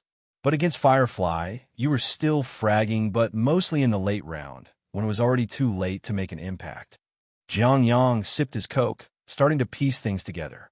"Yeah, even when I got kills against Firefly, it felt kind of meaningless." Mo nodded. "That's why, in our next games, I want you to be more aggressive in finding early picks. Don't hesitate. If you can secure an early kill, the whole team will feel less pressure, and our round win rate will go up." Jiang Yang took a deep breath. But taking early fights is risky. As the team's AWPer, his playstyle relied on holding angles and flicking rather than actively taking fights. Switching to a more aggressive approach wasn't impossible, but it came with a higher risk of throwing rounds. Mo spoke seriously. "It's not that your current playstyle is bad. It's just that Steel Helmets need you to play differently right now." Right now, the team was like a barrel with long planks and short planks. Their strengths were solid, but their weaknesses were glaring. So, they had to tilt the barrel sideways and maximize what they had, even if it meant risking a collapse. Jiang Yang pursed his lips. "I'll do my best." Losing to Firefly had exposed a lot of issues within Steel Helmets. And now, he finally understood what Ma Sisi meant when he said, "If you want to be great at CS, you have to go to Europe." The highest level of competition in Asia wasn't even as tough as playing against a European Tier 2 team. Staying there would only make him worse over time. As he ate, Jiang Yang started thinking about how he could use his AWP to find more early round impact. S1 Impul's ultra-aggressive style, picking fights based on spawn positions, flashed through his mind. But oddly enough, another image surfaced, his first encounter in the Choose Your Opponent simulation. That rookie-level match, and the player named Doc. That insane, non-stop, full-send aggression. He didn't need to go full Doc mode, pushing aggressively and relying purely on aim to win duels. but there was definitely something to take from that playstyle. With this new perspective, Jiang Yang felt like he had found a solution. Ming reaching, and Mo noticed that he had drifted into deep thought and chose not to disturb him. After finishing his meal, Jiang Yang headed back to the training room and immediately pulled up the VOD of their match against Firefly, mentally simulating an ultra-aggressive AWPing approach in game. It seemed viable, but most of the time, it only caught opponents off guard. Whether it could consistently secure rounds remained uncertain. Then again, Jiang Yang realized that if this aggressive style could force opponents into a state of constant pressure, it would have already served its purpose. He could always revert to a more passive, angle-holding playstyle later. From his perspective, this was a workable solution, and just like that, everything clicked into place. Stretching lazily in his chair, Jiang Yang decided to hit the hotel gym for a bit. It wasn't just about earning comeback points. Ever since he developed a habit of working out, skipping a day made him feel like something was missing. But before heading out, he took a quick look at the daily shop in the system. His eyes skimmed over the items. Sleepy black tea, a tube of lipstick, limited edition Dankying sticker, random hex deck card, signature skill summary card. Jiang Yang raised an eyebrow. Normally, during a tournament, he would check the shop after matches. He hadn't expected anything special, but today there was actually something interesting. That random hex deck card, he bought it without hesitation. These hex deck simulation spaces had saved him an incredible amount of time in his journey to improve at CS. After completing the purchase, he checked his inventory. Hex deck all or nothing. Description: a consumable card. Can be used at the start of a Palace Struggle event. If the old veteran wins the Palace Struggle, a massive reward awaits. Jiang Yang, confused face? What the hell? Was the system really setting him up to inherit the world's top Prince Snatcher title? Even though the card promised a big reward, Jiang Yang sincerely hoped it would just collect dust in his inventory. Because if he had to use it, it meant his team was on the verge of serious internal chaos. And that was the last thing he wanted. His ideal professional career involved grinding hard with a group of like-minded teammates, sticking together, and slowly climbing to the top. He really didn't want his esports journey to be filled with endless politics and backstabbing. Just thinking about it gave him a headache. Shaking his head, he returned to the system shop and looked at the final item. Signature skill summary card. Description: used to analyze the old veteran's abilities and extract a signature skill. Price: 5,000 comeback points. Jiang Yang had originally planned to save up his comeback points and spend them in a big simulation session later. But damn, this was tempting. Both eco-clutch and the true essence of pre-aiming had helped him tremendously in matches. But not every technique suited him perfectly. His playstyle was already diverging from many established pros, carving out its own unique path. If he could define his personal skill set, identify what truly made him strong, that would be invaluable. Gritting his teeth, Jiang Yang made the purchase.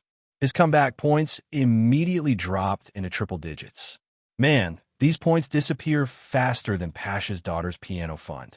If only his comeback points could stack like a permanent buff, that'd be nice. But this wasn't the time for wishful thinking. Would you like to use signature skill summary card? Yes. Jiang Yang activated the card. The screen in front of him flickered, and new text appeared. Congratulations. The old veteran has unlocked the signature skill, weak target marking. Skill: weak target marking, level 1. Progress: 0 of 500. Description: when you identify that an opponent is not a strong player, you gain increased confidence, slightly improving your multi-kill potential. Jiang Yang, he couldn't help but laugh. One thing was for sure, this system's abilities were getting more and more abstract. What the hell is this weak target marking? Isn't this just noob detector? So basically, if he felt the opponent was weak, his confidence would rise, leading to more kills. More kills meant they looked even weaker. The weaker they seemed, the more rounds he'd win. It was a vicious cycle for the enemy. Jiang Yang started thinking. Despite both being tactical teams, playing against Muz had felt completely different from playing against Firefly. Was Muz actually weak? No way. They had a bunch of big-name players. They weren't pushovers.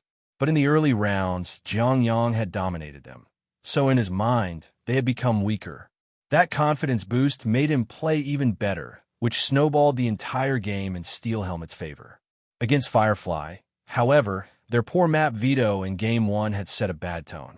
Losing the first map made Jiang Yang recognize their strength, so his playstyle naturally became more cautious. So sometimes, maybe he should treat his opponents like noobs. Otherwise, the unnecessary pressure would only cause him to miss opportunities. If he were just a role player on the team, his mindset would be better to do nothing than to make a mistake. But Jiang Yang wasn't a role player. He was the star. Aggressive AWPing? Guess I'll give it a shot. October 28th, 2021, Thursday. Jiang Yang groggily heard his phone buzzing with a notification. It was a message from his deskmate, Li Hua. He clicked on it and took a look. Li Hua, home alone, feeling lonely. Hot, intense, and thrilling gameplay. An experience like never before. Crazy Thursday. VMe 50 to ease my sorrow. The message was decorated with a bunch of heart and fire emojis. The first line instantly woke Jiang Yang up. But after reading to the end, he realized he'd been tricked. You woke me up first thing in the morning with this nonsense, Jiang Yang complained on WeChat.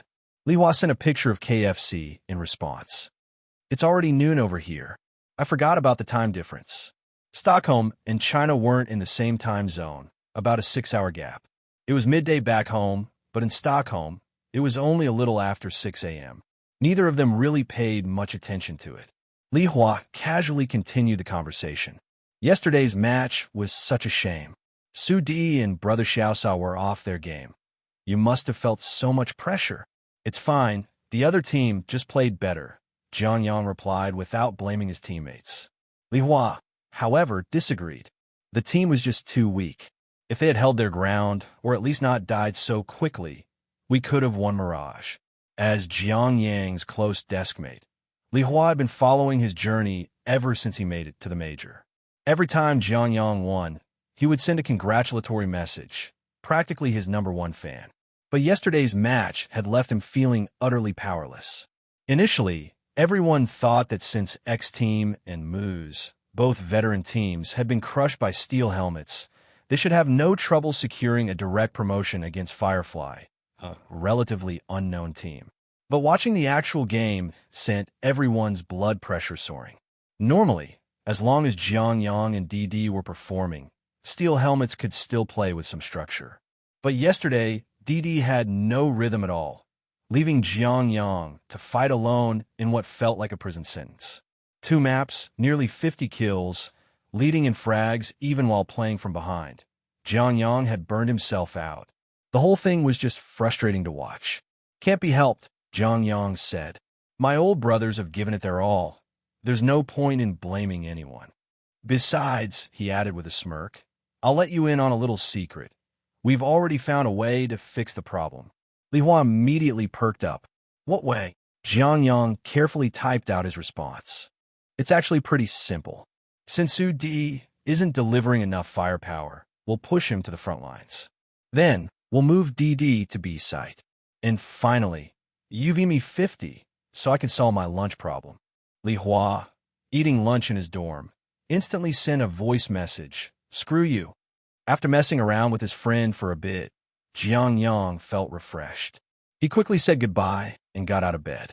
Since he was already awake, he might as well get up and start training. While brushing his teeth, he casually scrolled through forums on his phone. Just like Li Hua, many Chinese viewers were feeling frustrated on his behalf.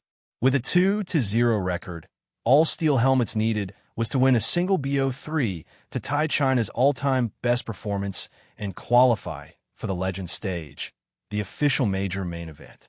Jiang Yang had done everything he could, but the veterans just couldn't hold on. Watching him hard carry and still lose, it was painful.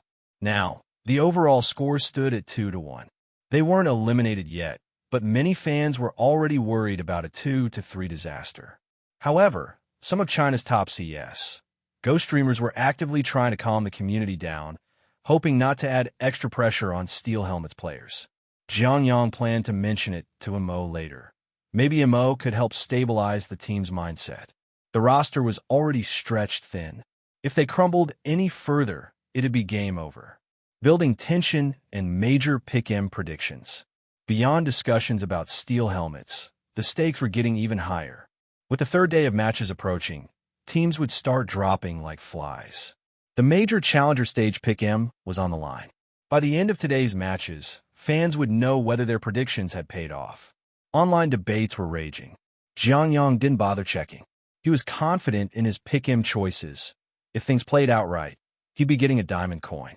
And when that happened, he was going to print it out, slap it onto his cousin's face, and ask, "Do you even know CS? Go?" Unexpected news from cousin Ma Cici. Just as he was about to put his phone down, another WeChat notification popped up. Today was weirdly busy. Everyone was reaching out to him. Jiang Yang glanced at the screen. It was his cousin, Ma Cici. "Ma Cici, my visa is getting processed again. Should be all good this time. Don't lose hope, Yang Yang." Jiang Yang's eyes lit up. "Cousin, you're coming?" He immediately sent a voice message. Ma Cici had initially run into issues with his documents, and Jiang Yang thought he had given up on coming. But now, it looked like he was still trying to make it work. Ma Cici replied almost instantly, "Of course. So don't get discouraged. I'm coming to coach for Major. Let me have my fun too." Hearing that, Jiang Yang grinned from ear to ear. "I got this, no worries." With that settled, Jiang Yang's fighting spirit surged. When Ma Cici arrived, he'd stand behind them, holding a menu. Mid-match, they'd call a tactical pause just to decide what to eat for dinner. If Jiang Yang pulled off a highlight play, he'd immediately turn around and punch his cousin for good measure. The only question was, could his cousin take the hit? Imagining the scene, Jiang Yang happily hopped his way to the training room, ready for another day of practice. FPL, smuffing, and tactical adjustments. After warming up, Jiang Yang jumped into FPL to farm some noobs since it was still early. Most of the major pros in his hotel weren't even awake yet. The opponents he matched with were mostly non-major pros and high-level pub players. His new playstyle completely blindsided them. After a few games, Jiang Yang did a quick review and spotted some flaws. But instead of rushing, he took his time, studying Don's plays in a simulated match, analyzing and fine-tuning his approach before re-entering FPL. CSBOY livestream banter. Meanwhile, in the CSBOY livestream, Ma Cici was casually chatting with viewers before the matches began. "Viewer, Cici, are you streaming Steel Helmet's match later?" Ma Cici blinked. "Bro, this team was literally born from the CSBOY stream. And you're asking if we're streaming the match?" Then he smirked. "Should I let you guys vote? See if we should stream it or not?" But almost immediately, he changed his mind. "Nah, I know you guys. You'd all vote no just to mess with me. Not falling for that one." The chat exploded with laughter. Another viewer asked, "Viewer, who's Steel Helmets playing today?" Ma Cici answered, "Mr. a fully Spanish team that's been on a rise. Their lineup is Alex, Mopaz, Deathsizzy, Sunpayas, and DAV1G.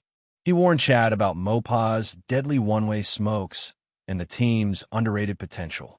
Then, PGL released the star player comparison graphic, Jiang Yang versus Sunpayas. Sunpayas, rating 1.26, solid stats for a rising star. Jiang Yang, rating 1.79, utterly cracked. The chat lost it. WDF, 0.5 rating difference. That's just unfair. MR's coach better start praying. Both teams removed one more map each, leaving Ancient as the deciding map. With the veto finalized, the BO 3 match maps were Map 1, Mirage. Map 2, Inferno. Map 3, Ancient. As the teams used their last few minutes for warm-up, they then entered the Mirage server, ready to start the match. CSBOY livestream. In the CSBOY livestream, Ma Cici yelled excitedly as the match screen appeared. "All right, welcome everyone to the first map of Steel Helmets versus Mr. Mirage. I'm your caster, Ma Cici. Steel Helmets start on T side, and they're rushing B on pistol round. But wait, there are 3 defenders on B. DD jumps down and gets the first kill. The defender outside site is hard-holding, but DD turns around and takes him out. Alex manages to drop Xiaosa, but DD trades him immediately. DD keeps charging forward. He's unstoppable. He storms in a market and takes down Mopaz on the retake. Where's the ace? Give DD the ace.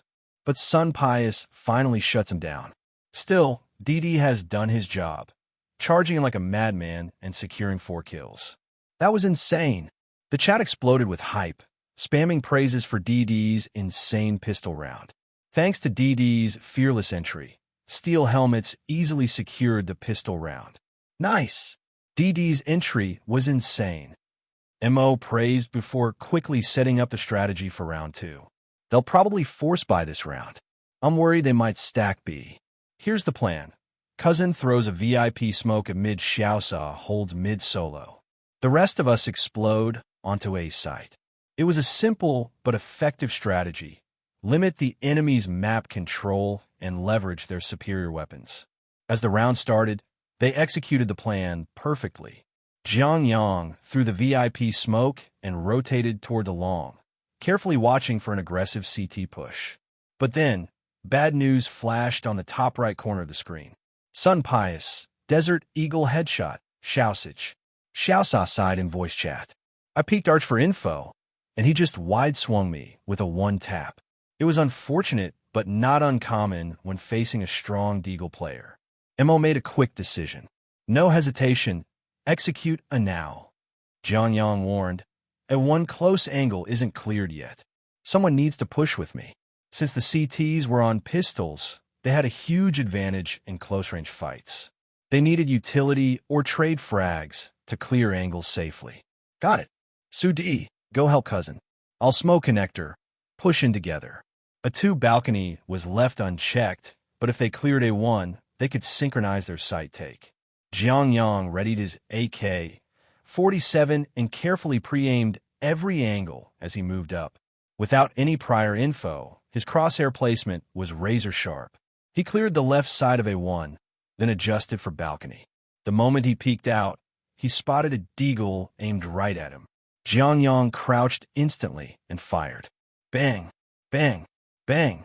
Yang, AK-47 headshot, Sun Pius.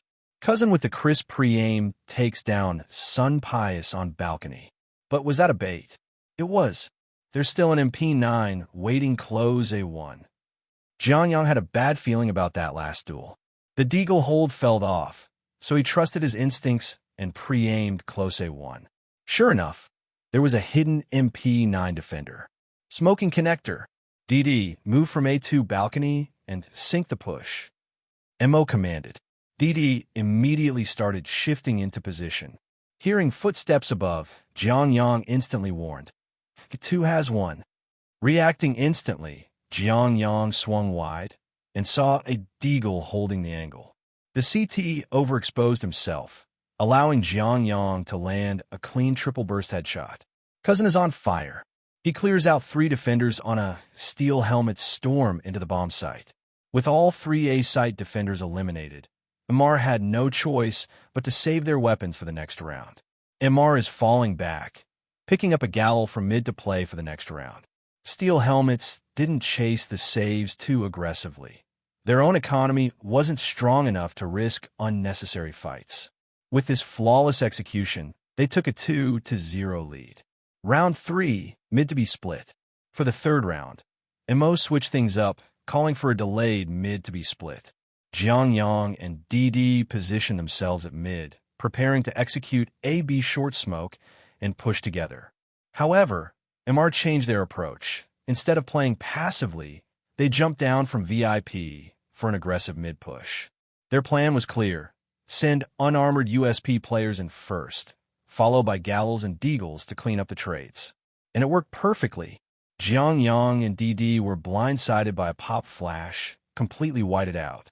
DD, still flashed, sprayed blindly in mid's direction. DD sprays 1 down while full blind. But can he follow up? Nope. Mopaz trades him immediately with the Galil. Ma Sisi sounded worried. This puts Cousin in a tough spot. He's stuck in mid-corner, and his position is locked down. A2 is flashing for a counter push, but no one can help him right now. Can he at least get 1 trade? If Jiang Yang didn't get a kill here, MR would have a 4v3 advantage with 3 rifles in play. Even though some Mr. Players had no armor, that wouldn't matter in a gunfight. Jiang Yang recovered his vision and knew he was trapped. He didn't wide swing immediately, since the CTs were likely holding his angle. Instead, he faked a micro peek. Mopaz immediately fired, thinking it was the real swing. But when he realized it was just a bait, he stopped shooting. In that split second, Jiang Yang wide swung and fired first. Bang! Yang, AK-47 headshot, Mopaz. Yang survives on 10 HP. Mopaz was shocked. His crosshair was already locked on that angle, and he even stopped shooting to readjust. Yet, Jiang Yang still won the duel. His reaction speed was ridiculous. Behind Mopaz, DAV-1G was holding the same angle with a deagle, expecting to clean up the kill. Since Jiang Yang hadn't heard a follow-up shot, he thought mid was clear. He turned away and immediately got hit in the chest by a deagle round. Jiang Yang instinctively flicked back. Bang! Bang! Bang! Yang, AK-47 headshot, DAV-1G. Holy SH*T. What was that? Ma Cici shouted. Did you guys see that flick? DD, who had just died, was staring in disbelief. Bro, what was that shot? Jiang Yang grinned. Instinct. This unreal clutch moment completely turned the round around. B-site was secured, and steel helmets locked in a 3-0 lead. After reviewing the play, Jiang Yang realized something. Mr. isn't actually that strong. Some of their setups felt like amateur mistakes. Maybe they weren't ready for what steel helmets had in store. The 1VG locked his lifeless fish-like eyes on a Mopaz and asked in a devilish tone, "This is what you call one shot away from death?" Mopaz hesitated and weakly replied, "I hit him for half HP. That should count as low health, right?" Sun Pius, standing nearby, burst out laughing. "Meet him, he's low. Shoot him once, he's at 1 HP. Shoot him twice, he's still got a drop left. Low HP is your guy's biggest lie." Even the 1VG couldn't help but laugh, but he still explained, "Actually, Mopaz did tag him hard. It's just that Young's aim was too clean. I caught the timing and fired one shot, but he instantly flicked and killed me instead. This is really giving me no-rank matchmaking vibes," David muttered, still in disbelief. Young's instant counterkill had scared him to his core. Worse yet, it crushed their hopes of making a comeback in that round. Such a shame. The Mr. In-game leader quickly reassured them. "No big deal, we've got rifles now. Let's just play a solid defense and slowly bring the score back. Sun Pius, just pull out the AWP and hold mid. We'll start with a basic 2-1-2 setup. Keep it simple and react accordingly." As the countdown ended, Sun Pius threw a molly into VIP right at the start. His plan was to disrupt the enemy's VIP smoke with his molly, creating a one-way smoke advantage. But very quickly he was dumbfounded, because the enemy hadn't thrown their VIP smoke at all.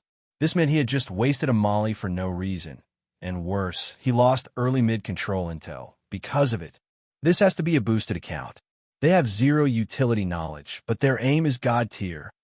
Sun Pius thought to himself, feeling frustrated. He started aggressively shaking his AWP back and forth. When someone is annoyed, their small actions become especially exaggerated. He waited for a long moment until the VIP molly finally burned out, then caught the timing when the enemy threw a replacement smoke and peeked mid. Right then, he saw one guy standing in the middle of the road and another just past the smoke at the cross. Without hesitation, he flicked and fired. Bang! Sun Pius has killed Shausage with an AWP. Just as Sun Pius was about to celebrate getting the first kill, he suddenly heard multiple gunshots ring out. Boom! Boom! Holy SH*T. This guy just double-dinked me through the wall. Sun Pius glanced at his health bar, now in the single digits, and panically escaped from the VIP danger zone. That was way too close. What a shame. Because of timing issues, Jiang Yang had been busy throwing the VIP smoke at the start, so he missed his chance to follow up. As a result, he couldn't get a trade kill in time. But based on his prediction, he figured the enemy was already low. This round, their team had an A-heavy setup with Jiang Yang and Brother Xiaosa controlling mid. With Brother Xiaosa down, Jiang Yang was now alone and had to play cautiously. Mo quickly made the mid-round call. Cousin, move when you see an opportunity. The rest of us will go first. Since mid had already seen action, the enemy would definitely be wary of Jiang Yang's presence. Meanwhile, his teammates had to seize the moment and launch their attack. Jiang Yang remained silent, carefully searching for the perfect moment to strike, like a hidden assassin waiting for the kill. At A1, Mo and Didi opted for a silent contact play. But Mo, peeking first, was immediately taken down by a CT standing at a sneaky off angle on the sight box. Seeing this, Jiang Yang wasted no time. He stepped up from archway. That off angle wasn't something you could pre-aim and flick to instantly, but there were still some risks of getting caught from other angles. Jiang Yang spotted the enemy's side profile and, along with DD, swiftly finished the kill. After securing the frag, Jiang Yang didn't rush in. Instead, he quickly counter-smoked the area to block off B short, preventing a potential flank. Cousin got one, but there's still an enemy at jungle. Do we know this info? A1 and A2 balcony are still pushing up, but at this pace, the CTs will be fully rotated soon. Ma Sisi sounded anxious. Jungle isn't a pre-aim position, and there's another one sneaking up from lower. This is a pincer cheese strat. With his teammates pushing sight, Jiang Yang continued feeding them intel from archway. He sensed something was off about the CT's A-site setup. In pro play, people don't usually stand in those sneaky off angles unless it's a last man standing situation. Jiang Yang deduced there must be a teammate covering archway who had just missed their timing. So now his job was to find that guy. He kept jiggle peeking, constantly strafing to bait out a reaction. Alex, holding jungle, heard the footsteps and adjusted his crosshair, ready to fire. He spotted a brief movement in archway and immediately shot, only to realize a second too late that he had been baited. As he tried to correct his aim, Jiang Yang smoothly wide-swung and bang! Yang has headshot Alex with an AK-47. Cousin just baited Alex and deleted him, but someone's flanking from behind. Does he know? He knows. Ma Sisi's face was full of excitement. He watched as Jiang Yang, after taking down Alex, immediately turned back to check archway.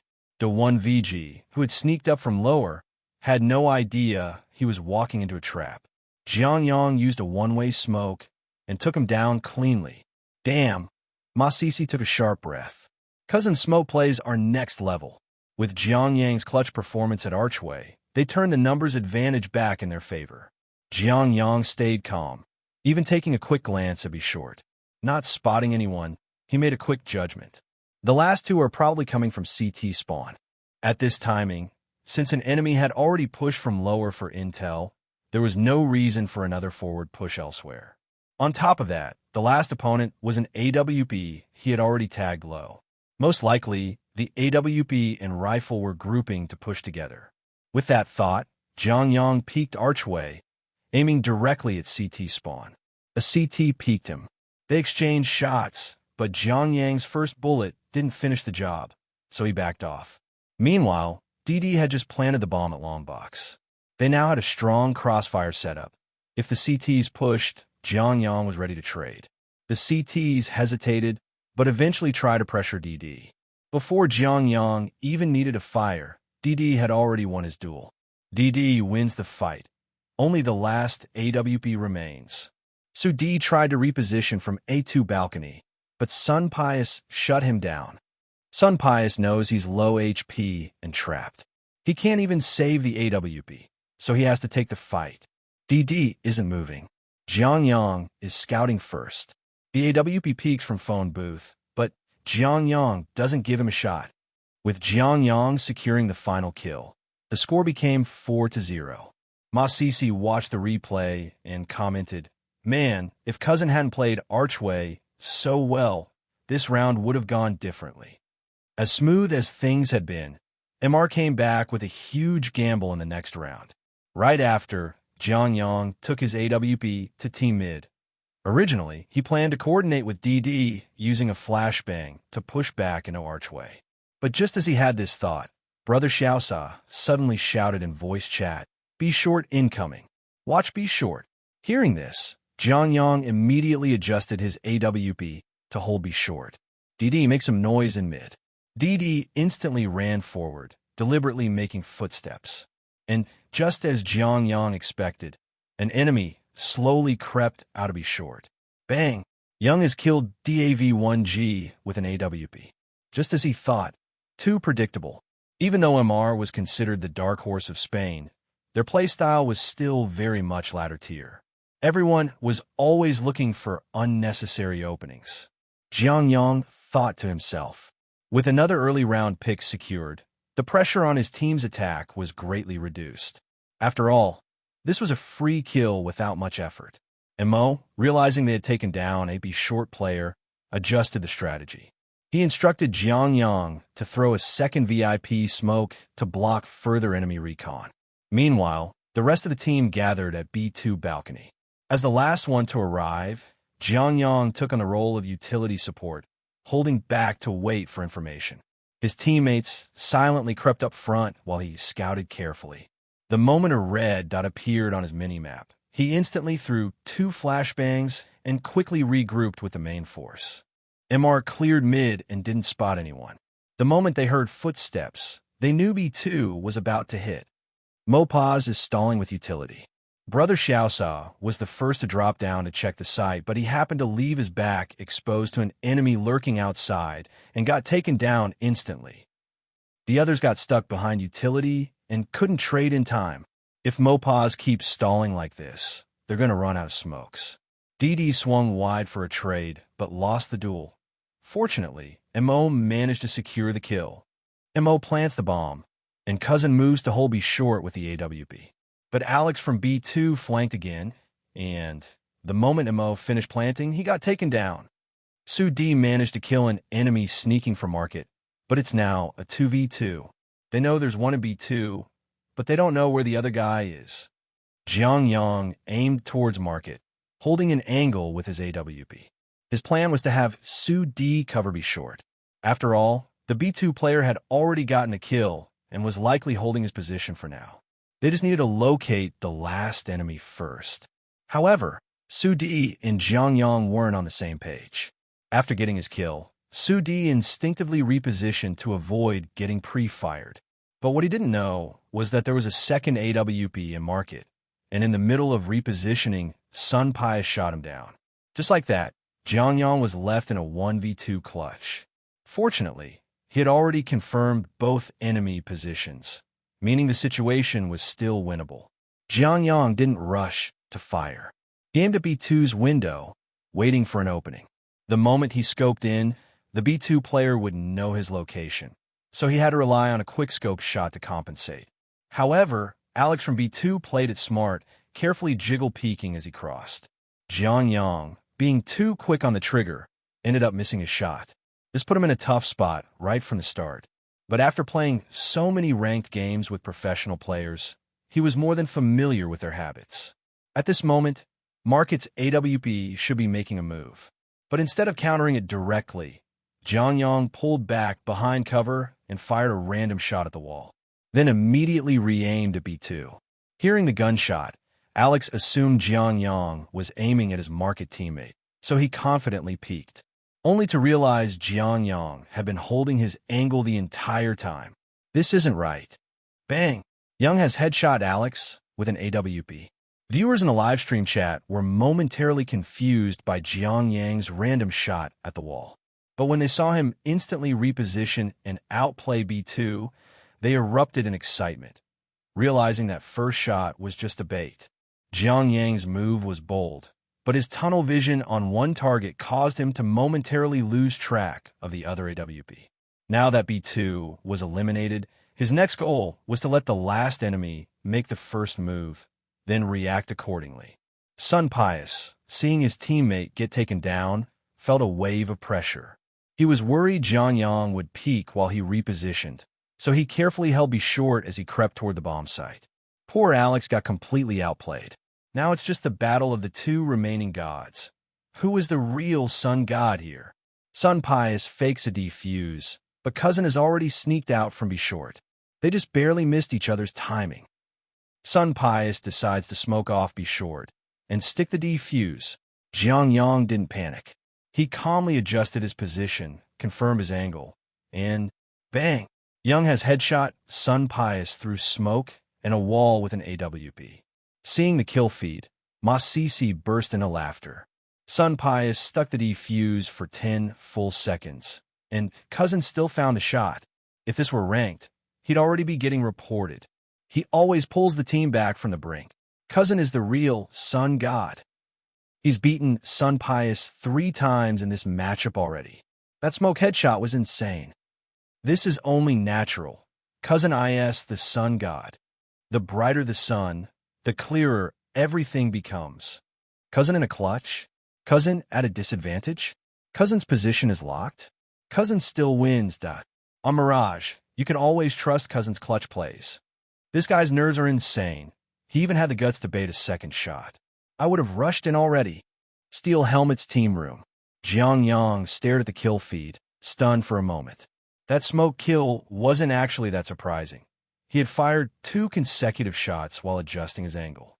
But he hadn't expected it to turn into a smoke plus wallbang plus headshot combination. Kills like this were just way too rare, making Jiang Yang genuinely happy about it. Cousin, after pulling off that clutch, you should have instantly looked down at the ground, DD joked. The livestream viewers would have gone crazy. Brother Xiaosa chimed in, yeah, gotta go for the most meme-worthy play. No need, Jiang Yang shook his head. I'll just change my in-game name to word.exe instead. The whole room burst into laughter. Then Jiang Yang got serious again. Come on, let's get more rounds before halftime. Don't give them a chance to regain momentum. MR, despite suffering multiple rounds of individual outplays, refused to call a timeout. Instead, they doubled down and tried to brute force aim duels. Jiang Yang quickly showed them why that was a mistake. To him, MR's thought process was completely transparent. During the game, it felt like he had a sixth sense. Wherever he held his crosshair, enemies would appear. MR's players felt utterly helpless. It seemed like they barely had any opportunities to fight back. The only rounds they managed to win were off the occasional hero plays from Alex and Sun Pius. But by halftime, the score had already reached a crushing 11-4. During the halftime break, MR's team voice chat was eerily quiet. The first half had left them dizzy and overwhelmed, with cold hands, a huge score deficit, and a powerful opponent making them question, is 4 points really enough? Dust 2 is a map where the difference between attack and defense isn't that significant, so 4 points can't even be considered passing. Although this map was picked by Steel Helmets, the way they were beaten in the first half was hard for them to accept. Only their commander, Alex, was still trying to rally the team. Young is definitely strong. He's already gotten close to 30 kills in the first half. This young man's firepower is indeed explosive. The first lesson in joining a top-tier team: admit your opponent's strength. That handsome guy on the other side had definitely made them respect him in the first half. Young's positioning on Dust 2 was superb. Whenever they engaged in a firefight, they always felt like they were at a disadvantage without realizing it. Also, when the two teams got into close combat, Young was always in those hard-to-deal-with spots. Even in post-plant situations, he always managed to cover their backs. MR had the chance to win more rounds, but several post-plant situations were lost, leading to just a paltry 4 points at halftime. By the end of the first half, Young had already racked up an absurd 29 kills. The only consolation was that Steel Helmets wasn't exactly a balanced team.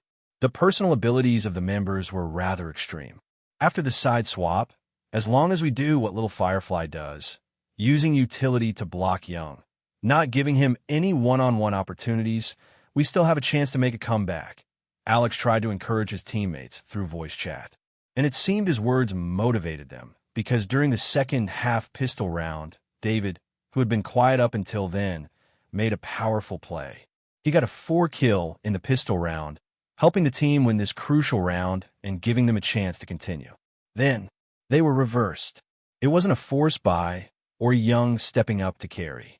It was simply because they overloaded, each one thinking about being a Special Forces hero to pad their stats. After they planted the bomb, nobody stayed back to guard it. Sun Pius unleashed a barrage of bullets and killed Karsa, who had sneaked in to defuse. He didn't expect such a small twist. Seeing the scoreline at 12-5, Sun Pius felt like crying. He wondered if this experience of getting defused would help him get into G2. The only good news was that their opponents weren't crushing their economy. Steel helmets still had the economic advantage. Meanwhile, Su D had already become a legend in CSBOY's livestream chat. Is Su D really that skilled? Quite the opposite. His skill level was at the bottom of the entire major.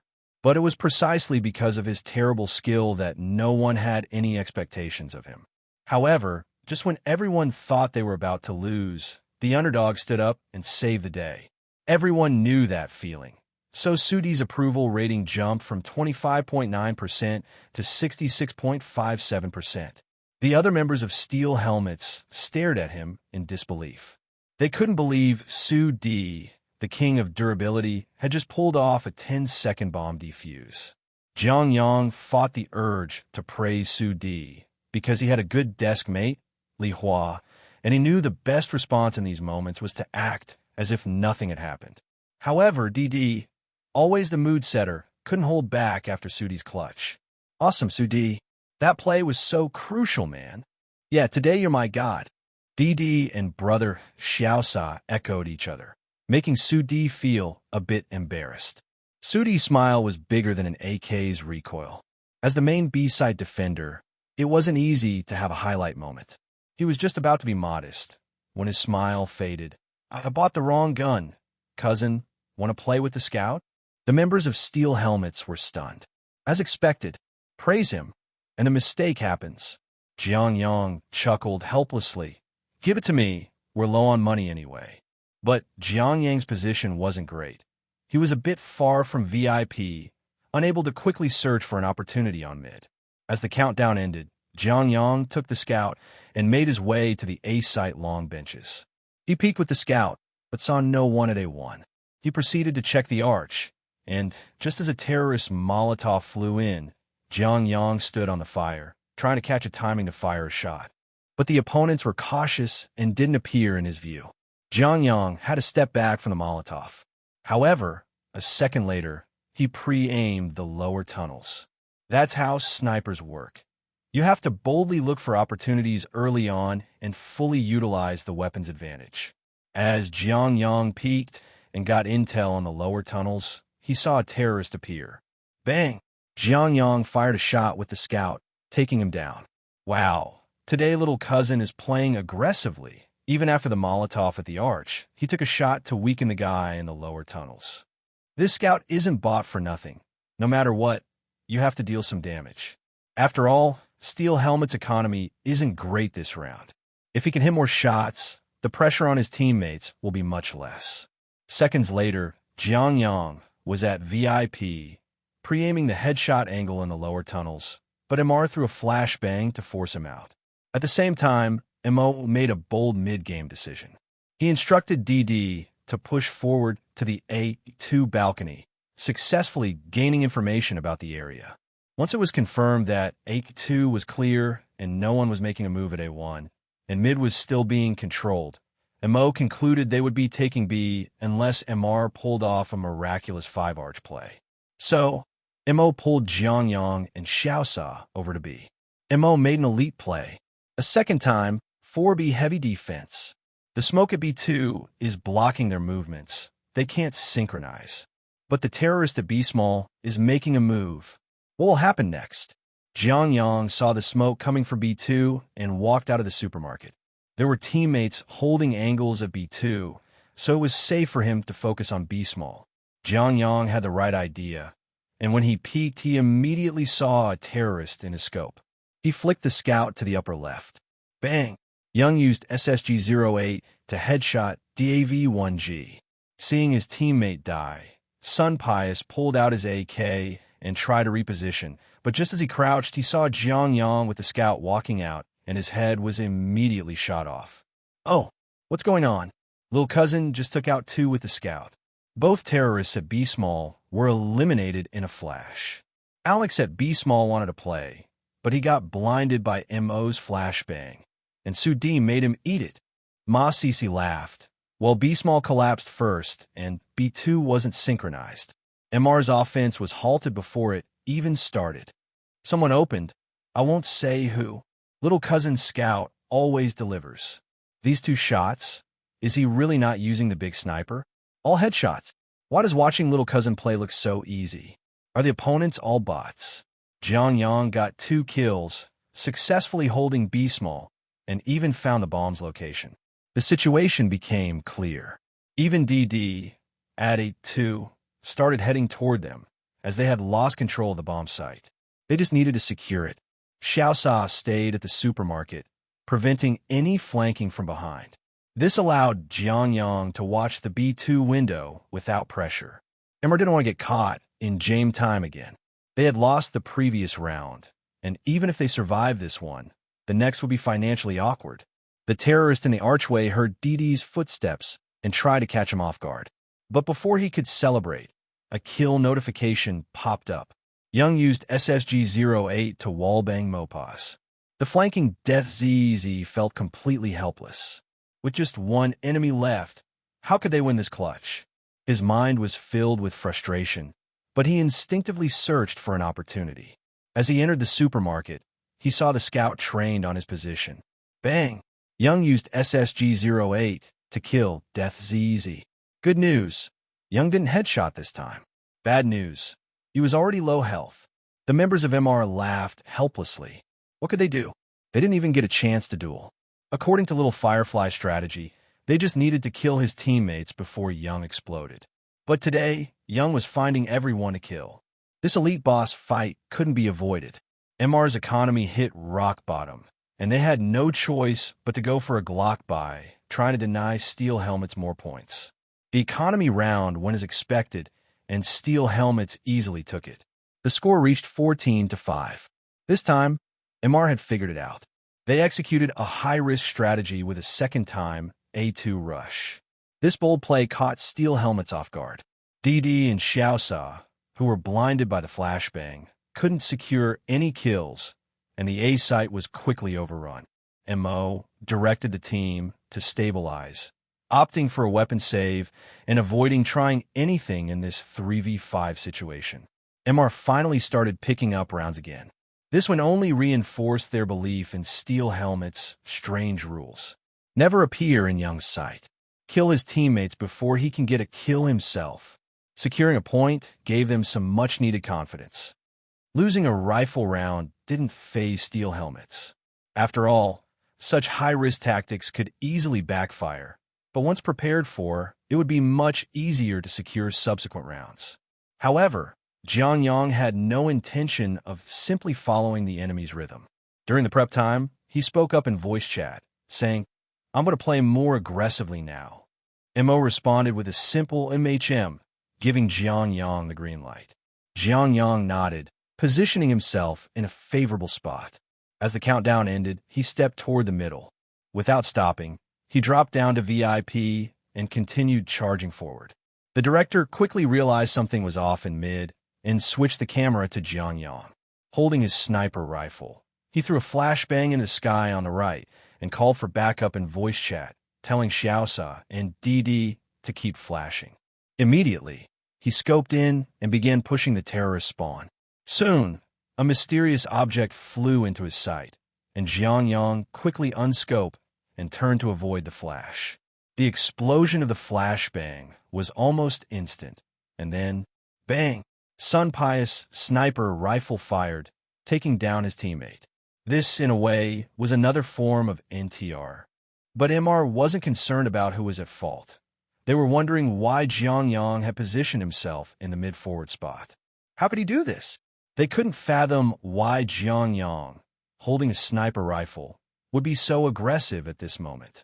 After scoring a kill, Jiang Yang didn't hesitate. He quickly rescoped and moved forward just a little. In CS, Go, when a sniper slowly pushes towards rifles, it's always an advantageous position. Plus, Jiang Yang's position in mid made this an even more favorable angle. Soon, he seized the opportunity and took another kill. Cousin's sniper rifle doesn't even treat the enemy like humans, pushing forward in mid with it. He scored 2 kills, but then was blinded by a flashbang and had to retreat. Emops came from the tunnels and finally cleaned up the cousin. But Xiaosa also arrived and eliminated the terrorist in the tunnels. This mid-forward sniper push resulted in a 1v3 trade. Ma Sisi was stunned. He couldn't believe the game was being played like this. Such plays wouldn't even work in a regular ladder game. But after the initial shock, he began to see the brilliance in it. Jiang Yang's incredible reflexes and sensitivity allowed him to dodge flashbangs easily while pushing forward in mid. With continuous flashes from his teammates, they kept the enemy trapped in spawn. This gave Jiang Yang the space to perform such aggressive plays with the sniper. It was a feasible tactic, but one with high risk. Most teams wouldn't play this way, and normally, players would use rifles for this. But Jiang Yang's approach with the sniper was something few would even think of. He couldn't help but admire the strategy. Top-tier CS Go always comes down to pure gunplay, just like the million ups always revert to the free meal challenge. Steel helmets really know how to play a weird match, huh? Thanks to this outstanding mid-forward push, Steel helmets gained a massive advantage in terms of numbers. This allowed the rest of Steel helmets members to focus purely on holding their positions without worrying about rushing for opportunities and risking missing timings. When it came to purely holding angles, their gunplay wasn't bad at all. After all, in domestic ladder games, gunplay was the only thing that mattered. MR, with only 2 players left, had no chance. In a 1 minute 20 seconds, 2v4 situation, it was safe to say they'd never seen such a beautiful opening. They set up a default hold, but failed to spot any CT aggression. In the end, they tried to make a play through A1, but it resulted in only a 2v1 trade. As the A1 engagement ended, the score was already 15-6. 9-round advantage, everyone, don't panic. Even if we gamble a bit, we've already got this Mirage game. MO cheered the team on through voice chat, boosting their confidence. Jiang Yang once again picked the best position for a mid-forward play. In the last round, his teammates hadn't given him the sniper rifle, but he had enough money to buy one himself this time. I'll rush B small this round and take a quick shot on the way through. Jiang Yang explained his plan to his teammates so they could coordinate better. The enemy had been losing continuously and their economy was fully depleted, meaning they were barely able to buy in this round, but they still had VIP smokes. So Jiang Yang decided not to play conventionally, instead aiming to take a few kills with some proactive moves. Entering VIP, he stepped on the VIP window and expertly performed a spin jump before landing in the tunnels. Jiang Yang believed that this move was a perfect imitation of Sun Tzu's break through everything strategy, able to confuse the enemy. After landing, he didn't feel awkward at all. Jiang Yang immediately started thinking about his next move while facing the wall. Soon, a flashbang went off in the tunnels, and Jiang Yang quickly turned around and fired. With the sniper shot ringing out, the terrorist attempting to control the tunnels was taken down. Jiang Yang once again thought to himself that MR's tactics were quite ladder-focused. He'd had encounters with top players in FPL and others. If it were Nico, Xantares, or any top player trying to control the tunnels, they would have been extremely cautious. But this Mopaz just threw a flashbang and peeked out without thinking much. It seemed like the enemy had paid a minimal price for their mistakes. Mopaz is usually careful when controlling the tunnels, but this round, he didn't expect a sniper waiting for him. He's completely stunned. How could a sniper come out and clear the tunnels this early? But now, Cousin has the first kill, but his position is already compromised. What'll he do next? Cousin doesn't want to retreat. He immediately throws a smoke at the tunnel entrance, denying the enemy any chance to counter him. Then he asks for a flash from his teammate and prepares to peek mid. The flashbang works perfectly. Cousin pulls out a shot, and that shot nails 2 enemies as they try to clear him. They got roasted in a line. Watching the 2 kill notifications pop up in the top right corner, Jiang Yang was both surprised and thrilled, shouting in a voice chat. Lock brother, toss a smoke at the archway. Quick, help me. Xiaosa immediately threw the smoke, just as the last remaining enemy in mid realized the situation and rushed to the tunnel with a spray, trying to land some shots. but his focus on the tunnels allowed Mo, who was positioned at B small, to seize the moment, unloading an M4A1 spray and wiping him out. Jiang Yang took some hits, but managed to retreat back to the archway with very little health left. This play was truly a display of taking damage like a champ. Mo also took advantage and secured a kill. So now only the last terrorist in the tunnels remains. Steel helmets didn't rush it. Ma Sisi shouted excitedly. They're all holding their angles, patiently waiting for the enemy to make a mistake. But Death ZZ didn't choose to pick up the bomb. Instead, he tried to make a play on the B2 side and started pre-aiming. Will Sudi check this spot? He's checking, but Sudi hits him with a headshot, leaving him with only one shot's worth of health. Mo's coming to back him up. Don't rush it. Don't rush it. Ma Sisi urgently called, almost as if Steel Helmet's players could hear him. And as luck would have it, Mo stopped himself from rushing and instead gathered his team to hold mid. Death ZZ continued to search for the bomb, but he couldn't spot the second player at B. He tried to rotate from B small to grab the bomb. But just as he emerged from B small, DD, positioned near VIP, landed a shot on him. With DD's bullet hitting, the match on Mirage was frozen, and the score stood at 16-6. This meant that Steel Helmets had taken the first game in this crucial BO3, putting them one step closer to advancing. DD secured the final kill, and the match screen froze. Jiang Yang and his teammates erupted in cheers, releasing all the pin-up emotions in their hearts. Maybe it was because they had lost the BO3 to Firefly yesterday. Steel Helmets had been feeling the pressure, and their overall state was noticeably tense, not as relaxed as before. On top of that, Jiang Yang's teammates weren't in peak form either, so this match wasn't exactly a smooth ride. But now, in this crucial qualification match, Jiang Yang's outstanding performance had helped his team secure the first map. That meant the pressure was now on their opponents. If MR faltered on the next map, Steel Helmets would advance straight to the major, making it from the major qualifiers to the main event.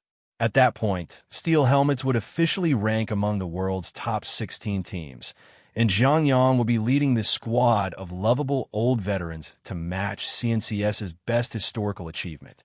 He'd even get his own player sticker, and that wasn't even mentioning how insane his performance had been on this map. Absolutely godlike. If there were a live audience, Jiang Yang could already imagine the deafening cheers in the arena. Even though the challenger stage had no crowd, he could still picture the sheer hype exploding in his cousin's livestream chat. Yang was unstoppable on map 1. Do you guys remember those plays? The other team was literally laughing in disbelief.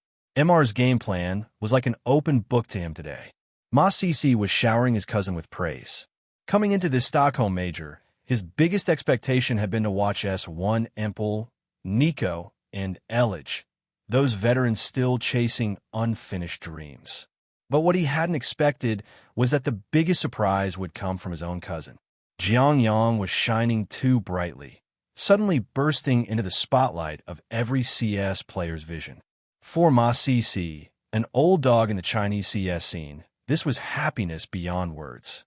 He had thought CNCS wouldn't have much to look forward to in the coming years and had been preparing to shift his focus to international CS. But then, out of nowhere, a prodigy had appeared. And that prodigy just happened to be his own cousin. He couldn't be happier.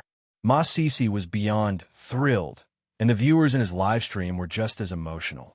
Cousin returned to Mirage like he was coming home. Yang was on another level today, absolutely insane. He was straight up hunting them down, just like Senior. Are we about to witness the rise of the Steel Helmets dynasty? A Steel Helmets dynasty? Oh man, that's way too wild. Yang was a literal god this match. One more map, and they're in the Legends stage. I'm buying all of Yang's stickers. Forget the stickers, his Wildfire skin's price is already going crazy. In his dorm, Li Hua saw the chat flood with messages and quickly pulled up Buff to check. Holy sh*T. This thing's gone up 200 yuan in just half an hour. Li Hua groaned. Is this the power of CNCS? Watching Jiang Yang tear through Mirage with the AWP was getting Li Hua hyped. Maybe the reason he wasn't playing well was his skin? If he equipped the same sniper skin as his good buddy, Maybe he could channel that same energy. I suck at sniping. It has to be my skin's fault. Then he glanced at the skyrocketing prices on Buff and reconsidered. Maybe a cat or dog-themed skin would do just fine. Wait a second. Once Yang finishes match, why not just borrow his sniper skin and try it out himself? Li Hua felt like a genius. Just then, Ma Cici's voice came through his phone. All right, let's take a look at Cousin's stats from Map 1. On his screen, HLTV displayed the detailed match stats for Steel Helmets versus MR, Map 1. ID Young. Kills, assists, deaths, 39/3/10. Average damage per round, 182.5. Rating, 2.89. Li Hua's eyes widened instantly. Meanwhile, CSBOY's livestream chat was going wild. Excuse me? This is ridiculous. Cousin laughs in the face of balance. Even if my teammates don't get kills, we'll still keep winning. It's not just 39 kills. It's 39 kills in 21 rounds. Bruh, is he hacking? His damage is higher than Ma Cici's height, WTF. Yang God is transcending. Li Hua stared at the absurd numbers, momentarily speechless. Even as just an amateur CS Go player, he understood exactly what these stats meant. The comparison was easy. After all, the top fragger on the opposing team, Sun Pius, had only managed 15 kills. Jiang Yang was ahead by 24 frags. That was absolutely insane. Watching Jiang Yang's radiant smile on the match screen, a wild thought suddenly popped into Li Hua's head. You're Li Hua. Your friend Jiang Yang, Yang Jiang, has just delivered an unbelievable performance at the Stockholm Major. Write an 80-word essay expressing your thoughts. The opening and closing sentences have been provided.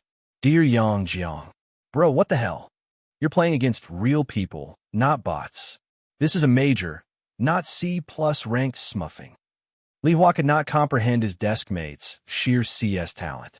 And now, with the BO3 series standing at 1-0, if Jiang Yang kept up this level of play, could it be that his buddy was actually about to get his own player sticker? The thought refused to leave Li Hua's mind. While fans marveled at Jiang Yang's performance, Sun Pius had already closed his eyes, focusing on adjusting his mindset. He wasn't overly upset. After all, it was the opponent's map pick.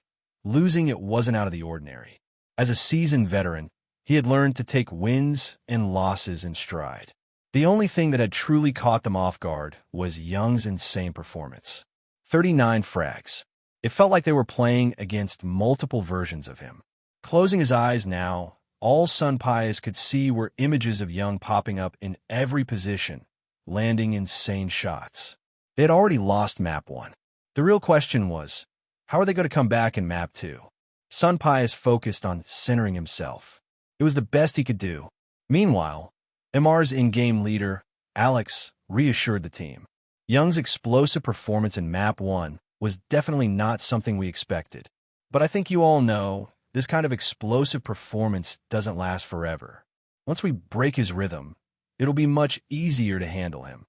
Besides, you guys should have noticed, Steel Helmet's other players aren't in great form. Now that we're heading into our map pick, Inferno, a WPing won't be as dominant here. After reassuring his teammates, Alex laid out their game plan. As for how to deal with him, we'll simply prioritize Young as the top threat. From now on, in rifle rounds, the moment we spot Young in one area, we'll immediately rotate to hit the other side. From the early days of CS Go, superstar fraggers had always been a staple of the pro scene. Different teams had different ways of dealing with these players. Back in 2019, Astralis had once faced Navi with S1 Impel and used a highly effective counter strategy. They simply avoided him. By steering clear of the enemy's star player, denying them chances to make impact plays, and instead targeting their weaker teammates, they could still find ways to win. Seeing the eager determination in his teammates' eyes, Alex grinned. That's the spirit. Losing Map 1 isn't the end of the world. A reverse sweep is one of the best parts of CS Go. After a brief celebration, the intermission ended, and both teams entered the Inferno server. Since MR had picked the map, Steel Helmet started on the CT side. MO rubbed his hands together and asked, "Cousin, Want to run dualies? If you do, we could try a small coordinated play. Jiang Yang nodded. Sure, this map is perfect for it. Unlike Mirage, Inferno had tighter angles, making dual pistols much more effective. Mo tossed him a pair of dualies along with 2 flashbangs, then turned to Sudi. Sudi, you and cousin will both hold sandbags. Don't hide too deep. Step out and take the fight when needed. Your job is to actively take duels. Do as much as you can. Cousin, no need to rush for trades. If they actually push B, let Sudi take the fall. Once he dies, I'll flash for you to swing. They were using Sudi purely as bait, but he didn't mind. At this level of competition, Sudi wasn't quite up to par, so he had to rely on structured plays and support roles to contribute. Being useful in any way to the team actually put him at ease. As the countdown hit 0, they followed the plan, moving straight to Banana and tucking in behind sandbags. If CTs take control early, they'll likely flash for a re-clear.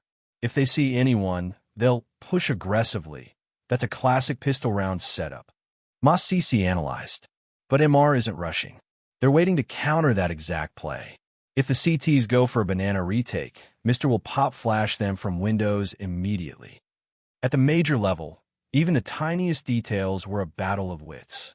Since they didn't see a re-clear in the second wave, MR is grouping up for a full execute with 4 or 5 players.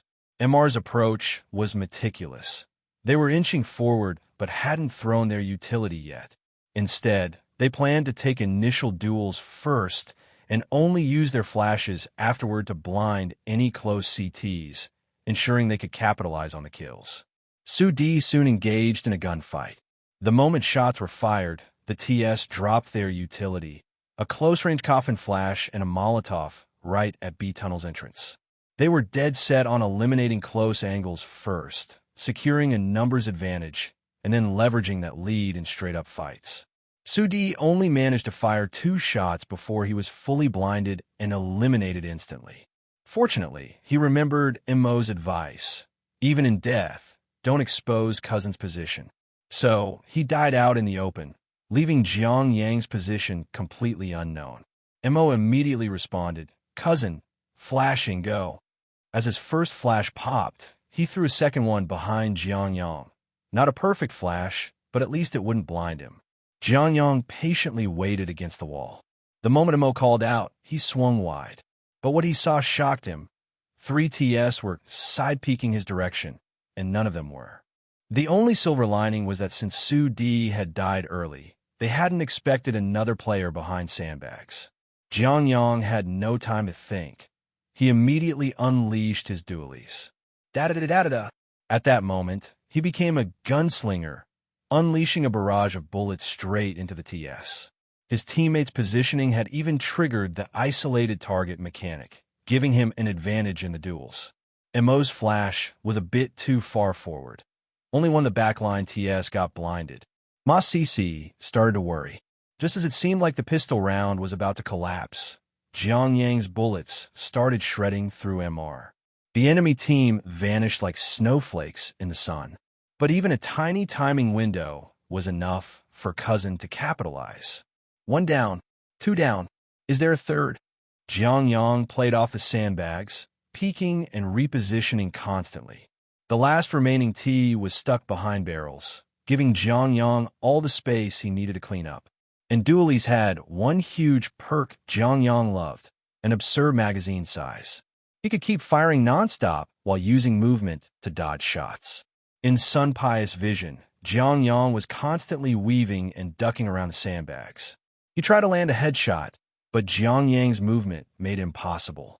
Backup finally started arriving from MR's backline, but before Sun-Pious could even wait for them, he was already dead. Sun-Pious is down. The last 2 TS are pushing, but Cousin's dualies have way too many bullets. He's still firing. He never stops firing. Now facing MR's reinforcements, Cousin isn't just spraying wildly. He's landing clean taps. They can't win this fight at all. Ma Cici exclaimed. You were right, Mo's flash wasn't perfect.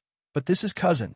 100 HP, half-armored, dualies, 1 magazine, 5 kills. Map 2 kicks off with a personal highlight reel from Cousin. He's standing right where Tyloo's legend once stood, opening the game with an ace. He wrapped up his analysis. Sure, his teammates helped pull attention and threw flashes, but let's be real, Mo's flash didn't even do much. The real key was the 1v1 bait setup. This is exactly how a team should use their star player. With the kill feed in the top, right going crazy, Mo grinned. Cousin, how was my setup? They never even saw you, right? Yeah, they had no idea. Perfectly timed execution. Jiang Yang didn't forget to acknowledge Sudi's role either. Sudi's bait was critical. I swung out, and they were all side on. Just had to go do. As they joked around, a familiar feeling washed over them. They used to be like this all the time, laughing, celebrating big plays, sharing the moment. Back then, their star player had stood at this very spot and landed an ace. And now, was it finally their turn to fight their way back into the legend stage? With Jiang Yang's double gun pentakill, Steel Helmet successfully won the pistol round. But the second round was a bit unfortunate. Jiang Yang didn't get to be the special forces this time. He rushed into Banana Path with an MP9, ready to hold the push, but MR opted for a pop flash into a flying attack from apartments. Thankfully, DD and Brother Xiaosa held their ground under immense pressure, pulling off a thrilling 2v5 to counter the attack. However, since MR went for a full ECO, the game quickly moved into the first rifle round. In this round, MO made a mid-round read, predicting that MR would send a second wave to clear Banana Path and preemptively reinforce B with a three-man setup. Then, Su D and Jiang Yang coordinated perfectly, taking down 5 enemies between the two of them. Watching this unfold from his dorm room, Li Hua instantly perked up. Is this the experience of a veteran? He had always thought that Steel Helmets, being a squad of old veterans, didn't have particularly great skill. Age was a factor, after all. Mo, during the game, didn't seem to make any standout calls either. But in this round, he witnessed the true power of experience. A bold decision at the right moment had turned Steel Helmet's Banana Path defense into an unbreakable wall. The strong start even put Li Hua in a good mood. 4 o'clock already? This second map is going smoothly, huh? His roommate Wang Lin said excitedly. With the rise of the online era, mini CS, GoPros had lost their competitive edge, leading to plenty of regrets. But for CS, Go tournaments, online play was a major evolution. Over the past few years, a massive influx of new players had joined, and CS. Go was no longer considered a niche game in China. Hearing his roommate's words, Li Hua instantly panicked and turned his head. Dude, don't jinx it. Wang Lin, however, remained relaxed. Come on, I'm not Ma Sisi. You afraid I'll curse them? Besides, listen to my analysis. Su Di is the top-tier bottom horse in Steel Helmets. Wang Lin pointed at the kill feed, where Su Di's name was dominating. If even the bottom horse is popping off like this, I can't imagine how insane Superman Ma is gonna be. Li Hua had to admit his roommate had a point. If Su Di was fragging out, then surely his cousin, Jiang Yang, was about to go nuclear. Yet, 10 minutes later, the score had flipped to 4-6. After Wang Lin's blessing, MR won 6 consecutive rounds on the offensive side. Li Hua turned to his roommate, completely speechless. I don't even know what to say to you anymore. Let's just watch the game, man. Your jinxing is unreal. Hey, I didn't think B-Side's defense was going to be this fragile. Su Di and Mo kept getting outplayed by Mopa's one-way smokes. Damn, Mopa's one-ways are so annoying. Li Hua sighed in frustration, and really cursed too. Every time Jiang Yang rotated to B, he just barely missed the action, like electronic spirit possessed him. What had seemed like a solid game was suddenly slipping away, making the spectators anxious. Every year, they came to watch, hoping a Chinese team would make a breakthrough. Yet every year, it was the same, a respectable loss, always just short of victory. Now, with things taking a turn, their worries were creeping back in. Luckily, in the following rounds, MR finally ran headfirst into Jiang Yang. The cousin they had all been waiting for did not disappoint. He won 2 critical duels in a row, securing 2 rounds for Steel Helmets. Unfortunately, MR quickly adjusted and started actively avoiding him for the rest of the half. The first half ended with a classic 6-9 scoreline. Inferno actually favors the offense.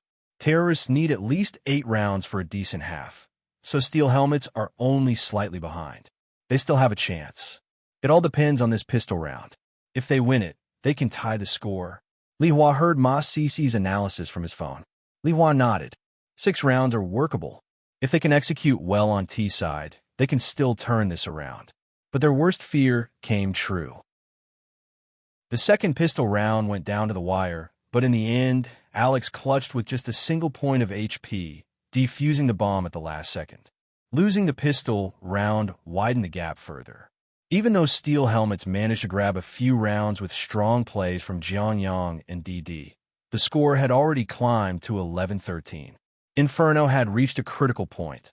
Just a few rounds left before the match was decided. Both teams were giving it their all. Steel Helmets were desperate to close the gap and take the lead, fighting tooth and nail for every round. Meanwhile, MR was determined to avoid giving them any momentum. They had learned the hard way. Jiang Yang was not to be underestimated. No more underestimating him. Now, they were playing safe, trying to close out Inferno and push the series to map 3. But Steel Helmet's situation was even more dire. Their economy was a mess. Only MO had a decent bank, close to $4,000, while everyone else was sitting at $2,000. Now they had to decide, force buy or full ECO. Opportunities were running out. Luca, why don't you drop a few deagles? Maybe we can get some picks. Brother Xiaosa suggested. MO didn't answer immediately. Instead, he said, I have a high-risk strat. I'll go Hero AK, and everyone else stays on Glocks. He explained his plan to Jiang Yang. When the fight starts, you need to be the third man in. Let the first 2 run in and bait. We'll make them think we're full ECO. Then, your AK has to step up and clean up. Otherwise, we have no chance. Just get some kills. Their economy isn't great either. If we could take out 2 rifles, we're already winning. It was a simple yet bold plan. If they fail to get any kills, Jiang Yang and MO's economy would be in trouble next round. But no one pressured Jiang Yang to perform. They knew he was already carrying the team. Even though he was their strongest firepower, they didn't want to burden him with too much expectation. As the timeout continued, MO spoke up again. Getting here was already a huge achievement. I know I've said it before, but I have to praise our cousin. He's been absolutely carrying. MO let out a self-deprecating chuckle. Before the tournament started, I saw so many people putting us at 0-3. Ming reaching, noticing MO wasn't done, quickly signaled the referee for an extended timeout. Nobody believed we could make it to the major. Nobody thought we'd get this far. But here we are. If we lose this match, we'll only have one more BO3 to fight for a legend stage spot. I don't want to go from 2-0 to 2-3 and get eliminated. I don't know if I'll ever get another shot at major, but I know I have to make this one count. MO wasn't a man of many words, but at this moment he spoke up because he knew they needed it. His speech wasn't flashy, but the raw emotion hit home. DD was the first to respond. Let's go. We're not done yet. Brother Xiaosa followed. Stay sharp, guys. Remember map 1. These guys aren't unbeatable. We can do this. Jiang Yang didn't say anything. As the team star player, his job wasn't to speak, it was to act. With fist bumps exchanged, the tactical pause ended. They executed MO's plan. And so, the Hero AK strap began. DD crouched down, standing right in the fire as he pressed his steel-like left mouse button. Tat, tat, tat, tat, tat, tat. DD used AK-47 to headshot Mopaz. DD used AK-47 to kill Alex. The last 2 still wanted a clutch, but they just burned a goddamn beast out of the fire. They thought not having armor would weaken DD, but they forgot. No armor AK is DD's strongest state. Ma Cici shouted passionately in the live stream. The chat instantly exploded with question marks. DD, still the double duo at work. This ace just flipped the game. DD literally embraced the flames. What a madman. Cousin is a highlight machine. With teammates pulling aggro, he just wipes the floor with the enemy. Sick play, DD. The team comms were filled with praise. Jiang Yang, who had been sitting up straight, could even see the pained expressions on MR's players. MO clenched his fist tightly and turned to Jiang Yang. Told you got this. Then, he excitedly continued. This round was the turning point. MR's economy just got obliterated. Their average money should be below 3K, mostly between 2 to 4K. If they force buy now, it's either guns with no utility or utility with no guns. This news pumped up the Steel Helmet squad even more. This meant the next round would be much easier for them.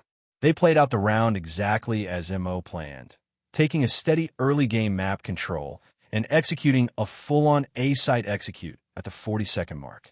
MR, running a 3-man A defense with no utility, got completely cleared out by the execute. They had no chance against Steel Helmets. Meanwhile, Brother Xiaosa, watching Banana for any late-round rotations, took down the enemies trying to save their guns, completely demolishing MR's economy. Now, they entered Jiang Yang's favorite stage, the ECO round. But even in a match like this, even Jiang Yang felt the weight of the situation. He played incredibly cautiously, sticking to default map control. As the round started, Jiang Yang and Brother Xiaosa moved to side lane for map control. Once the early control phase ended, MO called Brother Xiaosa back to carry the bomb while he stayed in the corner, watching for any sneaky plays. Jiang Yang flicked towards VIP for a quick timing check, right as Brother Xiaosa shouted. Mid-push, Jiang Yang instantly peeked out. 3 enemies had their backs turned. He unleashed a full spray. Tat, tat, tat, tat, tat, tat. His recoil control wasn't as clean as top-tier rifle players, and his full spray was a bit messy, but he managed to take down 2. However, he still ate a headshot in return. After getting the kills, Jiang Yang immediately repositioned. Just as he moved, a bullet came flying from VIP's lower platform. Jiang Yang snapped his crosshair over and fired a single shot. Bang! But he noticed something. One more enemy at A site hadn't revealed himself yet. He pressed R to reload, then instantly swapped back to his rifle. Right then, he heard footsteps dropping from VIP. All of this was within Jiang Yang's calculations. One more tap, down goes Flyhead. Ma CC, watching the stream, was ecstatic. Gotta love cousin on ECO rounds. Jiang Yang's ECO plays have become a meme in China CS. Ghost scene. Even Steel Helmet's post-match comments were filled with memes of him. Chat went wild. The ECO god is back. No one stabilizes ECO rounds like him. I can smell the pistols coming out. Knew something was missing. Cousin wasn't in eco mode yet. Steel Helmets without Cousin's ECO is like Vitality without Apex rushing ladder. Shame, he had an AK. If it was his MP9, this would have been peak entertainment. With the score at 14-13, Steel Helmets took the lead for the first time. Stay sharp, they're going to have rifles next round, MO reminded. Jiang Yang immediately bought an AWP. As always, he held A1 for a pick. But this time, MR threw a deep smoke mid right off the bat. Something fell off. He immediately called out, "Watch side lane. Something's not right." His call was timely, but MR's utility was even more precise. Soon, the sound of gunfire erupted from side lane, and 3 kill feeds popped up in the top right corner. DAV1G plus Sun Pious Flashbang used M4A1 to headshot DD. DAV1G plus Sun Pious Flashbang used M4A1 to headshot Captain MO. Karsa plus DD used AK-47 to kill DAV1G. Death's Easy used FAMAs to headshot Karsa. Jiang Yang's heart sank. MR had just steamrolled them with a surprise push, leaving only him and Brother Xiaosa alive. A 2v4 clutch, an uphill battle. VIP lower has a backup player, Connector has a flash guy. They're running a 2-2 split now. MO called out helplessly. Try to make a play. We have money next round. Jiang Yang frowned. They had worked so hard to build this momentum, only for it to be shattered by an aggressive push.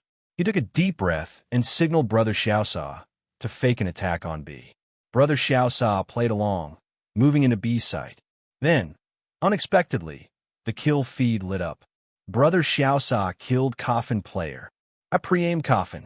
Get over here, But before he could finish, he was taken down in a firefight with the CT at B-side entrance. Jiang Yang inhaled deeply. Now it was a 1v3. His fingers tightened around the mouse. AWP scope trained on VIP's lower platform, ready to fire at a moment's notice. Then, out of the corner of his screen, lower tunnels. A head popped up. Jiang Yang flicked downward. Bang! Death ZZ, expecting Jiang Yang to be in banana, had peeked out carelessly, only to get instantly deleted. Ma Sisi was on his feet. Cousin just hit a nasty flick. Now it's a 1v2. Sun Pius, who had been rotating mid, immediately turned back, jumping around to retreat. Jiang Yang heard the footsteps and knew the positions. One at A site, one in library. His chance was now. Without hesitation, he sprinted up A1. The CT in connector couldn't reach pit in time. Jiang Yang only needed to check two angles, site and library. He paused for a moment, steadied his aim, and swung sight. Oh, the blind shot. Cousin anticipated the position. Ma Sisi screamed, "It's 1v1. Sun Pius never expected him to pre-fire with the AWP. Now, only Alex remained. Jiang Yang made a bold choice. He positioned himself in graveyard. The chat held its breath. AWP in graveyard? He's only got one shot. Alex arrived from A1, throwing a molly straight into pit. He thinks someone's in pit. He's going for a ninja defuse. But he's exposed to graveyard. Jiang Yang pulled the trigger. Bang! The screen froze. The kill feed popped up. Young killed Alex. Steel Helmet's comms exploded. F********, ING clutch. Cousin, I love you. DD was practically shouting. I feel like crying. We're one round away. 15-13, match point. MR had no money left. They had a force buy. Steel Helmets took it slow, playing flawlessly. When they executed A site, MR's 3-site setup got dismantled in an instant.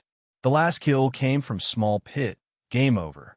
Jiang Yang ripped off his headset, threw his fist into the air, and screamed. We made legends. I'm getting a sticker.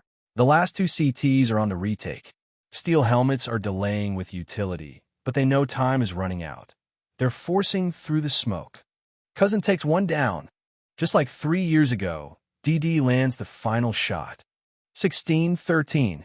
Ma Sisi shouted passionately in the live stream. No overtime, no third map. This BO3 is officially over. We are destined to see Steel Helmets in the Legends stage. The venue wasn't anything luxurious, and there were no live spectators cheering for them. But that didn't stop the Steel Helmets squad from celebrating. They roared with excitement, letting out all the emotions they had been holding in. Ma Sisi was still lost in the euphoria of the moment. I never imagined Steel Helmets would make it to the major, and I definitely didn't expect them to reach the Legends stage. The last time we got this far was at the 2018 London Major. That was when Tylo made history and became a legend. 3 years later, over 1,000 days and nights, CNCS has kicked open the door to the Legends stage once again. Steel Helmets really did it. The camera switched to the players area. As the strongest performer in this BO3, 16-year-old Jiang Yang wore a wide smile, excitedly talking about how he was going to have his own sticker in the game. But before he could finish his sentence, DD pounced on him from behind, gripping his buzzed head excitedly. Cousin, you were insane. Holy SH***T. When we're back in Maoming after the major, I'm taking you out for some white-cut chicken. We made it back to the Legends stage. DD pumped his fist, eyes gleaming. Cantonese curse word. 3F*******, ING years. I thought I'd never get another chance. There was even a hint of tears in his eyes.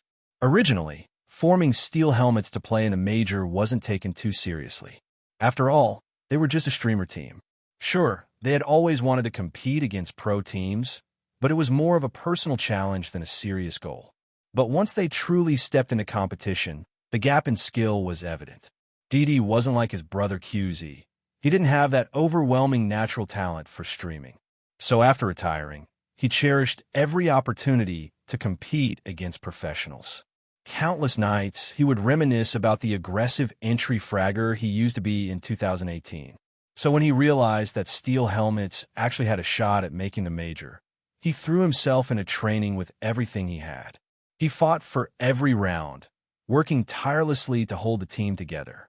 He and Mo felt like they were stuck in London, 2018, trying to move forward, but being pulled back by time, trying to let go, but being pushed forward by their own unwillingness to quit. DD had assumed that after a few more years, they would have to face the reality of their regrets. But then this kid, right in front of him, had kicked open the door to the legend stage and dragged them back in. DD, who usually acted carefree, was actually the most sentimental one. His eyes were already glistening. And then he saw Jiang Yang scrunch up his face and say in disgust, "DD, why aren't you wearing shoes?" DD, caught in his emotions just moments ago, suddenly looked embarrassed. But he quickly shot back, "You guys don't get it. This is called pure essence. No words needed." Laughter erupted from the team, and DD hurriedly put his shoes back on. Jiang Yang then turned to Mo with a grin. "Captain, I told you, we were just one BO3 away. I kept my word. And the legend stage is just the beginning. I'm going to keep climbing. I'll make it to the champion stage. One day, I'll compete on a stage with tens of thousands of people watching. I'll put on a show for them." Mo stared at him, momentarily stunned.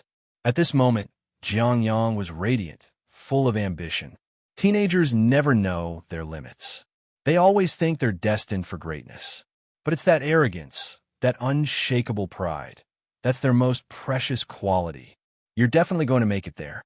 You belong on that stage. Mo laughed, a rare sight. After Steel Helmets secured their victory against MR and advanced, the camera focused on their players' area, capturing their live reactions. In the English broadcast, the commentators could only interpret the emotions from their tone. But in the Chinese CSGO streams, Jiang Yang and Mo's words were crystal clear. Hearing familiar Mandarin, the live chat exploded.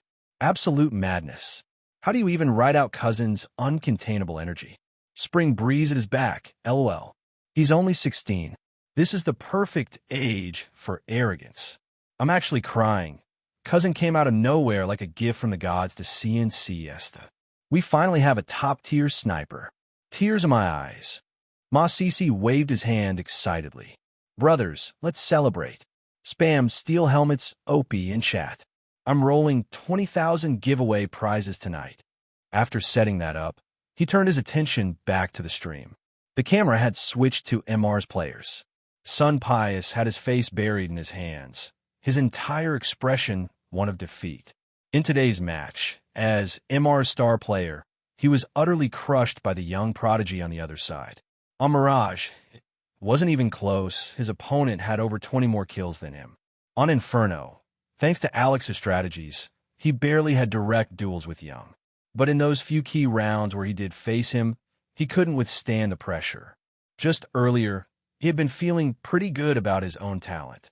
After all, they were Spain's only major representative this year. But then this 16-year-old kid came along and smashed him into the ground. What the hell was this? Sun Pius looked like his resolve had been shattered. Esports is brutal. Ma Sisi sighed, watching MR's expressions. MR was one of the biggest dark horses in this major. But when two dark horses collide, one has to fall. As MO led the team over for the post-match handshake, Jiang Yang felt the extra attention on him. After all, as the most impactful player of the BO3, it was impossible for the other team not to notice him.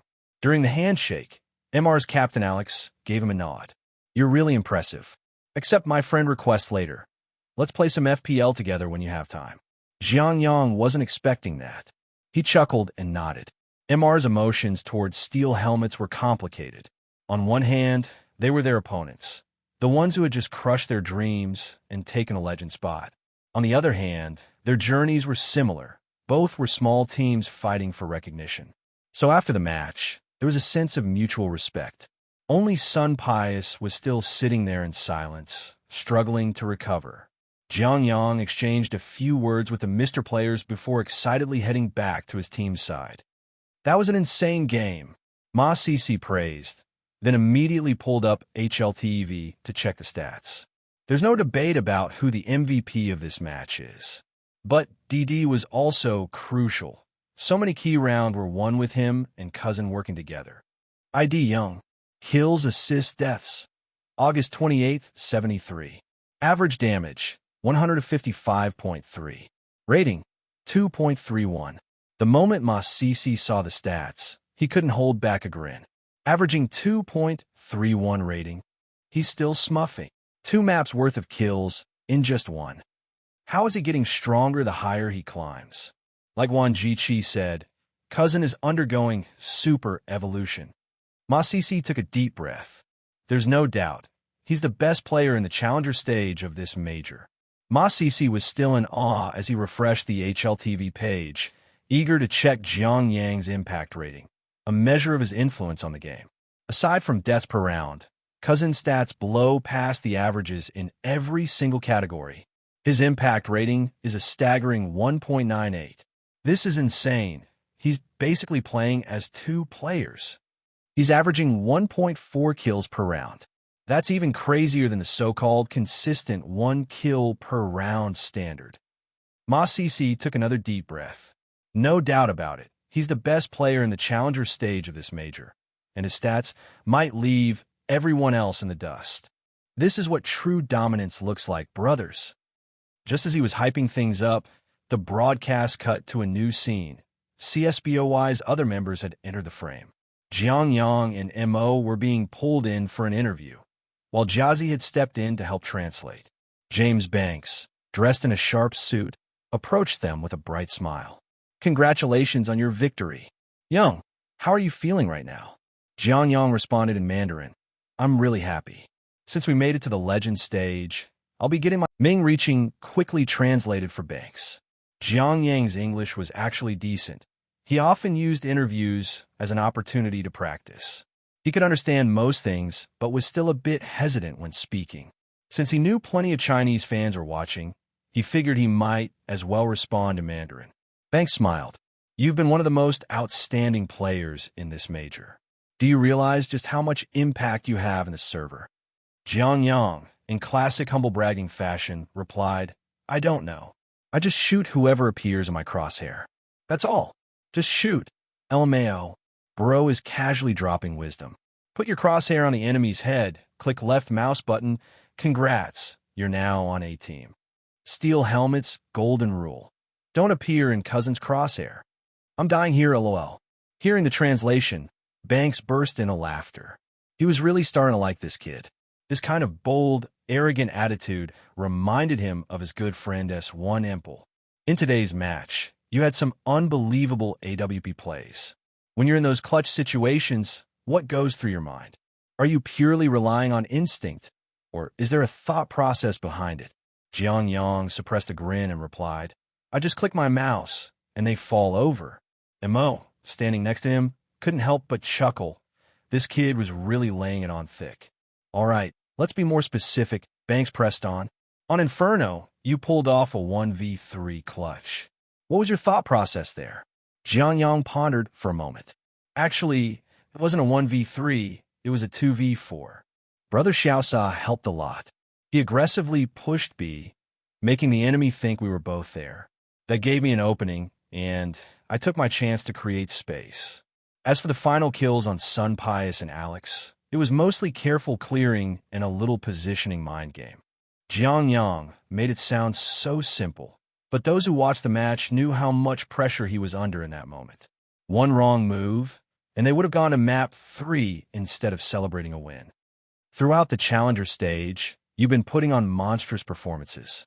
How do you maintain such consistent form? Banks asked, wrapping up the interview. Jiang Yang looked a little embarrassed. I don't think I'm the right person to answer that. I barely have 1,000 hours in CS. Go. You should probably ask one of the old veterans instead. Wait, what? Banks stared at him in shock. When Jiang Yang first went viral, it had only circulated within certain groups. Most people just thought of it as a joke. More people only took him seriously when his stats in the challenger stage became absurd. Yeah, Jiang Yang nodded. I only have about 1,000 hours in total. I haven't really experienced performance slumps yet. so I can't give you an answer.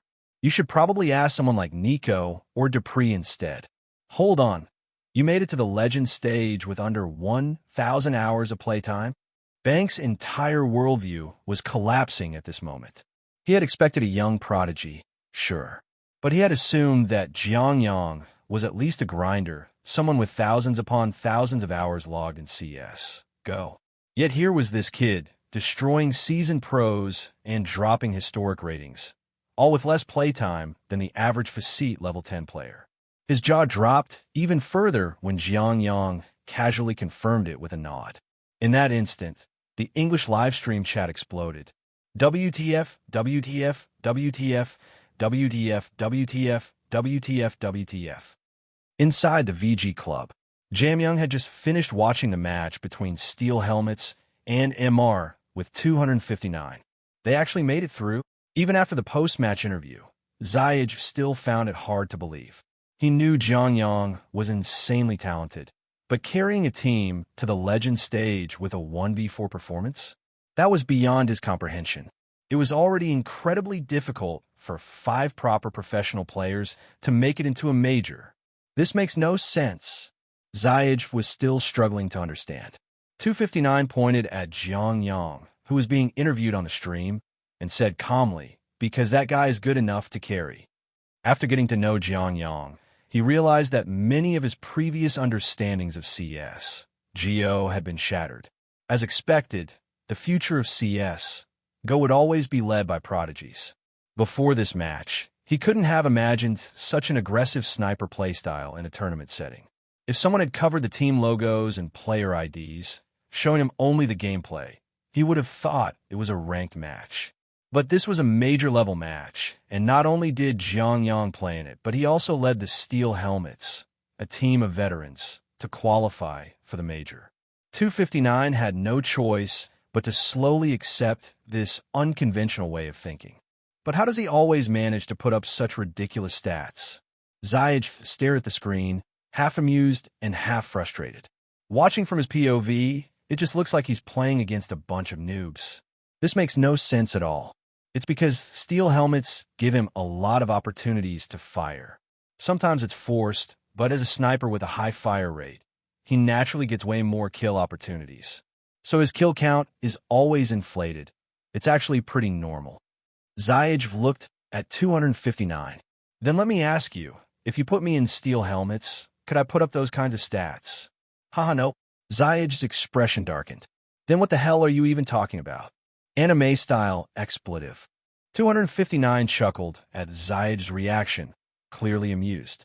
Meanwhile, Zhong, who was munching on a duck neck, chimed in, "You think playing the Prince role is easy? Prince? Isn't Cousin the Prince of Steel Helmets?" Ha ha. Zhong took a sip of milk tea to cool off the spice before explaining.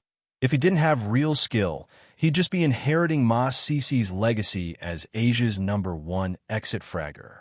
Ziyech thought about it and realized that was true. If Jiang Yang weren't skilled enough, he'd just be constantly losing sight control and saving his AWP. But his stats right now are seriously hard to wrap my head around. Zhong added, he must be hitting a 1.8 rating in the Challenger stage. Back in the day, even a 1.4 rating in the Challenger stage could put a player at the top of the leaderboard. But Jiang Yang was simply on another level, especially after today's match, where he put up a staggering 2.89 rating. That alone was going to inflate his overall stats significantly. While Ziyech was shocked, he was also extremely curious. He wanted to see if he could learn anything from Jiang Yang's success. 259, being an in-game leader, saw things from a different perspective. He wasn't just watching for the flashy kills. So, he quickly shared his analysis. Steel Helmet's team setup allows Cousin to fully showcase his skills. Plus, did you notice how proactive he was today? That only amplified his personal impact. And then there's his ridiculous ECO round ability. He racks up a ton of kills during ECO rounds, which lets Steel Helmets maintain momentum once they start winning. When teams like Tyloo or VG played against Tier 1 opponents, they often took the lead early but faltered during ECO or force buy rounds, allowing their opponents to make comebacks. Steel Helmets, despite their overall weaker team strength, had Mo as their leader. He was smart. He fully utilized Jiang Yang as an ECO specialist, ensuring they could trade effectively. As a result, Steel Helmets had an exceptionally low chance of getting upset by an ECO round. 259 had watched all of their matches, and as far as he could recall, Steel Helmets had only been ECO'd once. Avoiding those losses meant they could build up a strong economy, which gave them more leeway in matches, creating a positive feedback loop. It's like peak Astrolese, 259 explained. Astrolese was dominant because once they strung a few rounds together, their economy snowballed, and they became nearly unbreakable. Steel Helmets are kind of like that right now, except they're relying on Cousins' AWP plays. He's probably the most active AWPer in the entire Challenger stage.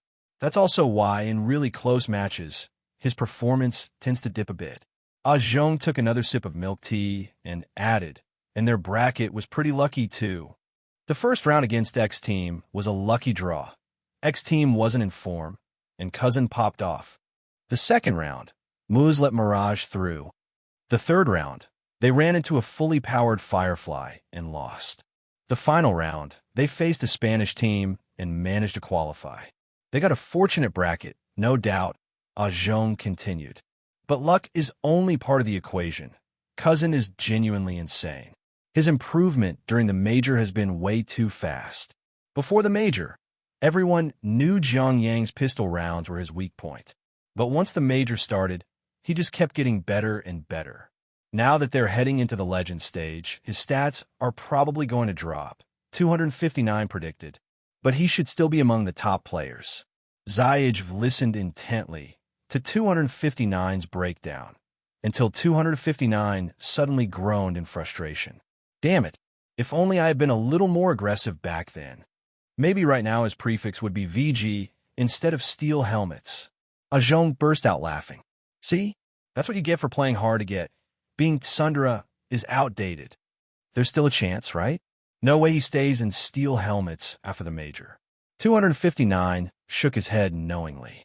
With his talent, if he doesn't move up, he might as well retire at home. Yeah, no chance he stays. Jiang Yang had no idea that professional teams back home were analyzing his performance. After the match, the team had just returned to the lounge when Mo made a grand announcement. Guys, we're celebrating tonight. Let's go get some barbecue, captain's treat. Big words from you. DD smirked. Hope you're ready to go broke. Xiaosao raised his hand. Hey, can we get hot pot instead? It's warmer. You're being picky when it's free? Laughing and chatting, they carried their gear back to the tournament hotel. After setting down their equipment and freshening up, they were about ready to head out. While waiting for Ming reaching to finish a shower, Jiang Yang wandered around the hotel and stumbled upon a media area. There, he saw James interviewing Nico. He knew about this. James, as the founder of James Time, often ran interviews with players for his content. James noticed him and gave a friendly wave. Even though they hadn't interacted before, James obviously knew about the biggest star of the Challenger stage. Noticing James' reaction, Nico turned to look as well. Oh, I know you. You're that prodigy who hit pro level with just 500 hours. Nico, hello. Jiang Yang greeted him with a wave. Nico smiled, but then Jiang Yang suddenly froze. Nico, confused, glanced at James. What's up? Nothing. Jiang Yang stammered in broken English. Just a bit nervous meeting an idol. In reality, he was startled by a few lines of text that had appeared before him. At 30 years old, you attempt your final dance. By chance, you reunite with an old comrade. Nico, you once fought side by side through tough times, but in the end, parted ways due to differing philosophies. Mission, reconnect and mend the rift. Reward, 3,000 comeback points. The reward wasn't much, but the implications caught Jiang Yang's attention. So, 30-year-old me was Nico's teammate for a long time. But we had a falling out later? Still, that was a problem for the future. Nico, seeing Jiang Yang's hesitation, encouraged him. Don't worry, just speak up. The only way to improve a language is to use it. That warmed Jiang Yang's heart. His first impression of Nico was incredibly positive. It's rare to see a sniper with exceptional pre-aiming skills, but Jiang Yang was an exception. Not only was his AWPing outstanding, but his pre-aiming was also rock solid. Nico could tell a glance. Jiang Yang didn't pre-aim in a rigid, mechanical way, memorizing maps like a robot. His style had a natural flow, full of intuition. Sometimes, though, your pre-aiming is a bit too casual, Nico pointed out. He had watched several of Jiang Yang's match replays. Jiang Yang's pre-aiming habits actually resembled S1 impulse. He simply aimed wherever enemies might appear. Nico, on the other hand, was meticulous, systematically checking every angle before advancing. Jiang Yang explained, "It's all about trade-offs. If I were a rifler in my team, I'd probably play like you, clearing every possible angle to help the team minimize risks. But as the dedicated AWPer, I don't always have the luxury of time for thorough pre-aiming. You know how it is, sometimes even half a second can completely change the timing." Hearing this, Nico wasn't upset at all. Instead, he gave Jiang Yang a thumbs up. "That's pro-level thinking. I knew you had a unique understanding of pre-aiming. Different roles require different approaches. You're thinking exactly the same way I do." The two pre-aiming enthusiasts got more and more excited, diving into a deep discussion about how pre-aiming varied across different maps and how to handle special terrain. Even though Jiang Yang's English was a bit shaky, sometimes he had to look up words on his phone, the conversation flowed naturally. But soon, Jiang Yang's phone rang. It was a WeChat call. Ming Reaching had finished his shower. Jiang Yang looked at James and Nico, gesturing toward his phone. "My teammates are calling me. We're heading out for dinner. Let's add each other on Twitter. We can chat more next time." Nico nodded immediately, pulling out his phone to exchange contacts. He found himself really liking Jiang Yang. His thought process and playstyle just clicked with him. James suddenly suggested, "How about a group photo?" When God suggests a photo, you know it's happening. Jiang Yang quickly took out his phone, found a good angle, and snapped a picture of the three of them. After the photo, Jiang Yang waved goodbye to the two top-tier players and left. Watching the young talent walk away, Nico felt a tinge of regret. Damn, if only he had shown up 2 months earlier. His team, G2, desperately needed a strong AWPer, but they had already signed a young talent from Navi's academy, M0 Nisi. Between an unproven prodigy like M0 Nisi and a player who had already demonstrated his brilliance on the big stage, Nico actually preferred the latter, even if his English wasn't great. But now it was too late. "What are you up to?" Ming Reaching leaned in, her voice carrying a playful clip queen tone. Jiang Yang turned his phone toward her, showing the screen. "Just had a chat with God and Prince Nico. Got a photo. Posting it now." As he spoke, he uploaded the picture to small broken site, Billy, with a caption. "These two clearly don't know how to play CS. Go." Ming Reaching laughed. "You guys really love messing around. You enjoy trolling, and CC is naturally chaotic." Jiang Yang burst into laughter. Soon, they drove to a well-reviewed barbecue restaurant nearby. After waiting a while, the food was finally served. As a young guy, Jiang Yang was starving. The moment the meat was grilled, he wasted no time digging in. The barbecue itself wasn't particularly unique, but the fresh meat quality made up for it. The moment he took a bite, the tender beef burst with juices, making him unconsciously chew faster. "Nice pick, Captain. This place is legit." Xiaosao praised. Mo raised an eyebrow. "Ever heard of networking? We got fans in Stockholm too, you know. Just ask a local." Jiang Yang instantly took notes. He was likely going to spend the next few years in Europe. Knowing where to find good food was critical. He had seen plenty of posts online about international students struggling with bland white people food. A good restaurant was a true treasure. Might as well learn how to scout for good eats in advance. While the rest of Steel Helmets chatted away, Jiang Yang focused on devouring his meal. His sheer appetite made the others pause. "Damn, cousin can really eat." Jiang Yang responded between bites, still growing. "Can't afford to go hungry." Looking at Jiang Yang's tall frame, well over 180 centimeters, Mo took a deep breath. "What's going on with you two? Feels like you stole all of Ma CC's height. If you keep growing, you'll hit 190 centimeters soon." Crazy, Xiaosai added. Kids these days are getting taller and taller. Back in their time, 175 centimeters was already considered pretty good. Now, everyone seemed to be over 180 centimeters, with some even pushing 190 centimeters. It was just unfair. Looks like Ma Sisi would never live down his height issue. Since tomorrow was a holiday, the old veterans of steel helmets cracked open some drinks. But as minors, Jiang Yang and Ming Reaching could only sip on orange juice. Emo suddenly reminded the team, by the way, have you guys thought about your autographs? Over the next couple of days, the designers will probably ask us to finalize our signatures. This is a hard-earned Legend stage spot. Let's make the most of it. After the Challenger stage, the tournament organizers had set aside a day to work with them on autograph designs. We're all set. What about you, cousin? Xiaosai, now slightly buzzed, raised his voice. Jiang Yang chuckled. I haven't decided yet, but I'm going to include my cousin in it. Without his help, I wouldn't even be here. Ma Sisi had always been good to him. Back when Jiang Yang wanted to go pro, Ma Sisi ran around, making connections and helping him out. Jiang Yang had never figured out how to properly thank him. Since Ma Sisi loved saving face, why not sneak his name into the autograph design? Imagining Ma Sisi trying to suppress a smug grin and saying, "That's prestige," Jiang Yang couldn't help but smile. You two have a great bond, Emo said enviously. I've partnered with your cousin for years, and he's never been that nice to me. Ming Reaching, ever the instigator, added, Oh, not nice enough. You two slept in the same bed. The room erupted in laughter.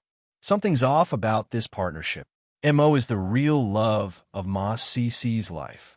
The playful banter between teammates made Jiang Yang feel genuinely happy. After eating his fill, he grabbed his phone and started scrolling through the forums. Many teams had finished their matches, and the results affected numerous prediction bets, sparking heated discussions. With steel helmets qualifying for the Legend stage, the forum had descended into pure chaos. What year is this? Mo and DD are still in the Legend stage. It was these old veterans back then, and it's still these old veterans now. Have I wasted years of my life? Cousin is carrying this Challenger's stage. Aside from Firefly, no one else can match him. His stats are insane compared to everyone else. Captain Mo's stock is rising again. Jiang Yang kept scrolling through an endless wave of praise, so much that even he felt a little overwhelmed. Some posts were going way overboard, claiming he could outpunch S1 Impel and outkick ZYW. Jiang Yang wasn't sure if people genuinely believed it or if someone was just trying to stir the pot. Either way, he didn't like this kind of atmosphere. After some thought, he turned to Ming Reaching. Hey, do you have an extra perfect world account? Yeah, why? She asked casually. Find one you don't use and let me log in. I want to post something, but using my main account wouldn't be ideal. She assumed he wanted to fight back against haters. Someone flaming you? Jiang Yang shook his head and simply gave her a mischievous smile. Once logged in, he quickly typed out a post. Making legends is one thing, but it's not like we won the major. Is Ma Sisi handing out snacks or something? Y'all need to chill with the hype. He's just holding an AWP and cleaning up kills from the back. How is that outpunching S1 Impel level? Chill out, young fanboys. Ming Reaching. She stared at him, stunned. She had seen people flame their opponents, but this was the first time she'd seen someone flame themselves. A true pioneer. Jiang Yang roasts himself on the forums, enjoying the moment. Jiang Yang made a post on the forums, roasting himself, joking that he was already feeling completely satisfied and ready to retire. He wasn't much of a drinker, so he just sat there, sipping his orange juice while scrolling through his phone, reading all the messages flooding in. Friends from the Chinese CS, Go Scene, anyone who had his WeChat had sent their congratulations. His desk mate, Li Hua, was especially thrilled, so much so that he sent Jiang Yang a short video. Curious, Jiang Yang clicked on it. The video showed Li Hua recording his own perfect world ranked match, but his shirtless roommate was completely AFK, staring intently at his phone, watching the final rounds of Steel Helmets versus MR. As Jiang Yang scored in the match, the entire dorm room erupted in cheers. No way, they're actually about to close it out? Holy sh asterisk t. Li Hua. Your bro is insane. Looks like you'll be writing another essay about him. As the highlight clip ended, the camera panned back to Li Hua's roommate, who had finally turned his attention back to his computer. Excitedly, he started typing in the public chat, but his teammates and opponents had already beaten him to it. Lakers Uzi IRL. F asterisk asterisk K. Just 2 more rounds. Life exists only for Sakurajima Mai. God Yang is holding strong. Stickers incoming, I swear. Grandpa Nyo from Tumbleweed Garden. Don't let them push it to overtime. Finish it 2-0. Watching this, Jiang Yang felt something stir deep inside him. So this is what it feels like to carry the hopes of so many people. These ranked warriors didn't even care about their own matchmaking points anymore. They were all AFK, watching his match instead. Sometimes winning a ranked game matters, but sometimes it really doesn't. This was the beauty of esports. It reminded Jiang Yang of IG's 2018 World's victory in League of Legends. Back then, every dorm room in China was celebrating IG's win.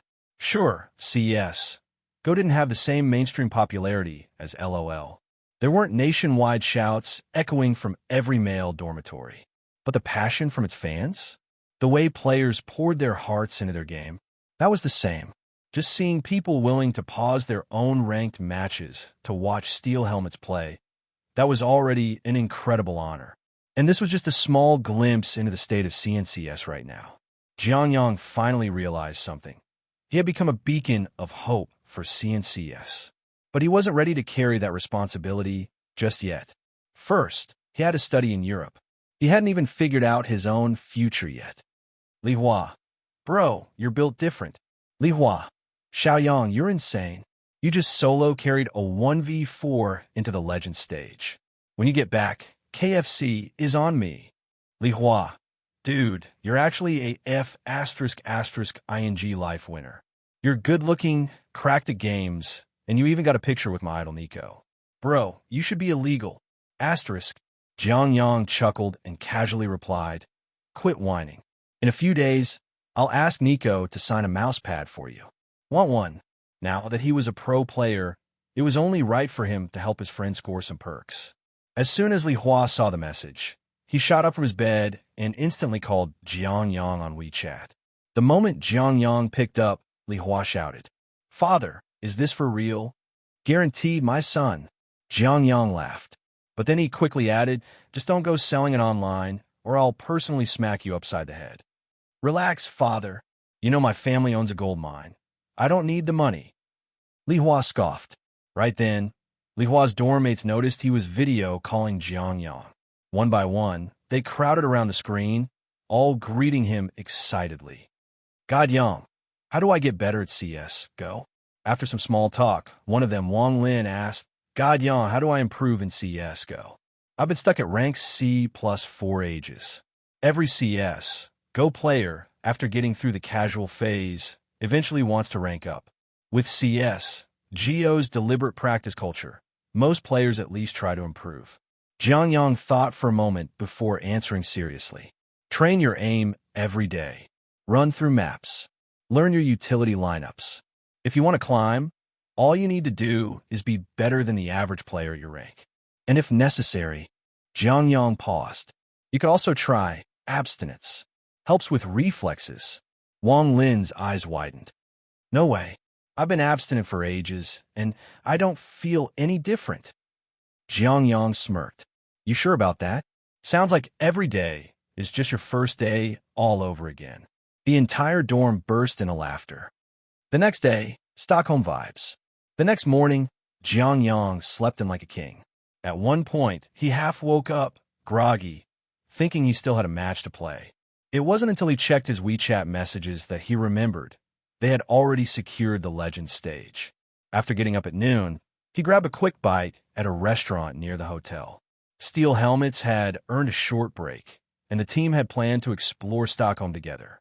With their tournament goals already surpassed, the atmosphere in the squad was relaxed and cheerful. At first, they had only expected to play 1 or 2 matches before getting eliminated. They came here thinking it'd just be a vacation. But then, Jiang Yang dragged them past the limits, carrying them all the way back into the Legends stage, securing their own player stickers in the game. For them, this major already felt like a championship celebration. While everyone else was excitedly buying souvenirs for their families, Jiang Yang had somehow ended up as the team's personal shopping cart. Eventually, he couldn't hold back his complaints. "I knew I shouldn't have come out with you guys." Emo just grinned. "Come on, we're on break. We gotta take you out for fresh air, or CC will roast me for not taking care of you." Jiang Yang's logic was completely different from normal people's. "We're on break, and you're not letting me game? What's the point of this vacation?" Brother Xiaosa burst out laughing. Turning to Mo, he joked, "For us, playing CS, Go is work. For cousin, it's just pure addiction." Thinking back to their own teenage years, Mo and Xiaosa realized they were the same way. Back then, they could spend entire weekends at the internet cafe, pulling all-nighters playing. Pure passion. "Okay, but if you game on your days off, what do you do on work days?" Ming reaching asked. Jiang Yang replied with a dead serious face. "Obviously, I play tournaments. CS, Go was his life, his only real hobby. His friends were all in CS. He had no reason to go out. His love for CS, Go was his greatest talent." "You're unstoppable," Xiaosa chuckled. That night, exhausted from the day out, Jiang Yang finally recharged himself with a proper CS, Go session. Meanwhile, the whole Steel Helmets squad gathered in their rooms to watch the next major matches. Astralis and Heroic, Denmark's two biggest giants, had both choked in the early rounds, and Danish fans were losing their minds on the forums. Machine WJQ, a diehard A-Team fan, had multiple breakdowns during his livestream. But in the end, A-Team still proved their strength. They had a grueling final round battle against Heroic, barely making it into the Legends stage. It was a nail-biting process. With the Challenger stage now over, 8 teams had qualified. 3-0, Firefly FaZe. 3-1, Steel Helmets, Ints VP. 3-2, A-Team, Muz, Heroic. "Almost thought A-Team was going to get eliminated," DD joked as he looked at the results. "That was way too close. If they really got knocked out, Lucky would have been flamed to death." As Denmark's top team, A-Team carried the expectations of not just Danish fans, but much of Europe. Taking over Device's spot as their AWPer was no easy task. "He's already getting flamed." Xiaosan laughed. "You just haven't been on Twitter. After every match, Lucky gets roasted." "Well, he's playing terribly. His basic AWP shots aren't hitting, and while he does land the occasional difficult shot, they don't make much of an impact. Add in his lack of explosiveness, and the gap between him and Device is massive." Lucky's performance in this major was outright awful. He was consistently at the bottom of the scoreboard, disastrous for an AWPer. Xiaosan nudged Jiang Yang. "And with you in the mix, A-Team's fans are going berserk." Jiang Yang couldn't help but grin. This one wasn't on him. Both were rookies. But while Jiang Yang dominated the Challenger stage with a God-tier rating, Lucky barely hit a 1.0. No comparison, no difference. Danish fans weren't expecting Lucky to be a generational talent. They weren't asking for a 1.6 or 1.7 rating. Even a solid 1.2 would have been acceptable. But Lucky's stats were constantly in the red. That was unforgivable. So, naturally, the forums were tearing him apart. Meanwhile, Jiang Yang was the complete opposite, a 16-year-old prodigy with movie star looks, who won V4, carried a team into the Legends stage. He was now the brightest rising star of the major. Discussions had already started about which team he would join once his run with Steel Helmets ended. Every fanbase wanted their team to sign this super rookie. If they had Jiang Yang, they wouldn't have to worry about future results. Of course, there were skeptics too. Some compared him to OBO, predicting he would be a one-hit wonder. After all, he was still just a kid.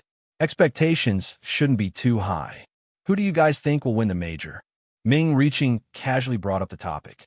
As an Ints fan, she naturally hoped Ints would rise to the occasion. But looking at their shaky form, it seemed hopeless. "Feels like Red Star has a good shot," DD said. "They kind of remind me of peak Astralis." Even online, they were smacking Navi around. "Red Star, huh? Mo thought for a moment. I still think Navi has a better chance. Red Star's roster is full of young players. If they make the grand finals, imagine tens of thousands of fans chanting in the arena. I'm not sure they can handle that pressure. Red Star's rise over the past year had felt almost fated. They came out of nowhere, dismantling top teams left and right. Aside from their veteran Hobbit, their lineup was full of fresh names. I kind of want to vote for the Bees, Sudi grinned. But they're in the same boat as us. The Bees, being one of the 4 biggest fan-favorite teams, were always in the spotlight thanks to ZYWU. That alone made them a title contender. But French CES was in a transitional phase. Outside of ZYWU, the rest of the team was in terrible form. So, cousin, when you pick your next team, be careful, DD warned. Don't end up stuck in Zaiwa's basement. Jiang Yang's skill level was undeniable. He had the potential to be a top 20 player, and everyone on Steel Helmets knew he wouldn't be sticking around forever. They all wanted his career path to be as smooth as possible. Jiang Yang thought for a moment. It's too early to think about that. Let's focus on how we're going to play the Legends stage first. Hearing this, Xiaosa chimed in. For Legends, let's just set a simple goal. Win at least one match. That way, we won't feel like we made it here for nothing. Let's just give it our all and enjoy the games, Jiang Yang replied. He knew the Legend stage was going to be brutal. Winning enough matches to reach the champion stage with his 4 veteran teammates? Nearly impossible, unless everyone played in peak form. But for him, every match was a learning opportunity. He planned to make the most of it, absorbing everything he could from playing against Tier 1 teams. Before the Legend stage began, Jiang Yang was fully enjoying his short break. And during this break, he decided to show what a true FPL demon looked like. He grinded 10+ FPL matches a day, going full beast mode in most of them. His playstyle? Pure chaos. For him, rank play was a vacation. He turned his brain off and hunted kills nonstop. With Kenny S-level reflexes, he wreaked havoc in FPL. The pros he played against were miserable. And as he kept playing, he started to understand why 30-year-old Jiang Yang had stopped training. Because raw talent alone was enough. If you had a 100-point scale for CS, go, 30-year-old Jiang Yang could hit 90+ just off talent. So naturally, he believed he didn't need training anymore. Why bother? Practicing was tedious. BOD drills were boring. Crosshair placement, pre-aiming, recoil control, it was all repetitive and dull. But Jiang Yang didn't see it that way. He was walking a different path. He had already improved massively through hard work, and even if it was tedious, he could keep pushing forward. Those highlight moments on the big stage, they weren't miracles. They were the result of relentless, unseen effort. And as he continued training, he noticed something else. His comeback points in the system kept increasing. Step by step, he was getting stronger. Just after finishing an intense match against Xantares, Jiang Yang was in an exceptionally good mood. He was about to call on the hard hitters for another game when he heard Ming Reaching shout, "Xiao Yang, stop playing. It's almost time for dinner, and we need to head to the venue this afternoon." The venue. Jiang Yang was puzzled. Is a media day tomorrow? Ming Reaching explained, you need to go finalize your signature design today. The stickers you've been looking forward to are coming out soon. Even though his plans were disrupted, Jiang Yang was still thrilled to hear that the stickers were finally happening. He had already thought of a general design and was just waiting to communicate with the designers. He only had a rough concept in mind, but he was eager to see how his sticker would actually turn out. After all, player signature stickers come in 3 types: regular, shiny, and gold.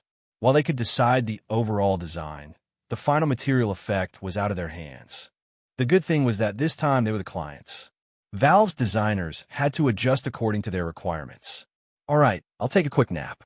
Call me when it's time to eat, Jiang Yang said to Ming Reaching. In reality, he just closed his eyes. Kin word. With a thought, the system panel appeared. Old veteran, Jiang Yang. Age, 30. Team, Steel Helmet. Status, Final Dance. Overall level, Professional LV.5. Comeback points, 14,396.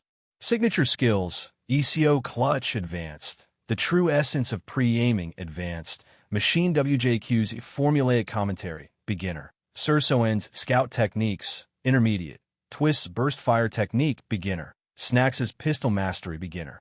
Personal items. Sleepy Black Tea X5. Hex deck, choose your opponent, all or nothing consumable. Skill, fresh start. Missions. 1. Achieve excellent results in this major. Reward, TBD. 2. Run 5 kilometers daily. Jiang Yang didn't check the system data every day since he saw it more as an extension of his current form. He would only glance at it periodically to assess his progress. His overall strength was still at LV.5 with no major improvements, but he felt he had made significant strides lately. He was getting more comfortable in high-level matches and had identified his weaknesses. For instance, in their game against Firefly and the match against MR on Inferno, he struggled when faced with disciplined crossfire and enemy repositioning. And this was before the major had even concluded. None of the top-tier teams had time to specifically counter him yet. If they really focused on shutting him down, he'd likely hit a rookie wall. Steel Helmet wasn't a professional team, and Ma Sisi wasn't by his side. Jiang Yang had to figure everything out on his own. That's why he'd been saving up a large number of comeback points. He planned to use them to assemble an 18A team lineup in simulation mode and see if he could replicate their real-life strength. Facing off against the grandmasters of tactical play would help him adapt and develop counter-strategies. But it was expensive. He had been saving up for a long time. In the meantime, he had been grinding his scout rifle skills, regularly pulling out the scout, bird sniper, to take precise shots at enemies. Sir Soen's scout techniques, intermediate. Progress, 369/5000. Features, improved movement agility, increased scout counter-strafe headshot accuracy, higher jump snipe success rate. The first two made sense. His movement was becoming more flexible, and his counter-strafe shots were slightly more accurate. But jump sniping? Could that even hit a target? Actually, it could. Jiang Yang recalled S1 Impul's legendary scout jump shots on Dust 2 against A-Team. One of those shots even turned into a meme featuring Dev 1C's reaction. He knew that at the peak of a jump, the scout's accuracy was momentarily perfect, but he had never considered using it to secure kills. Now, it seemed like something worth practicing. Jiang Yang decided to check the system shop as part of his daily routine. A quick scan revealed the following items. Sleepy Black Tea, Golden Inoki Skewer, Boston Lobster, Shotgun Beginner XP Pack, Skill, Abstract Virus, Arts PP Buys and Techniques. He had already stocked up on Sleepy Black Tea, so he skipped that. The Boston Lobster was tasty but not particularly exciting. But Abstract Virus caught his curiosity. He focused on it. Abstract Virus. Price, 5,000 comeback points. Description: when the old veteran performs an abstract, chaotic play, there's a chance to infect the opponent with the same behavior. Jiang Yang. So, if he played like a clown, his opponent would start clowning too? But thinking about it, this could actually be useful. If the enemy tilted and made erratic plays, wouldn't that increase his chances of a comeback? Still, 5,000 points was a steep price. He hesitated and decided to check out Art's PP Buys and Techniques first. Jiang Yang knew about Art, a well-known pro and master of unconventional weapons, especially the PP Bison, Bullpup SMG. Since he was already skilled with the MP9, he had some understanding of SMGs. Compared to the MP9, the PP Bison had good running gun accuracy and a huge ammo capacity, great for eco rounds or surprise rushes. Art's PP Bison Techniques. Price, 2,000 comeback points. Description: guess where my Bison is now? Do you want to learn Art's PP Bison Techniques? Yes. The moment he accepted, an image formed in his mind. Art, smirking devilishly. You want my secret Bison jump shot course? Go ahead, take it. The sinister grin made Jiang Yang more intrigued by the weapon. Then, the vision shifted to a nuke match. After winning the previous round, Art predicted the enemy would full save. He quickly did the math. $600 per kill, $1,200 for two, $3,000 for an ace. Jiang Yang. So you used the Bison just for money? He never thought the reason could be so simple. In a vision, Art grabbed a PP Bison and rushed through B tunnels, juking pre-aimed spots and gunning down eco players with a sweeping motion. Jiang Yang was stunned. That one mag wiped out the entire enemy team. In close-range fights, the Bison's high ammo count really made a difference. And because he was constantly moving, the pistol-wielding opponents struggled to land shots. It was annoying yet effective. Jiang Yang realized that in specific situations, the Bison could not only farm economy, but also tilt the enemy. No pro wanted to be sprayed down by a Bison. It messed with their pride. And in competitive matches, frustration led to mistakes. Art's Bison was operating on a whole other level. Then a new mission popped up. Mission: get 5+ kills with a Bison in a single match. Reward: random hex deck card. Jiang Yang: since when did I want to become the Bison cult leader? He sighed and looked back at Abstract Virus. If he Bison rushed the enemy and tilted them, wouldn't they start making weird plays too? After some thought, he gritted his teeth and bought it. His comeback points balance dropped to 7,369. Since Ming reaching hadn't called him for dinner yet, Jiang Yang entered Choose Your Opponent to simulate a match against a team. Jiang Yang swung his aim to the side. A terrorist had just turned around, and their eyes met instantly. His position was exposed. Jiang Yang managed to take the enemy down through sheer reaction speed, but since his location had already been revealed, he had little room left for follow-up plays. Because he hadn't paid the venue fee, his simulated teammates weren't particularly strong. Taking out just one opponent wasn't nearly enough to win against a team.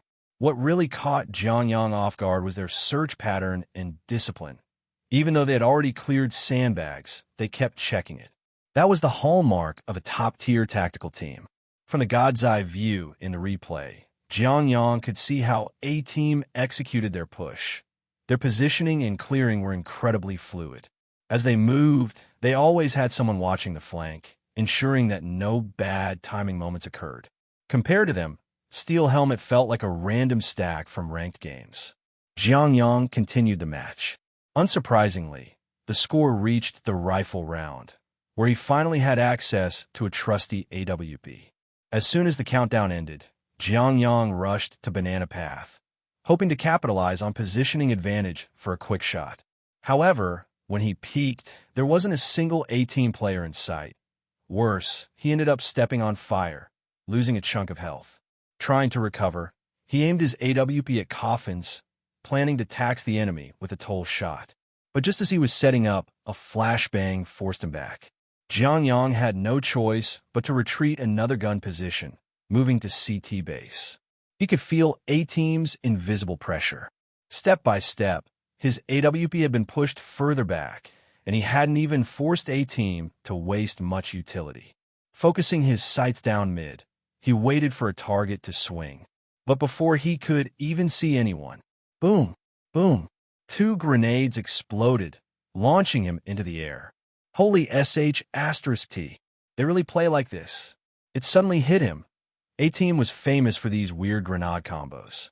At their peak, GLA 1V's game sense was unreal, and his set plays were insanely effective.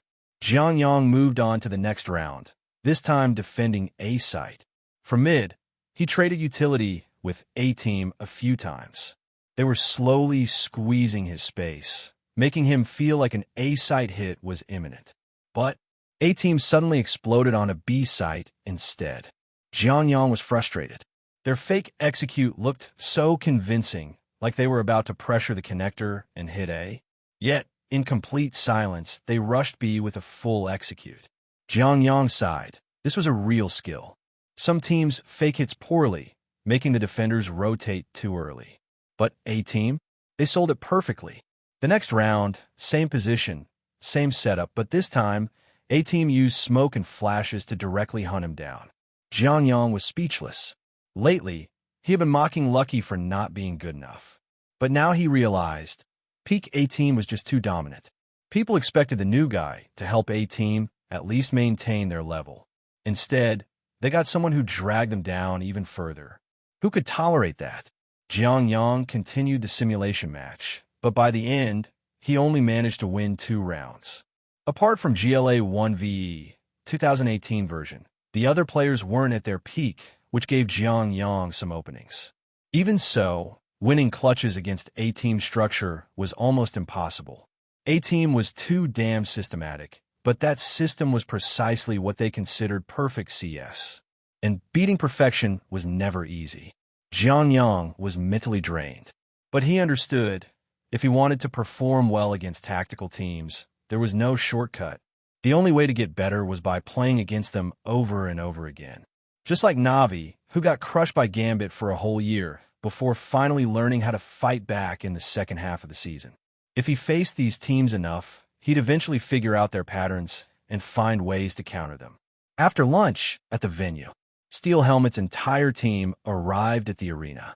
As soon as Jiang Yang stepped inside, he saw Big Cousin winking at him from a distance. "Little Ghost, you're looking pretty hot right now." Since they had played basketball together before, Jiang Yang was already familiar with them. Big Cousin clapped him on the shoulder. "What are you here for?" Jiang Yang thought for a second before joking. "Came to hand in my resume to join FaZe." "What else?" "To design my signature, obviously." Big Cousin took a deep breath. "Are you serious, kid? That's kind of tempting, you know. You play rifles?" Big Cousin asked casually, as if making small talk. The Steel Helmet squad started signaling to Jiang Yang from the side, practically begging him to say yes. At their level, a player's word carried weight. If Big Cousin, FaZe IGL, actually recommended Jiang Yang, the possibility of him joining FaZe was very real. But Jiang Yang ignored all their hints, casually shrugging. "Nah, I'd rather be a sniper." Big Cousin didn't seem too disappointed. Instead, he pulled Brokey over. "See this? Someone wants to take your job. Next time you mess up a flash, you're getting benched." "What do you mean messed up?" Brokey protested. "Did you go blind or not?" "I was fully blind." "Then that means it worked." Brokey smirked. "Our own flashbangs should blind us, not them." "You greedy bastard." The lighthearted atmosphere in FaZe was honestly very tempting. But Jiang Yang didn't respond further. After saying their goodbyes, Steel Helmet continued into the venue. As they walked, his teammates couldn't help but tease him. "Dude, why didn't you just say yes? That would have been an instant rank up." They knew Jiang Yang's performance was attracting attention. But for FaZe to show interest? That was unexpected. FaZe wasn't the type to pick up nobodies. Then again, Jiang Yang wasn't exactly a nobody anymore. "The problem is, they want me as a rifle player," Jiang Yang explained. "My real strength is sniping. And in a team like FaZe, I might not get to play my best role." Jiang Yang's AWP skills and rifle skills were on completely different levels. Joining Tier 1 teams wasn't as simple as just signing a contract. If he entered as a rifle player, transitioning to an AWP role later would be extremely difficult. While FaZe was tempting, Jiang Yang knew what he truly wanted. As long as he continued proving himself, he would still have a shot at teams like Navi, G2, or FaZe, but as a sniper. Mo gritted his teeth, feeling a bit frustrated. He thought getting into Tier 1 first, and then switching roles was a valid strategy. At least get that big org experience on his resume. But unlike Ma CC, he wasn't in a position to say that out loud. Jiang Yang quickly changed the subject. "So, how are you guys designing your stickers?" DD rubbed his hands together and shared his idea. "I'll stick with my usual design, but this time I'm adding 2 tilde marks above the DD to make them look like eyebrows." Mo raised an eyebrow. "Didn't you have a smiley face before?" "Yeah, but I realized my DD can't really be turned into anything cool. The only option left is to make it look more like a face." DD sighed. "Man, I really should have thought twice before picking my ID back then." True that. Having an ID that was either too simple or too long made it harder to come up with creative designs. A name with a balanced length gave more room for customization, both in typography and artistic elements. As they chatted, the group soon arrived at the meeting room where the Vacation Club design team was waiting for them. DD and the others went ahead to discuss their designs, while Jiang Yang stayed behind, looking through some initial drafts of player signature stickers. His eyes quickly landed on S1 Impulse design. It was minimalist, Only a small tweak to the letter I, turning it into an arrow. Above the S and M, there was a curved line resembling a drawn bow, symbolizing his role as an AWP sniper. Next was B1TS sticker. His design was even simpler. He just turned the dot on the I into a crosshair. Cadian's design featured a karambit knife embedded within the letter C. Nico's signature had an almost Lovecraftian, Cthulhu-inspired font, wavy and twisting. The O was modified to look like a sniper scope. By the time the designer finished with the others and approached Jiang Yang, they asked, "Any particular style you like?" Jiang Yang quickly shook his head. "I just noticed that a lot of people like adding crosshairs or sniper scopes to their designs. Do you want one too?" the designer asked. Jiang Yang thought for a moment before replying, "Nah, forget the scope. Just add a sniper rifle for me." Worried that he might not explain it clearly enough, he pulled Ming, reaching over to help translate his vision. "I want the overall style to be bold and sharp. Extend the tail of the Y into a sniper rifle and change the O into a little sun. The rest of the letters can be styled freely." The designer quickly sketched a few rough drafts on paper. After a bit of back and forth adjusting the layout and size, the design was already looking quite solid. "Any other requests?" the designer asked straightforwardly. Jiang Yang thought for a moment before answering. "I have an older brother. He's the reason I got into CS. Go." The designer grinned knowingly. "Ah, the classic CS. Go player backstory. Always about an older brother. Yeah, so I'd like to add his ID somewhere in the design. Where do you think it'd fit?" Jiang Yang asked. The designer took a deep breath. "Technically speaking, in recent years, we're not allowed to add any extra English text beyond the player's ID." Seeing Jiang Yang's disappointed expression, the designer paused to think. Then, suddenly they snapped their fingers. "Wait, I just thought of a perfect workaround." Jiang Yang perked up. "Really? We keep your ID exactly as it is, but we make it so that your brother's ID can be scratched off to reveal it underneath." Jiang Yang's eyes lit up with excitement. "That actually works, and it doesn't mess with the design at all. You're a genius." Ming, reaching, watched them go back and forth, feeling a bit speechless. "I thought they said 3 men together always produce one idea, guy. How come these 2 are already enough?" October 30th, 2021, Saturday. Auspicious for praying, traveling, consecration, and pouring liquids where they belong. The sun was blazing in Stockholm today, making Jiang Yang feel quite comfortable. Notably, as soon as he woke up, Ma Sisi messaged him, saying he had already bought a ticket and was preparing to fly to Stockholm. This made Jiang Yang quite excited. With October coming to an end, the Challenger stage break was officially over, and the Legend stage was set to begin. The Major's main event, also known as the Legend stage, kicked off with a face-off between new and old Legends. The 8 teams that battled their way through the Challenger stage were set to go up against the previous Major's top 8 teams. However, since the last Major was so long ago, the top 8 teams in this Stockholm Major were special. They were all directly invited. The invited teams were Navi, Gambit, Vitality, NIP, Furia, Liquid, EG, and G2. As for Steel Helmets, they were matched against the North American powerhouse Liquid, one of the old Legends. Although Liquid was one of the strongest teams in North America, facing them at this particular time was actually great news for Steel Helmets. Right now, Liquid was on the verge of a roster shakeup. Their performance over the past few months had been terrible, making them one of the weaker teams in the Legend stage. To put it in perspective, when it came to predictions, Liquid and Steel Helmets were considered either 3-0 or 0-3 tier teams. With 2 teams of similar strength, Steel Helmets actually had a sliver of a chance to advance. The prep work for facing Liquid was already done. Feeling a bit bored, Jiang Yang scrolled through his phone, checking out online discussions. With the top 16 matches about to begin, forum threads about predictions had noticeably increased. But aside from prediction threads, there were also discussions about the matchups. This bracket is crazy. G2 is facing the strongest dark horse right off the bat. Feels like G2 is going to get smashed by Firefly. Man, it's a shame we didn't get A-Team versus NIP. That would have been a betrayer showdown. Not gonna lie, I just hope Steel Helmets can win at least one match. Otherwise, coming to the Legend stage would feel like a waste. Trust in Cousin. As long as he plays like he did in the Challenger stage, he's definitely making it through. Don't overhype him. He only popped off against Tier 2 teams and smuffed on noobs.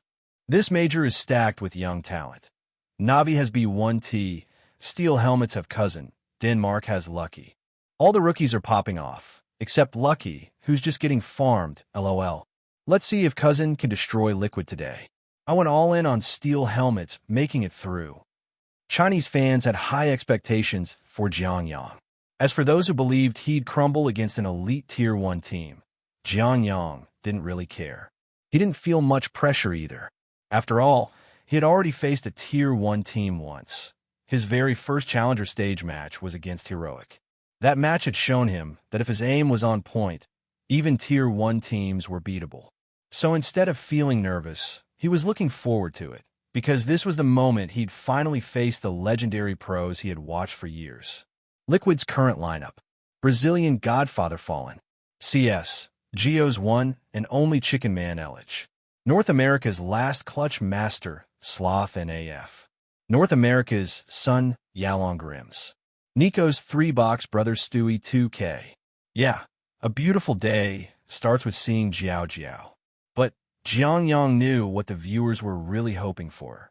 A beautiful day starts with Jiao getting wrecked. As match time arrived, Steel Helmets players took their seats one by one. Jiang Yang, as always, brought his little pony plushie to the venue.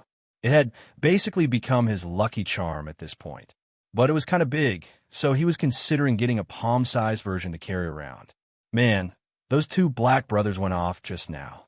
While adjusting his gear, Brother Xiaosa came over for some small talk.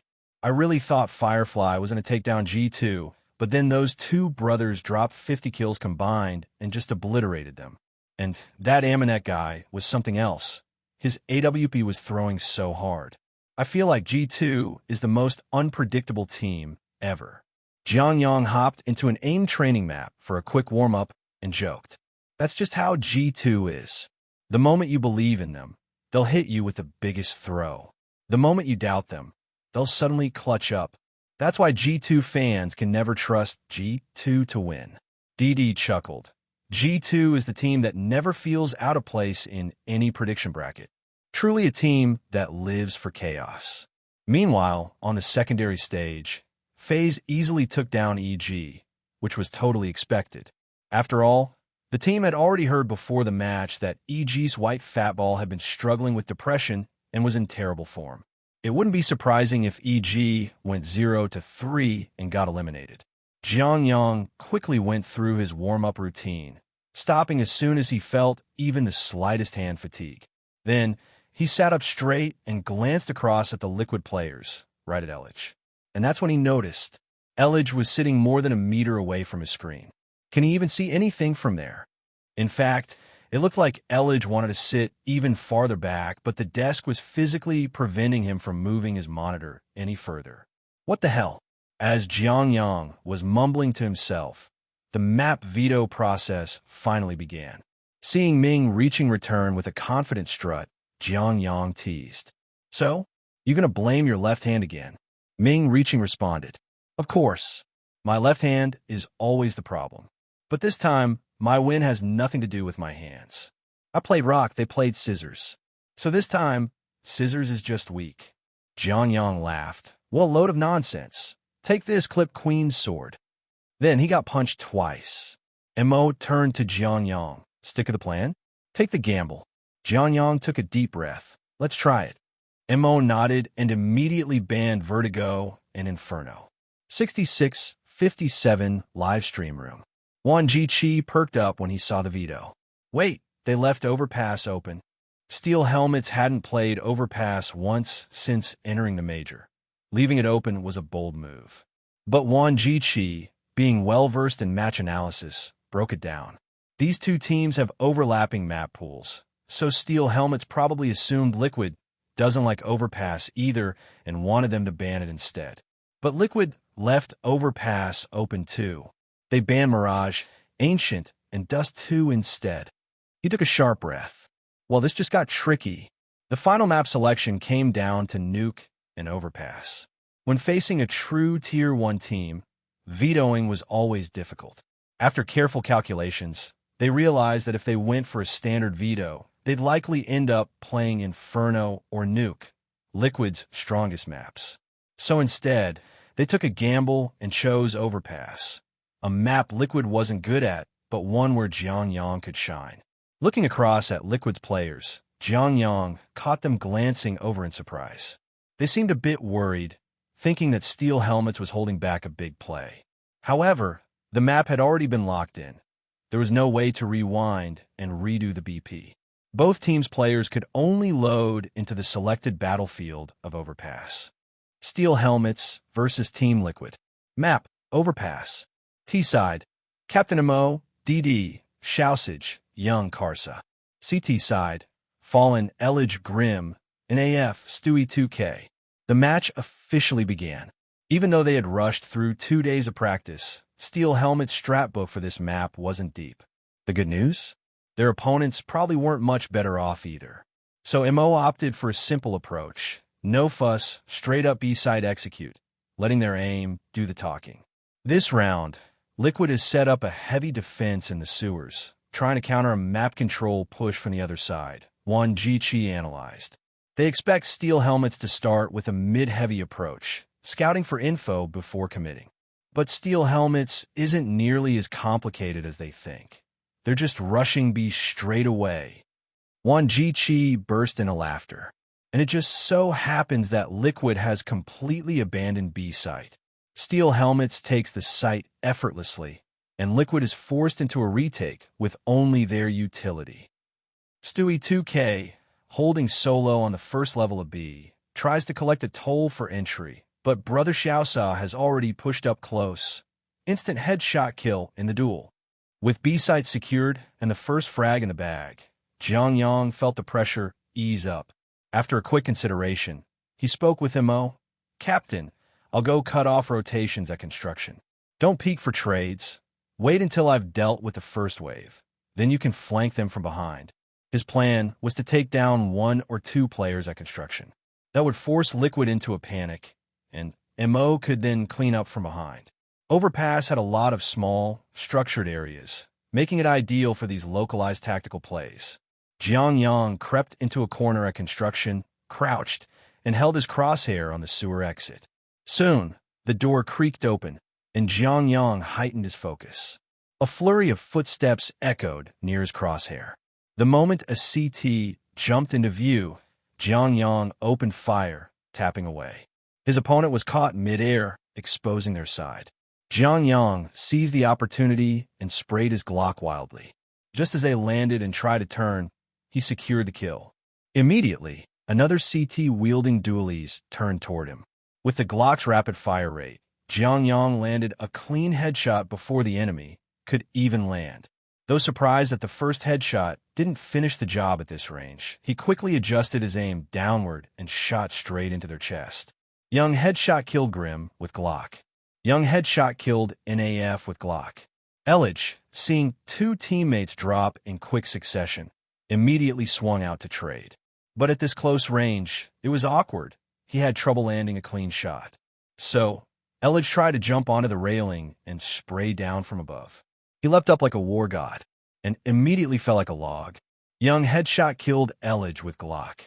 Liquid didn't account for the sewer dead angle, and Cousin caught them with a massive opportunity. 3 instant Glock kills. The Godfather finally managed to trade him, but Cousin has already done his job. Juan Jichi hyped up the play. Now the last player is locked in at construction. Does the Godfather still want to make a play here?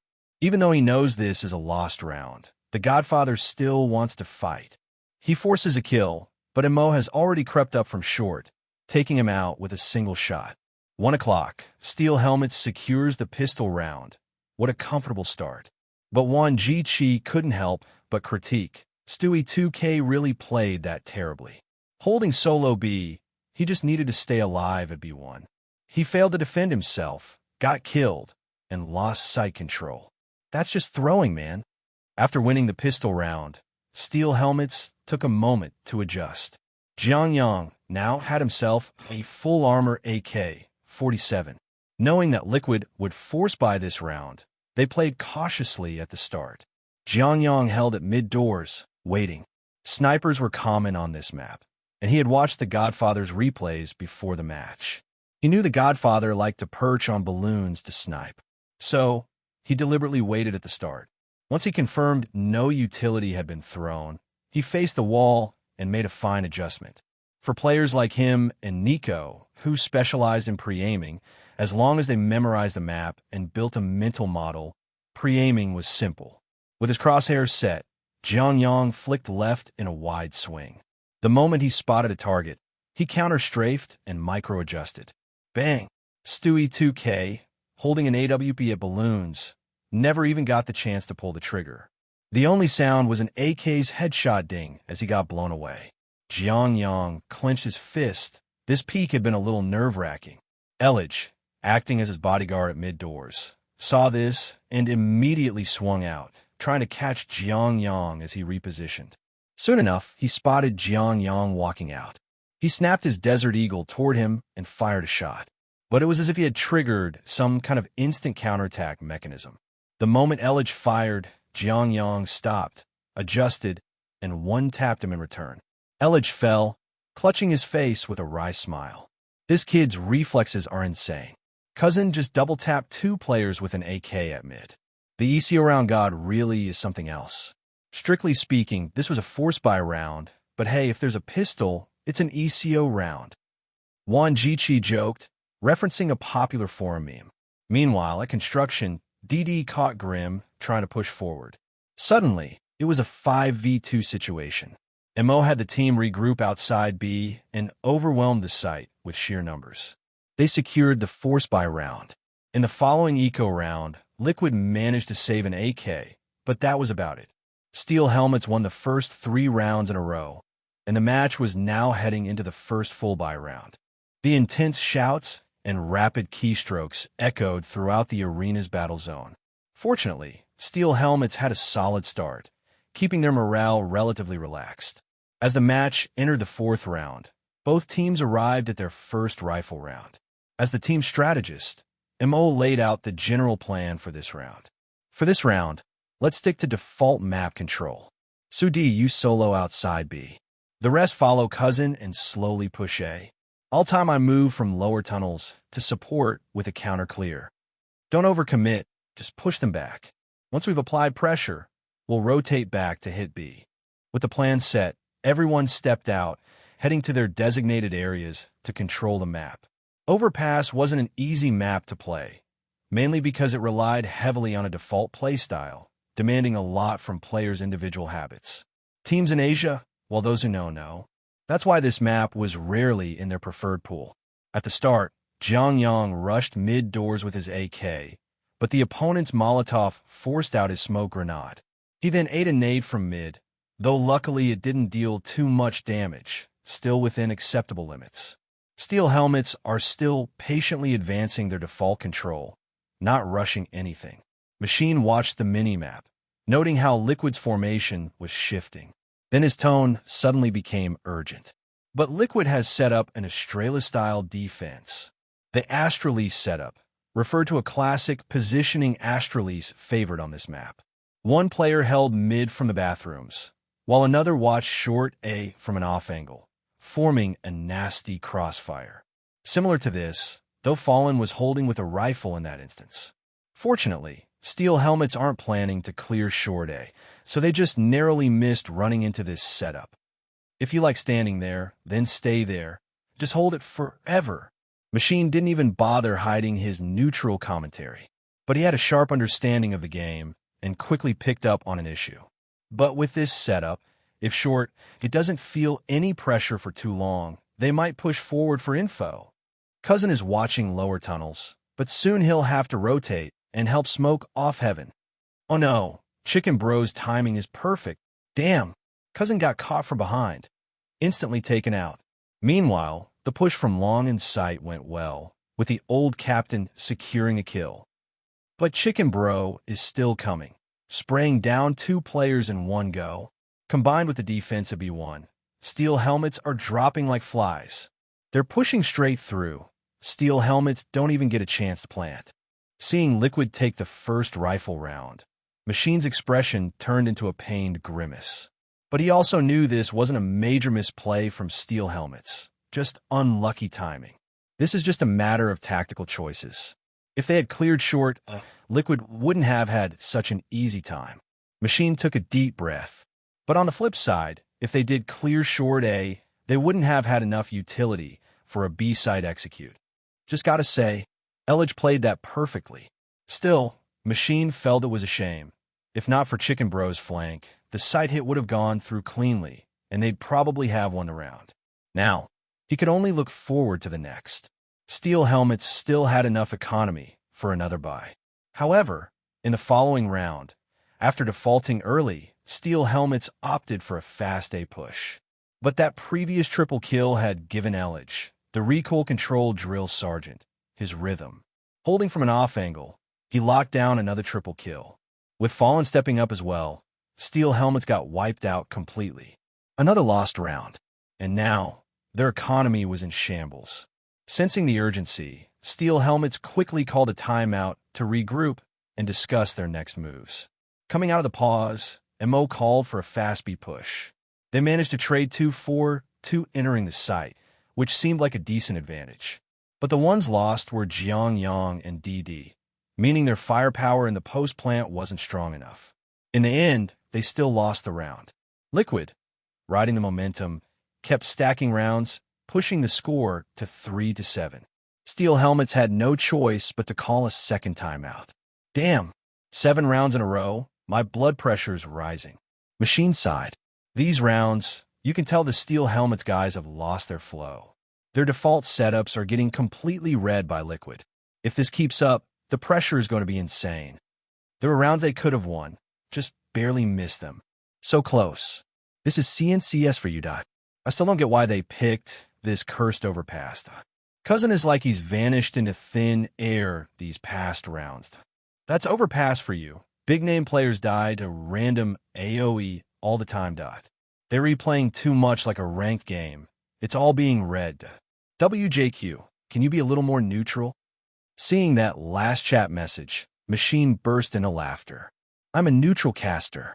Neutral from the standpoint of supporting the Chinese team. What's wrong with that?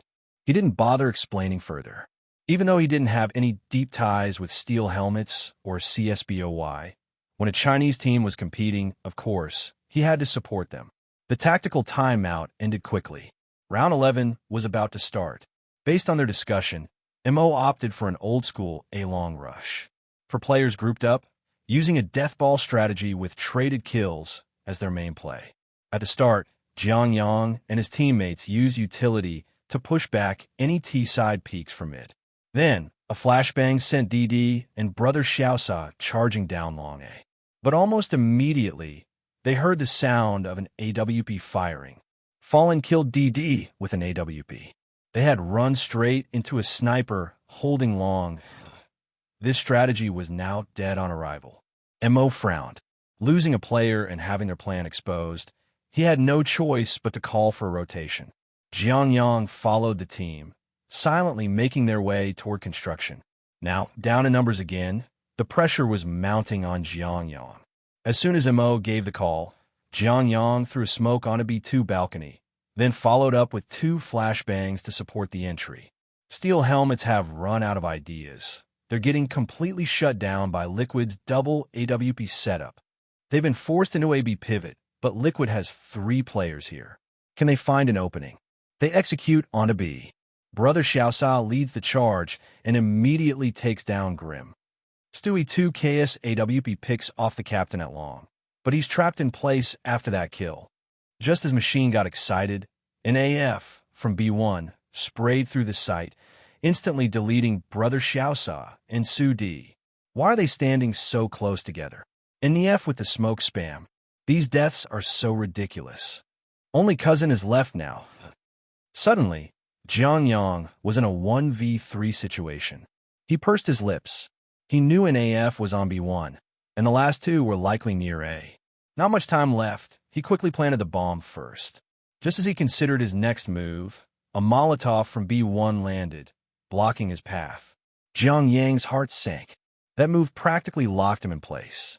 This was their chance to catch up. With 5 rounds secured, the passing grade, each extra round A1 would relieve some second-half pressure. But before they could push forward, Liquid called for a tactical pause. Inside Liquid's booth, Fallen's blunder had stunned the team.